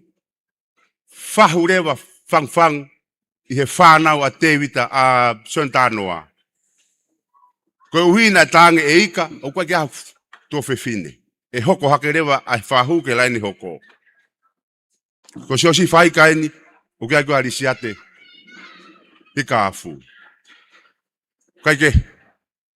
Peko aha koe na malo oloa i a Sontanoa. A tuku afu. Na whahu ia me whare loa. Ko hono hako eni o kui heni. Ko motua ko foket koula. Ko foha ia o Sontanoa. Ko nongo o whewhineu toko ua, lalahi. Uruaki sis maire, whare loa. O whewhine hono ua, mereane, ko whewhine na e whahu ko ia Sontanoa. O kui hen pe mo ia. Kaike, te whoke kawe i ngā. Koe haa mea e tāua e whamiri. O kori niasi. Pea mo huri tā. Ko inga whoke e kulau koe ai whakahoko hoko. He kou laine whakatahau au. Pa mo e whaifikau mi Australia mo Biampalu. Ko talahu i pe whoka sa miu. O kulahi e iau pa koe ne whaiako au. Ka koe tu koe whakawhamiri. O kune tamai aki au. Te hare vaia. Ai karasi koe no maafu palu. Amperiasi palu. Te vita palu. O kumou tamai aki au. Mahino ia he ahoni he uri union koe ni. Lahi tau motu ape motol. Ka kumou tamai aki au. Te ulawe ke hingoa mano kafoa. Ko vai o la mahalo ko ni whae tangata. Pa mei ha ano. Whakahingoa kia iau e ika. Pea koe ke te ha mano kafoa ia he whamiri. Na taha pe koe foha o tungane o whangwhang pa koe ni ospekia. Kai pe ke te ui ha taha ko mano kafoa. Ai pe ke taha. Koe unga koe whakahingoa e ika. Koe tāmu e ia o e hako te vita tui pulotu. Kai ke. Ka hokati he tātarai whare koe ni. Taimi koe na e uia he konferenisi. A pensimani whanua ke puriako i tau whahau pilo revu. Koto ngā ako i toloane e tamai. Whikau mai Sontanoa me koulo. Foki. Foki ate e tamai ki koulo. Koe whikau weni. Koe uhinga hau foki mai. Hu ki tau whahau. Ke whai e pui a pensimani. Aia koe e whiafi kotoa pe. Pau pe ke alo e tamai o ave tokonak. Ai pure ako. Koe unga koe ha. Ka moko puna ia Rosarine. Ka kui o emerine whamore more. Ka ku i koulo pe fok. Kaike. Koe whakaukau ia. Koe tāu ia. Ai family. Ke ilo ho whatongi ia. Kuonga e nia ku lahe whewale loi. Ka ko whakampea tau whamiri ke ua whewale loi. O kuea kakai o heka he saluni. Pe kuea kakai o nofo he whariki. Ko tala e whamiri. Ko tala e whamiri tui pulotu. I niu mui. Ko nau whakataha mai koe ki api. O kuhao pia me reves. O tangutu he se ai loto whare. O tari ai. Kia seo si whaika. Ki hao mi pangai. Ka pau koe taimi o tala koe fitu, o tok tau maa so si whaika he hiwa, ko tok whaia lot family. Hei kai ke whaia lot family, ka orewa kua hua so si whaika, He loto whare api ko niu mui. Ka kou tātānoa pe he, ko hunga koe tau tangata koe ni. Ai ke whi ofo ofan. Koe tāu ia. Koe takitaha ilo hono tuunga. Ke ilo he tuo whewhine a hono tuunga. Ke ilo he tuonga ane a hono whatongia. Ke ilo he whahu, o ke ai he whahu. Hange ko lawe koe na whai ane a whi. Koe nofo koe nu usila. O koe ke toi aha tahai. Koe lai taha pe ko Wiriami. Pena erea ke tamai. Koe ngā whuka anga nofo. E toki foki mai a ki tongani. E toki ulumotu ai. A ulumotu ai. Ka koe ngā koe hoko koe ngai putu inu usila. Koe whuka te aha taha ia. I he laine koe no te vita tui pulotu. Ko pau ke aluanga Amberias Palu. O ulumotu ai. Koe mate kone me tanga mo tokoa tamai i he ni. Ko te vita palu pia mo wainga na whai tūtu ni. Ka ko whamatala pe ka inga. Koe tāu ia. Tāu ia family. Maino pe o tua. Maino ko whika uloaki ke ofa ke o tua. He koe o tua tene toki whakatau ki tau tolu. Tene whakatau koe mo au ke ilo e mea ke whai. Koe whakaosi. Ko whakawapalahi pe ki he tangata malanga e honi. Samiro ko ofalahi atu. Ko super proud te aki au ko iloa. Presteni ako ko family. Ko pure ako atolo ako ko family. Fie ai. Fie mafi ai. Ko presteni ai Uniting Church i Australia ko family. O fu whakaware ia ke au hataha o tau whamiri ka ngai tunga pe he. Pea ke toki sio ke he koe. O wikai ke tāu ia. Ka ku hoko hataha ki a ngai tunga pe he. Fie mo hakailangi tau ai. Ko hanga he o tua o whakatau hataha ho tau loto whare. Ke au ki ha tunga pe he. Tara monu wat ke komit ngā ue. Whakausi pe ia. Na mawo pe o kofi. Mo e tamaki whiwhine ka hatoa koe he klup ngā ue. Alu au he whakakaukau. Ko ku ngahi o whiwhine ki nau tō. O kwasi pe he Facebook a. Ko au pe tangata. Nau nofo nau tō whakakaukau. O kunau tunga ane aki au. Whai ai pe ui pro. Moe ha. Kautange. Katangi whamore. Ko mo tamai au. Ka whai ai e whotu koe ni, ke whai tauri union ni. Ko hui ko mahu inga ia, ke lau maria wa inga palu, ke eka viam palu. Mo kau, mo ngai whai koe pa me Australia me poane. Ko mautok whetau ki pe, i he ufofu asum koe a whamiri, ke whai e whataha koe ni. Koia ko whamalo lahi at, ki he kulupu komiti takio, o ko whaatafuru i pena tō pa kuna whaita. Ka ko dange. Mana tui ko mo angkolona kai ke ako ia. Na e tūria e sa miu whanua me form 6, he na kai ke ne lawa e ne CV ke kau ai. Kumai whoka sa miu mo i risi, o ko uia ka koe ke aso hingo au ke he risi. Ka koe puri ako fuke ko son havea. O sta mai tamai ki ai. Sione puke ate varena ka pai tukuange ke alu koe whakakina atu. Kai ke. Ko tange hoa ko sa miu. Pua. Mahalo ko tok whalala mai e whai ako ka te au hea honi. Ko tange. Au te ke aha whai whekau sa u tātā whakanofo i Piritania. Koe fua whai whekau sasu e siriana tau ataina o tonga kua ui ki Piritania ke ngawe ai. Ko manu o ka fua tui ploto.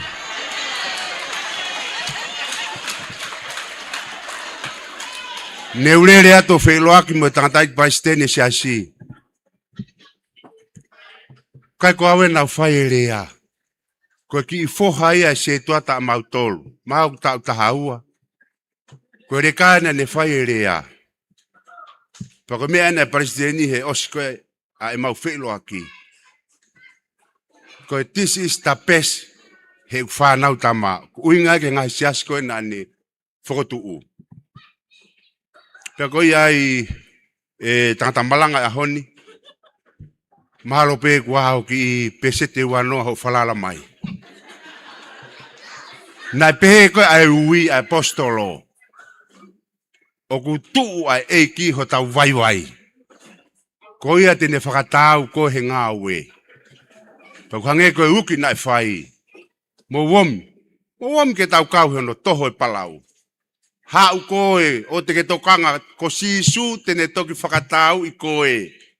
Pea mo au. Koe mea koe pore. Teke atahai ano whopitania o titseni ai. Foki mai ki se atou tai o ako tohi tapu. Ka koe whakakato e palo mesi. Na whai ke whae. O si e tau e tolu walu e loto e whae. Ki whau se atou tai. Whanau no. Hange ko whakahua ane nai. Ko toki mahen pe whok mo pua. Ko tang pua. Ko ai pe ho huse pahaniti. Ke whalala mai ka te hau. Ko whampe ya o ka taimi o ku heka ya sami wela he. Se ai se asi. Ka talange ka sami e mea ke whai. Te utari ko au ka pautene awe au ki niwa te walu. Ka ko ofalahi at sami wela. Nau ilo i foke tamai pen mone. E ku ankolo na e tamai. Na e omi a sami o me fisi ki mua e ke whai whekau. Ke kandidate whai whekau. Ka ko mai fuke ko ene tamai ene anu e latu he sekretari. E sea sekretari lahi. Ko e ria i peki tua no ki hingoa. Ka ko tau sio ke he tau ai otua. Tai mini ko hoka sami wela. Ko purako e korisi. O falahi at ke laine mua te pide mua ka te kemoutou. O falahi at ke he family o mere mafi. Repeka ko o falahi at. Ke whafongai ma mere wes. Tupuanga e lea. Pa moe whaifatongia. Tua what. Mo kata ki o te paspasi ma whaiwhekau mano e kaho. Tupulotu. Mei London, Britania. Ko tau ngahi talainu ko mai ke tau talango fua, tau taktaha ilo tau kita, whanau ke tau whanongo, pea tau mui ke ngai tutu uni e mātua. Ma wai whiwhia, pea moi monu ia sisu. O ku whama apo mai tau polo kalama, ko tui ukai pe ai lea e taha, hili koe pe o anga whanga maari e ki he komiti, pea whaka osi mai lewa e toke tā Daniela Palu. Ka koe e whapaapa makehe ki a Losaline whe ao tawhea. I hene tuku mai ki taimi koe nina ne kole maha ki mini pe ua ka taki ke kau he maa whana o e whiawhini maa lo au pito.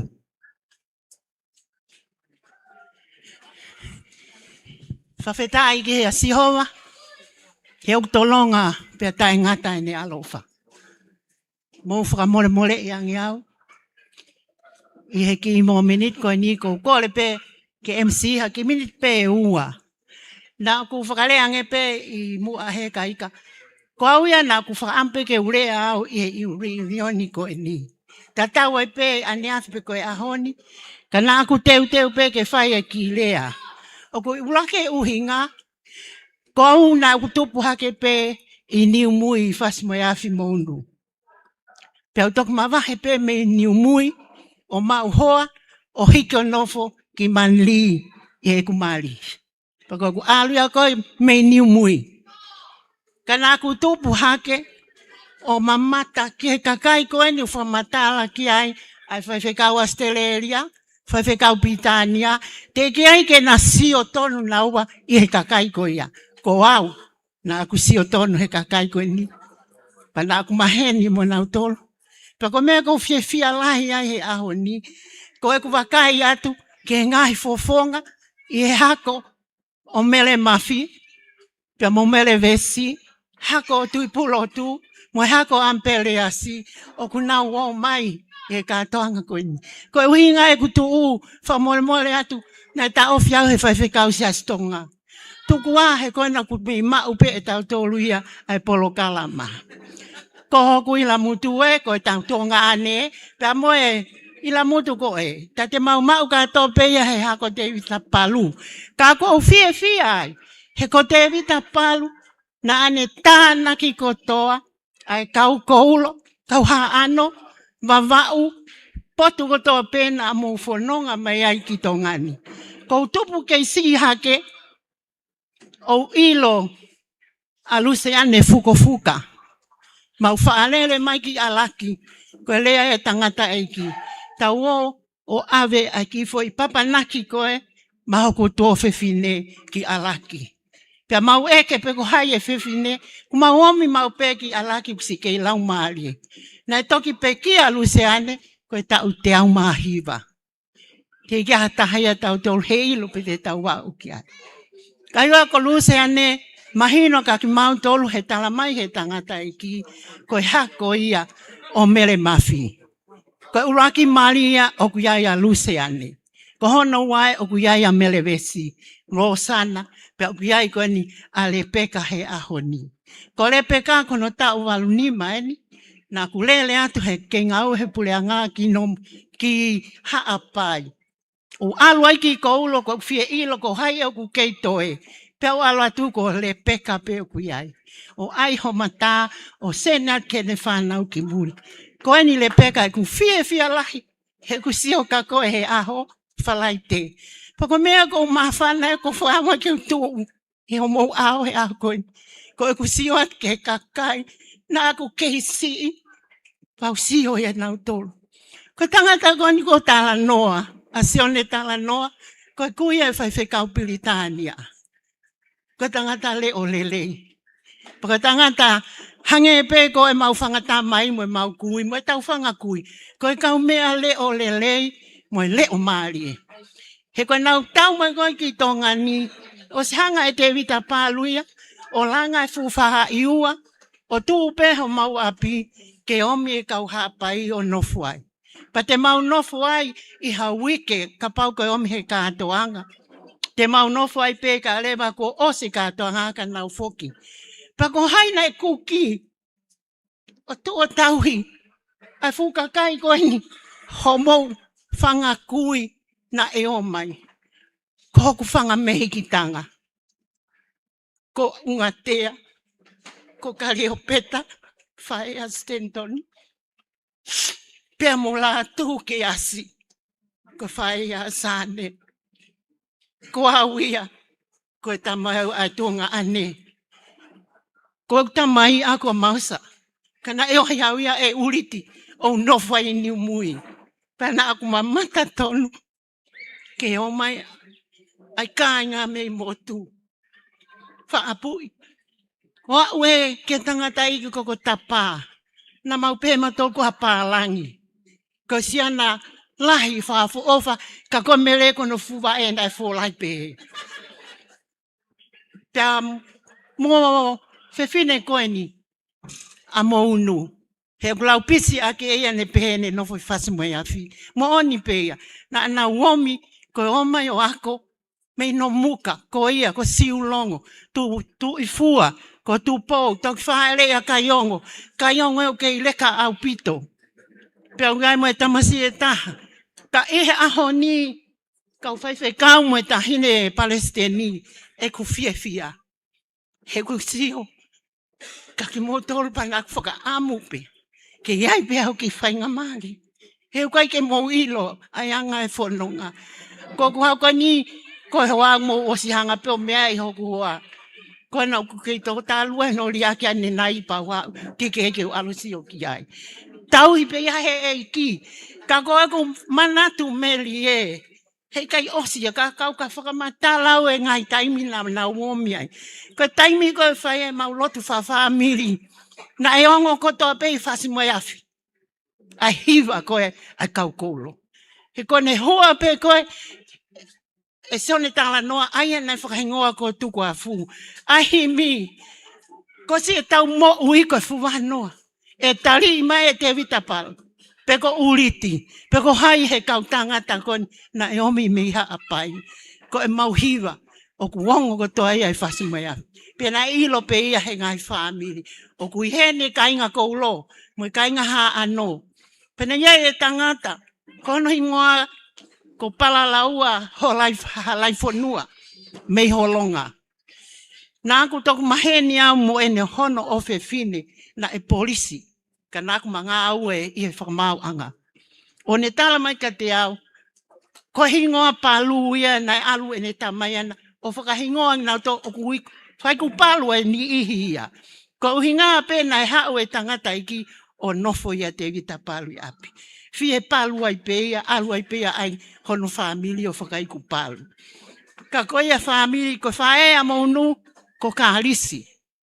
Ka ko kālisi o ku toka pe moea mala e takau nove. Hage ko glave ane a fie wike kosi.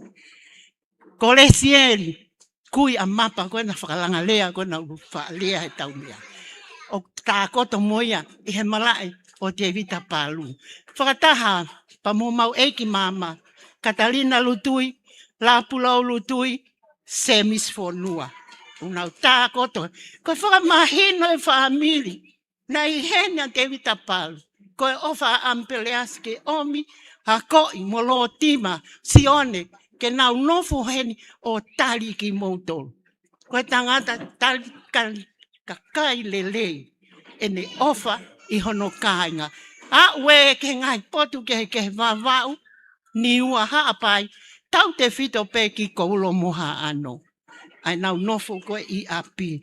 O mai ai e ki siana koe na e leo lelei pa na ilonga ko hongo. Ko tangi ako ni. Ko lerat ki nusila. Whanong mai ko si ipekia. Ko sunia sila ki vai. Ko moko puna ia o ofa. Tahaya ngai tonga. Tu whawhiwhine. O te vita moloti maa. Si pekia sunia. Ko ngai hao ang kotoa e famili. Ko iau ku puna ke. Kai kia tai ene whanau tene au kosi e leo i tangata koe. Ka koe fo iafo ia. Famili. O ko hanga puke. Mo oni koe lotu. Fika uraki. Ka koe leo lelei. Mo kau punake. Kau hiva. Pea oku osi mafola ia. I mamani. Homo leo. Kuiai kakai ku leo lelei he hiva. Whau taanga. Pea kuiai bo au ke tau tangata koe ni. Koe al hau ia ai ki foi. Fe unu koe na lavi kai Palestini. La langa pe ia he loto fale. O kori mo hulita. Ai lotu. Ai ako. Ai mo ui fe ofo ofani. Mo ui fe tokoni aki. Moe mo ui whakahongongo. Me mawinga. Ke tau listen. Toko lahi. I ngai ahoni. Ku tae fie whanongo ia. Ko mea ia ku tau mawai. Ko e famili e ku fie ko e ahoni. Stentonia na u whaafua hola ne keireka. Ko hawe nia taimini. Ko pule ia ko ahe sa utata o meripuane. Whakawhetai. Ko e lotu ia ampeleasi. Pea mokori. Ko kori foki nai whaiwhekau. Ke muhanga o meai. Whaiwhekau a kori. Whaiwhekau a ampeleasi. Hako mai koe ni. Pakutau pata. Kako hono monis famili. O wate whakamalo mai he kati ke lava mea kou whai. Ko ia kou ofalaya ka motol. He ahoni. He kai ke mowila motol. Nā ku whoka pēr mate he ahoni. Ka kou alu. Os maa wau e ki he vani. Hataimi pe. Ko ia mautol ko ne to ko ni ne on ko kena valeta la ki ai. Whakatoto la ape ke folfola mo to hita maunu. O e toi tokanga ke lau whahu mo lau wa. Si hova pe, tau hala pe ia. Ko ia, ai ofa lahi atu. Tohi pe ho tau ngahi nguahe. Tau whangakui he papa. Whaamu. Manu kafoa. Stenton palu. Te evita palu. Palestini. Teu ke hoko mai. Kātoa mo Palestini. Asteleri atu. Tohi pe ho tau hingoa. Aku mahu inga. Tohi o tau hingoa he tohi o he vani. Tau kātoa, alu ko toi famili o kori mo hiulita ki he vani o e toi alu kehata. O whalahia. Mali elea malo au pito Antiline. Pe hange pe ko ngahi i whekau ko eni o tau famili ke tau talango fua. Pe a tau whakaapapai a ho tau ngahi tua whawhine.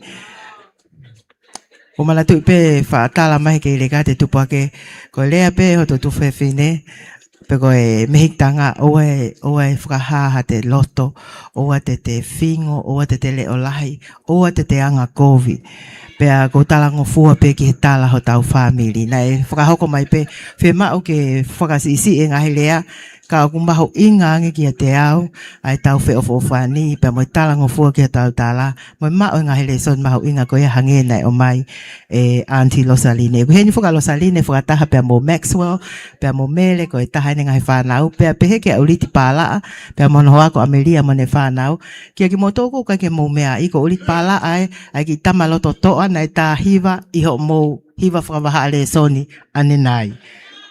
Pule ako, na e whakahoko mai pe ko se fesi foku ne tataki ko uliti au wha MC e ume ala lahi i muri. Ka koe aho ni ko poa ki ma se fesi ia, ma ua ulit pala aia i fu hiva whaofa ane nai he malanga. Malo, ko ni uku oange whainga maari he taimini ki a Amelia, ko Amelia ko whawhine fokia o se la lahi. Ui ka tope matolu ia a se la lahi ko mama. Na e tok peki at foka sela ko hono hoa ko toke ta se misla tu ko taha ne kau me mipa ngawe malohi e tau ko miti ngawe mo ka ta ki o paspasi mai a Amelia pe mo lea me ko miti malo ko kore ke afia ke tapo ke afia o toha tau loto tonga ba ko kore ke ufanga ngai whatap ko toa pe ko si afa ki atu e MC kai ata mo au ke wha ki lea whafofonga pe o e komiti ngā aue o e reunion e apiko ni mui. Ki mua pa whai ku lea ko tau mua whai pe whawheta i ke o tua hangai ko e ko la vene nai. Kana tai oua e o tua he kei ke tau wikuna ai whakata whamili o e ahoni. Ka moni ko whainghala whaingata ane mau fōua mai ai. Ko mea whaingata pe whoki ke uki a whainga mea peheni. Ka oku... Nange koe lau koe na whaiwhekau manu tuipulotu ane nai manu ka whoa. Koe kamata e mau ki talatala noa ke whai ha reunion. Ko e mau... Whai mau ki kofi. Ko mau talatala noa is a good thing ke whai ha ki whakataha peheni. Pena whainga mea pe whok whakataha i pepa. Osi tā noa, mangane tā noa i hawhi tau e ua ke toru. Pa whaiwhaingi pa mau pehe. Ke mau... Ke aia elewa ke whaka ilonga i he senturi ua ko ina e lotu. Ilo e lahi a si kakai te nau lava mai ki ai. Pea ko mau komiti o mau toko whape mo i konga. Aia ko Cecilina, tahinea Sami mo le ipua. Ko au, ko Winnie ne whafonga hai mai ta wha ko mele mafi. Pea ko... Mo Veronica, me ta whape ko ino amberiasi. Pea mo nauna, pea me he ta wha ki ko ina te vita tui pulotu. Ne whai mai pe ma whananga o se tau eta. O sta noa i pe ia. O sta noa i pe ka koe mea koe ke whingai koe ke whai fui ngau koe ke lava e whai whatongia. Ok, au ke olunga, au ki lalo te kai pe ke whaha lava se o ki ai. Pea... Whai mai pe o au main koe ke kamataanga e ta uni. Mau ilo. O ku wawe tai mia. Hoi hau e. Whela koe hau mi tau lau koe ke... Pea kamataanga ta uni ko ule lat ki nusila he ki whatongi ai. Osi koe tohianga Cecilina tala mai. Ko ia e arui ki nusila o whai ne ako whawhai whekau i he Salvation Army. Pako pehat ki ai. Pako alu ka ko hai te neuke ho mo reunion ho mo family. Tamai e Cecilina e aru pe sio pe na lama ha. Ko hau ko ia ko osi koe whanau. Ke peke hatahe ke te rea hake ko haha mea e whai mga hai mea ko ia. Pako whoki mai ko pen. Ka pau hei kai ke u whenga ke initiate ke kamata ha ke whaha whenga ke mau. Ke mau ngau ngau ke whaha mea. Hei kai pe ke whaha mea ia. Nea ngā mau pisi a pito takta halahe mau ngai whatongia takta. Kana e mahu inga pe ke mahu inga family ke momo ang pe family. Pea whae ko o loto lahi. Loto lahi le wako ia o mauki, loto lahi ma nauna, loto lahi ma Winnie, ka pehe a Veronica. Ke mauki ko nai family. Whae ngai foto tu e ngai pokalama. Whae pa mo e uki wha family. Pe mo sila vai pe family o sila pa na lahi ni hia na ke na fu mafana na to ke ngai mea na u ki pak mo ni pe ko taimi mo ua ta ki ta lahi ni ngai fatongia. Kana e fai pe mo e loto lahi ke aho ko ini. Ka ko to e whenga maari ko ini ke whaka malo loto honga ka ki mo to ko toa family. I ho mo loto lelei. Pe mo fie whanongo mai ki a ki mau tō e heuki ne mau whai. Ne o pe mau ilo pe mau tō ngā, o koe ke mau ka mau tō he ka whai tūtūni, koe ke mau ka mau tō he ka whuko tūtū. He koe whanau mau tō re whewhine, o koe ke mau ka mau tō re whanau e kau tangata, iho mau ngahi uru I whamiri. Ka ko I pe koe ke te hataha, mau tō ha ke whai ngāui koe ni, mo e loto lahi, koe mone na mau loto lahi pe. Mau loto lahi, te popo mā tauwha, popo mā man kafoa, ke mau tō, ke mau roto lahi pe that we can do this. Pako I mea mau ngai whataha. O mau loto lahi pe mau fia, I he mau sio, I he au whalai te, I he whika koe ni ne tau o si hau ki ai. O tatau pe I he hako amberi asi, hako te vita tui polotu, ka mai si hako o meri mafi. Ka mata me whalai te, o tau ova tau tolu he toko whangau tupu. Where mo ngai whamiri nau poaki mai ke nau lava mai me muri. Ko toi, ko mea ngau e lahi apito e nia, I ho mo si loto lelei, ka mo si whe kau mai. E lawa peke upe he, koe kau tani tungua. Ko wini o nene o senturi wai. O tau whakailonga I koe ni, pak tau pea mo ki tau toru. Ko whamiri tau toru na tau tupu haki e he loto, hange pe ko ia, tau whangakui, na nau mahalohi I he whae ngahi ngau e koe ni. Pako ia o mau kore whamore more, taim tatau pe o mau kore whakamore more atu. E ngai tono no ko toa pe. Tata kamata pe me auraki. Ahoa, pa moe ahon. Mo ilo ko maftoru mau ke iki. Mau ke ako ngau pe hopti ke mau tataka whai ngā mea. Ka mau kore whamore more ka pau na whai ngā whafotunga. Pina ngahi lea, to ka whai ngā ngau e. Ne kai ke hoa pe e. Whiunga mo expectation ni, mo koi whamoe ka moto, ka poto pe ani mui. Ma kore pe, ka haki lelei, I ngau na mau whai, whafokoto pe ke o tuau ki lai. Pa kai ha tau maa vai ahoni, tau maa vai pe mai o tua. Wai ni unau eke mai, pe te whai ha tau reunion I hoko a whia. O tange tukat pe ki he roto whare, ko hang mo roto, pe mo roto ke whakatau nima, hongo furo. Ke hau koe komiti hoko, nau lava ke nau te tewa lewa ki he whotutu ko I hang mo roto ko ki ai. Ka wai o whalahe tu mea ki mautoro ko tope ai komiti. Whakatala mo no atu ki he tangata eiki. Pure ako e koe skotu pou, ka umaa pare steni, o e siasi metodisi, to Reverend Carissa, pe mo ki moto ko tope se kau whawhekau, tuk ngai whatongia ko tope, ko hiri whaki ma ki motoro. Wai o whalahe ka ki motoro ko tope, mano apito. Malo e lea me he komiti ngawe, ko Dr. Amelia la tu ia, tupou ka taki, ko e ofefine foki ia o sela pea mo Dr. se misi latu. E pule ako ko fefia ko hi ko e ngahi lea ko toa mo ngahi talanoa. Lea? Hao lea? Mahalo koe ha me oksi tokanga ki a George. Kai sai pe family ko e feo pene family pau ke ia whenga mari ke taha ko toa. Kai ke e ahoni e pule ako koe ai mawhana ma ke e tangutu koe loto. Fu mawhana au pito iho malanga. Pe au hanga au ia hiki whangi nauti. Ko hi ko whie ma o au ia ngahi tokoni ko toa pe. E le soni ahoni na ke talanoa ai ki he e tau mo oi e tau haonga o e whanga ulofi. I kai ke tau whaalawa sio ke te volo.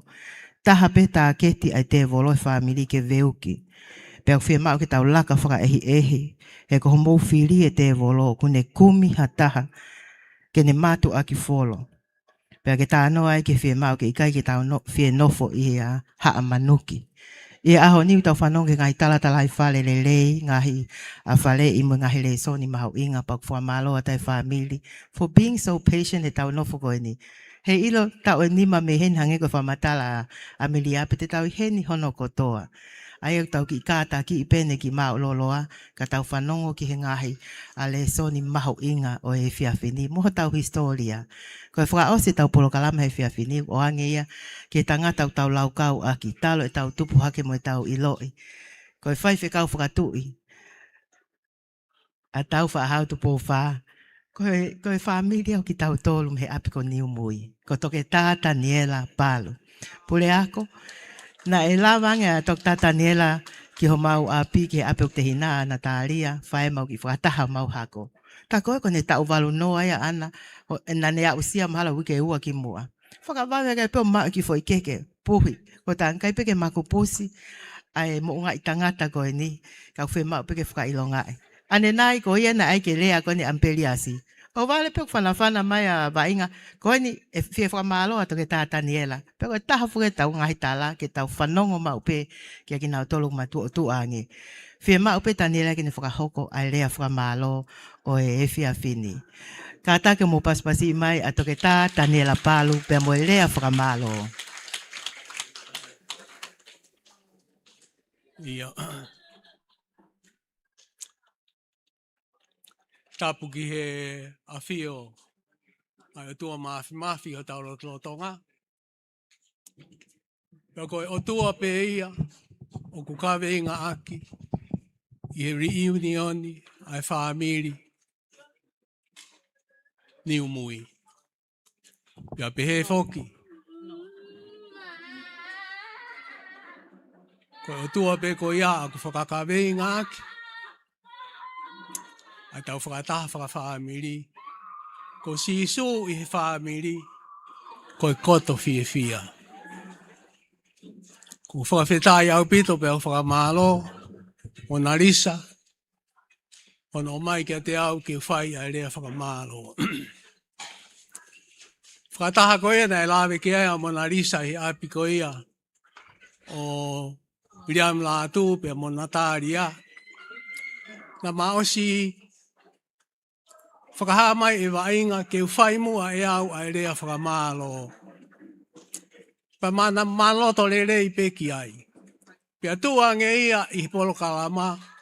Ke whai au ai whakafofonga o e whaamiri amperiasi. Kai whai e te vita wainga ai rea whakamalo. Ahoni, ma whesio whaki mo te vita wainga. Pea mahino po mawhetongi. Koe anga ia i tau no fo. Whaamiri. Te vita wainga fusisi au pitoia ki a te au. Ka kou whai pe au hono loto. Koe ohi, ko sisu i he whaamiri. Koe koto whia. Koe koto whia. A sisu i he whaamiri. Ko loto peke u whakatapu atu. Ki a hau eiki. Me kau tāki. Whanua. Peke tangata eiki. Malanga o e aho. Le ongo ko osio no whakatapua. Ka ko haite ne hanga mata au off. Ai whia au ke oku loto. Whia he tau whaka taha heni pia moe Palestine Uniting Church pia mei Australia. Mahalo e manuka foa. O kui kai koko tu o fefine, ka kohoku o fefine. Pe foki ki a foha koe no haloti pia mo soana pia me Australia pia mo ki mou tolu kotoa pe kau whai whekau o ku mou i muri. Pia kou whihanga o whakailongai ma kehe a ka nesi sii i he tau whakataha. E ko aka nesi sii, na ne o sianga peo whakahoko atu, ko e tama ia ala pulou, pia mo amanaki tau lahi. Ko e lahi taha ia i he whanau, a Katarina, pia mo tau singa lutui. Pia ke te au, pia mo e whaife kau, ko maeiki maa ia. Pa ko loto pe, ke o hanga o whakailongai, i he whiawhiko eni. Fia au pito hoku loto. Mona Lisa. Pia pehe ki atoke tā Ameria. I ho whakalawe ki he whakatupu o i whakakaukau. Ke whai ha tauri iuni oni whakawhamiri.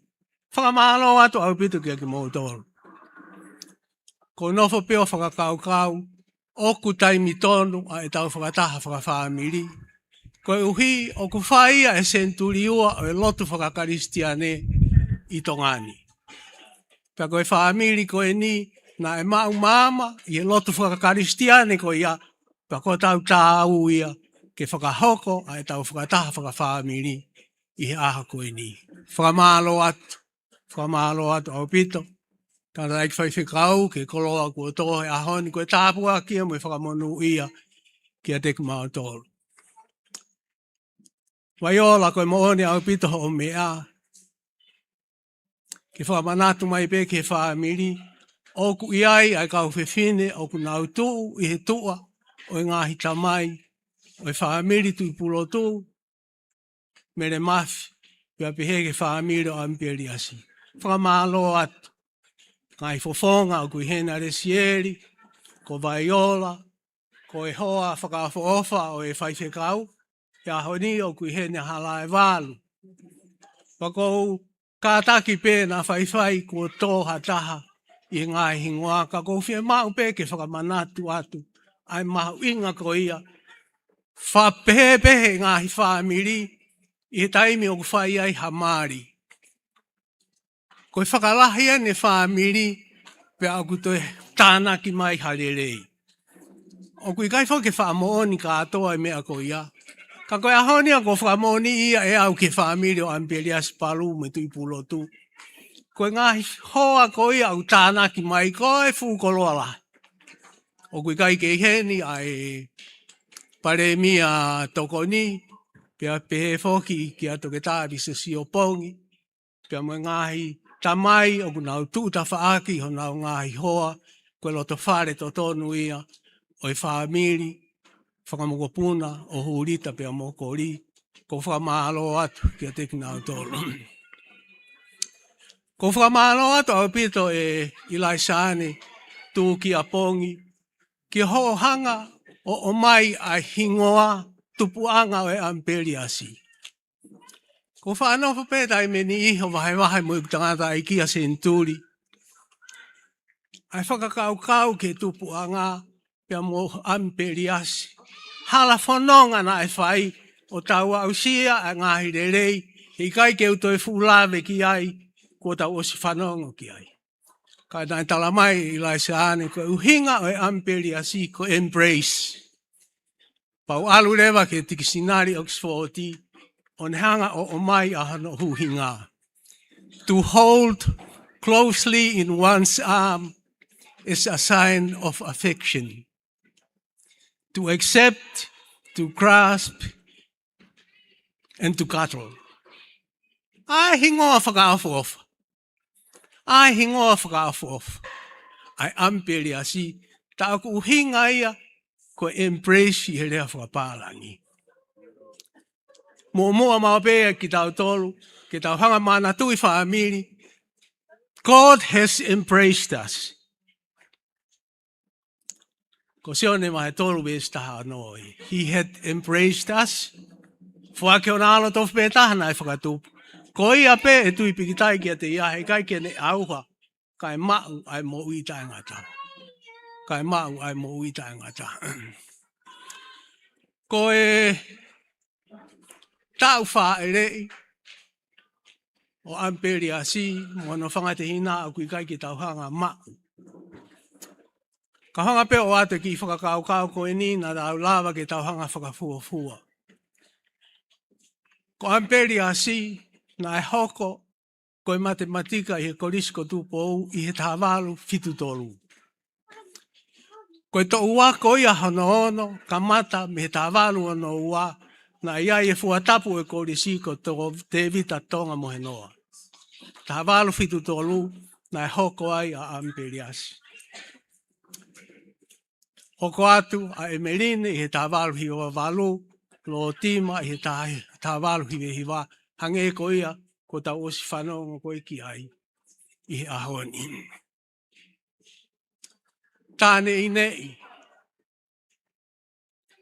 Ke toka mai e whinangaro o tuama ne alo whai he whaamiri o ne hanga tāpu e kina. Ko e uhi na ia amperiasi i hingo ana ne whai wairea kau pālangi o pehe live up to its name. Na e mo ui aki e amperiasi ano hingoa. Whanawhana mea ki a emerine ki mua pe alu o ako.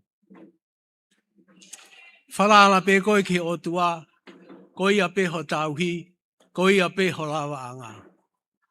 Whalau ma e merine, ko haina ne iro e a takai o e taimi ko ia e nofo i ko ulo.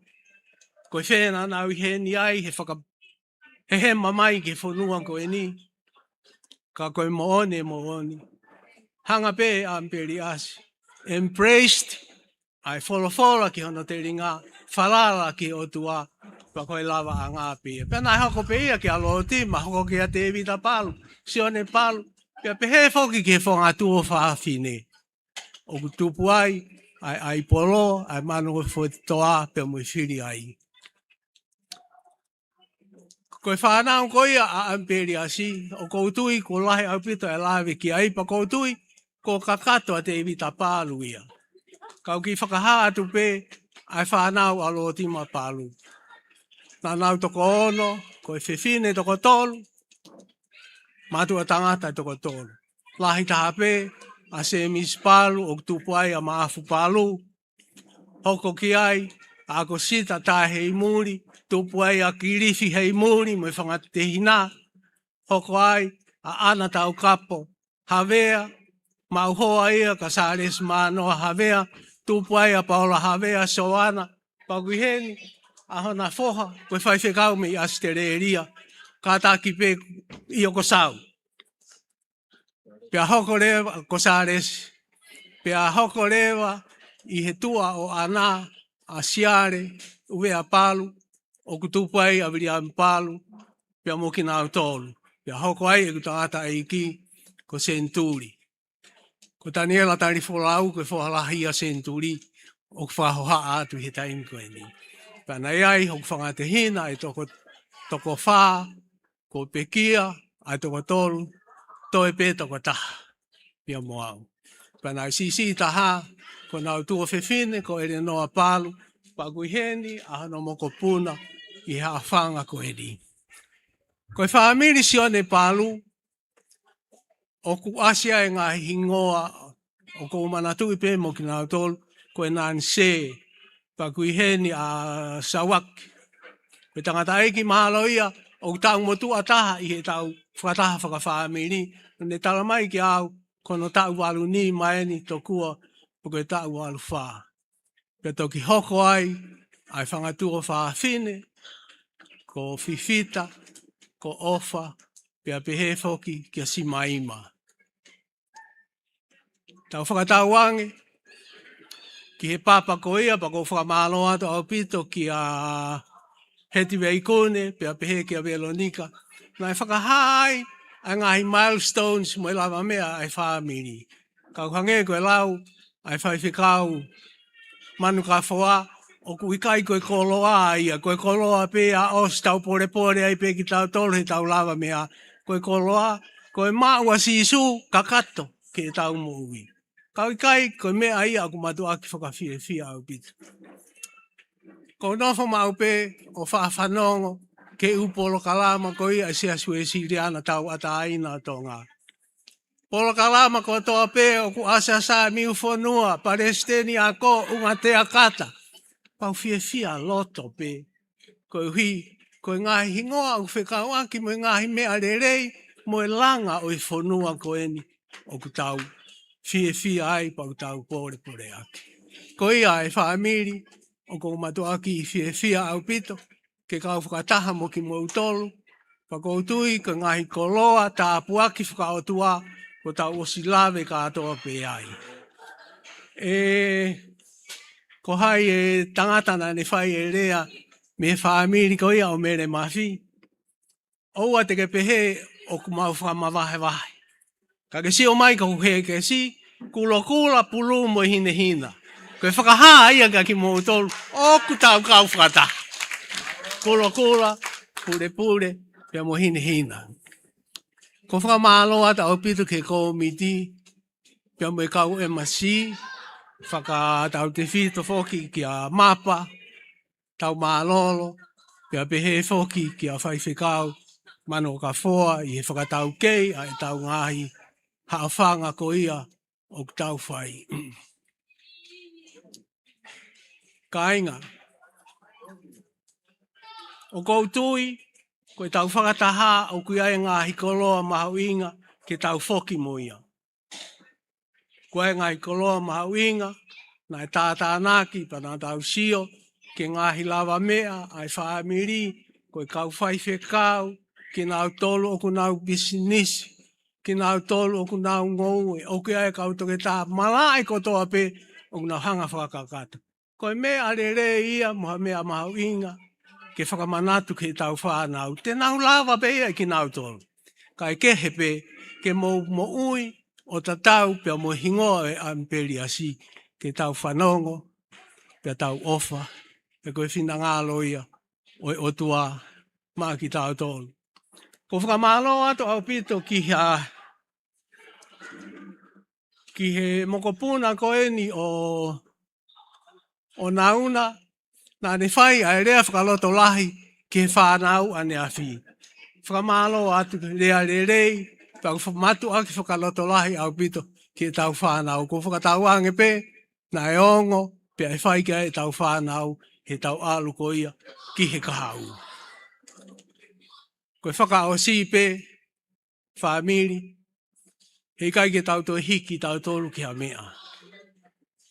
Tala mai he Palestine Siasi Uniting i. Ahoni pe, whai pe tau whiri, ko si hova pe te tau tau ki ahi. Koe ahoni pe, koe whakataha whakawhamiri ia, ai whamiri, amperiasi, mere mafi, pia pehe kia te evita tu i pulo tu. Koe o tua pe te tau tauhi, kai ke te iai ha tau whiri. Ko ia ko whakatauange, ke manu ia ai pe, ai whanonga ku tau whai ka tau te whito, ke tau whanau. Ane awhi he ku whoki atu, ilaisane, nau talange ki hoku hoa, ko talai wosa, pe koe mea pango pe ku ne whakoutua, ka o mai pe ona ofa me tala monu.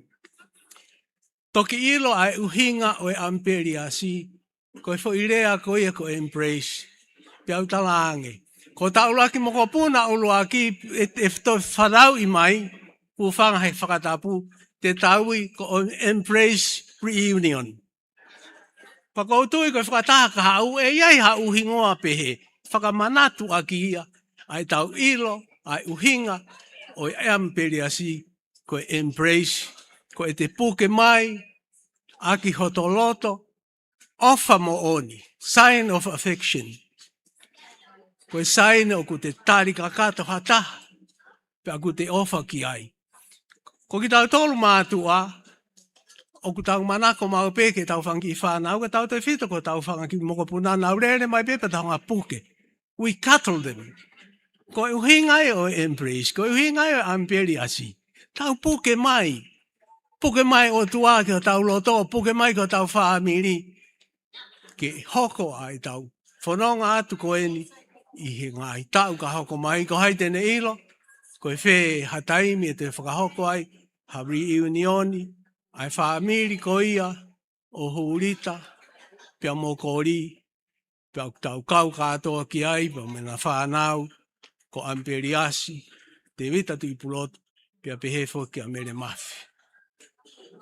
Whakatauange pe, ke toka mai ai pe whina ngālo e o tua, mene ngai tāpu aki, mene ngāhi monu ia, kia ki tau tolu, e hoko atu i tau whanonga, ka ke ave hao ki tau tolu ko toa pe, ko tau ngahi no whaanga, mo tau ngahi api, pia hoko atu pe e tau lotu, tau whehua, whehua whaki aki, ai ngai whaamiri, kota ko toa pe.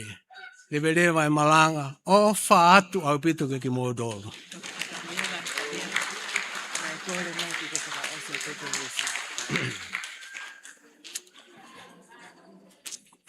whaiwhikau, mō whanga toko ua whaiwhikau. Koe ni whanawhana mai a Mona Lisa, ke ukeresi ai pē, ai tau haawhanga. Koe koloa au pito i ke te au, ke u whakahauko. Te umanatu ia e au te alo moeno tala noa ange ki hoku hoa. Tala i mosa, ko au nā ku keresi ai mau whakataha anga. Koe whukoloa ia ke te au, mālo Mona Lisa. Io, tau lotu, pia koe keresi o tau iki, ko Sisu Kalais, o whalahi ai o tua koe tamai. Whiohi mwe lau maari e maa oni ke na whamau. Ia teke mau tolu, i he mau whakataha whakawhaamiri, o whai ai peo tai ngata, peo tai ngata, amen. Malo. Ka malo atu toke tata nela palu, ai lea whakamalo, pea mo ke lesi whaafofai tau whakataha reunion. Whamole mole peka pauna aha tono no ta hufanga pe he ngahi lot lele ahoni. Kai o atai pe tala monu ko lava lele ia ai reunion o e api ko niu mui wa afe wao no. Pea tok whakakato pe o tua mea ko toa ka mou mea malo au pito.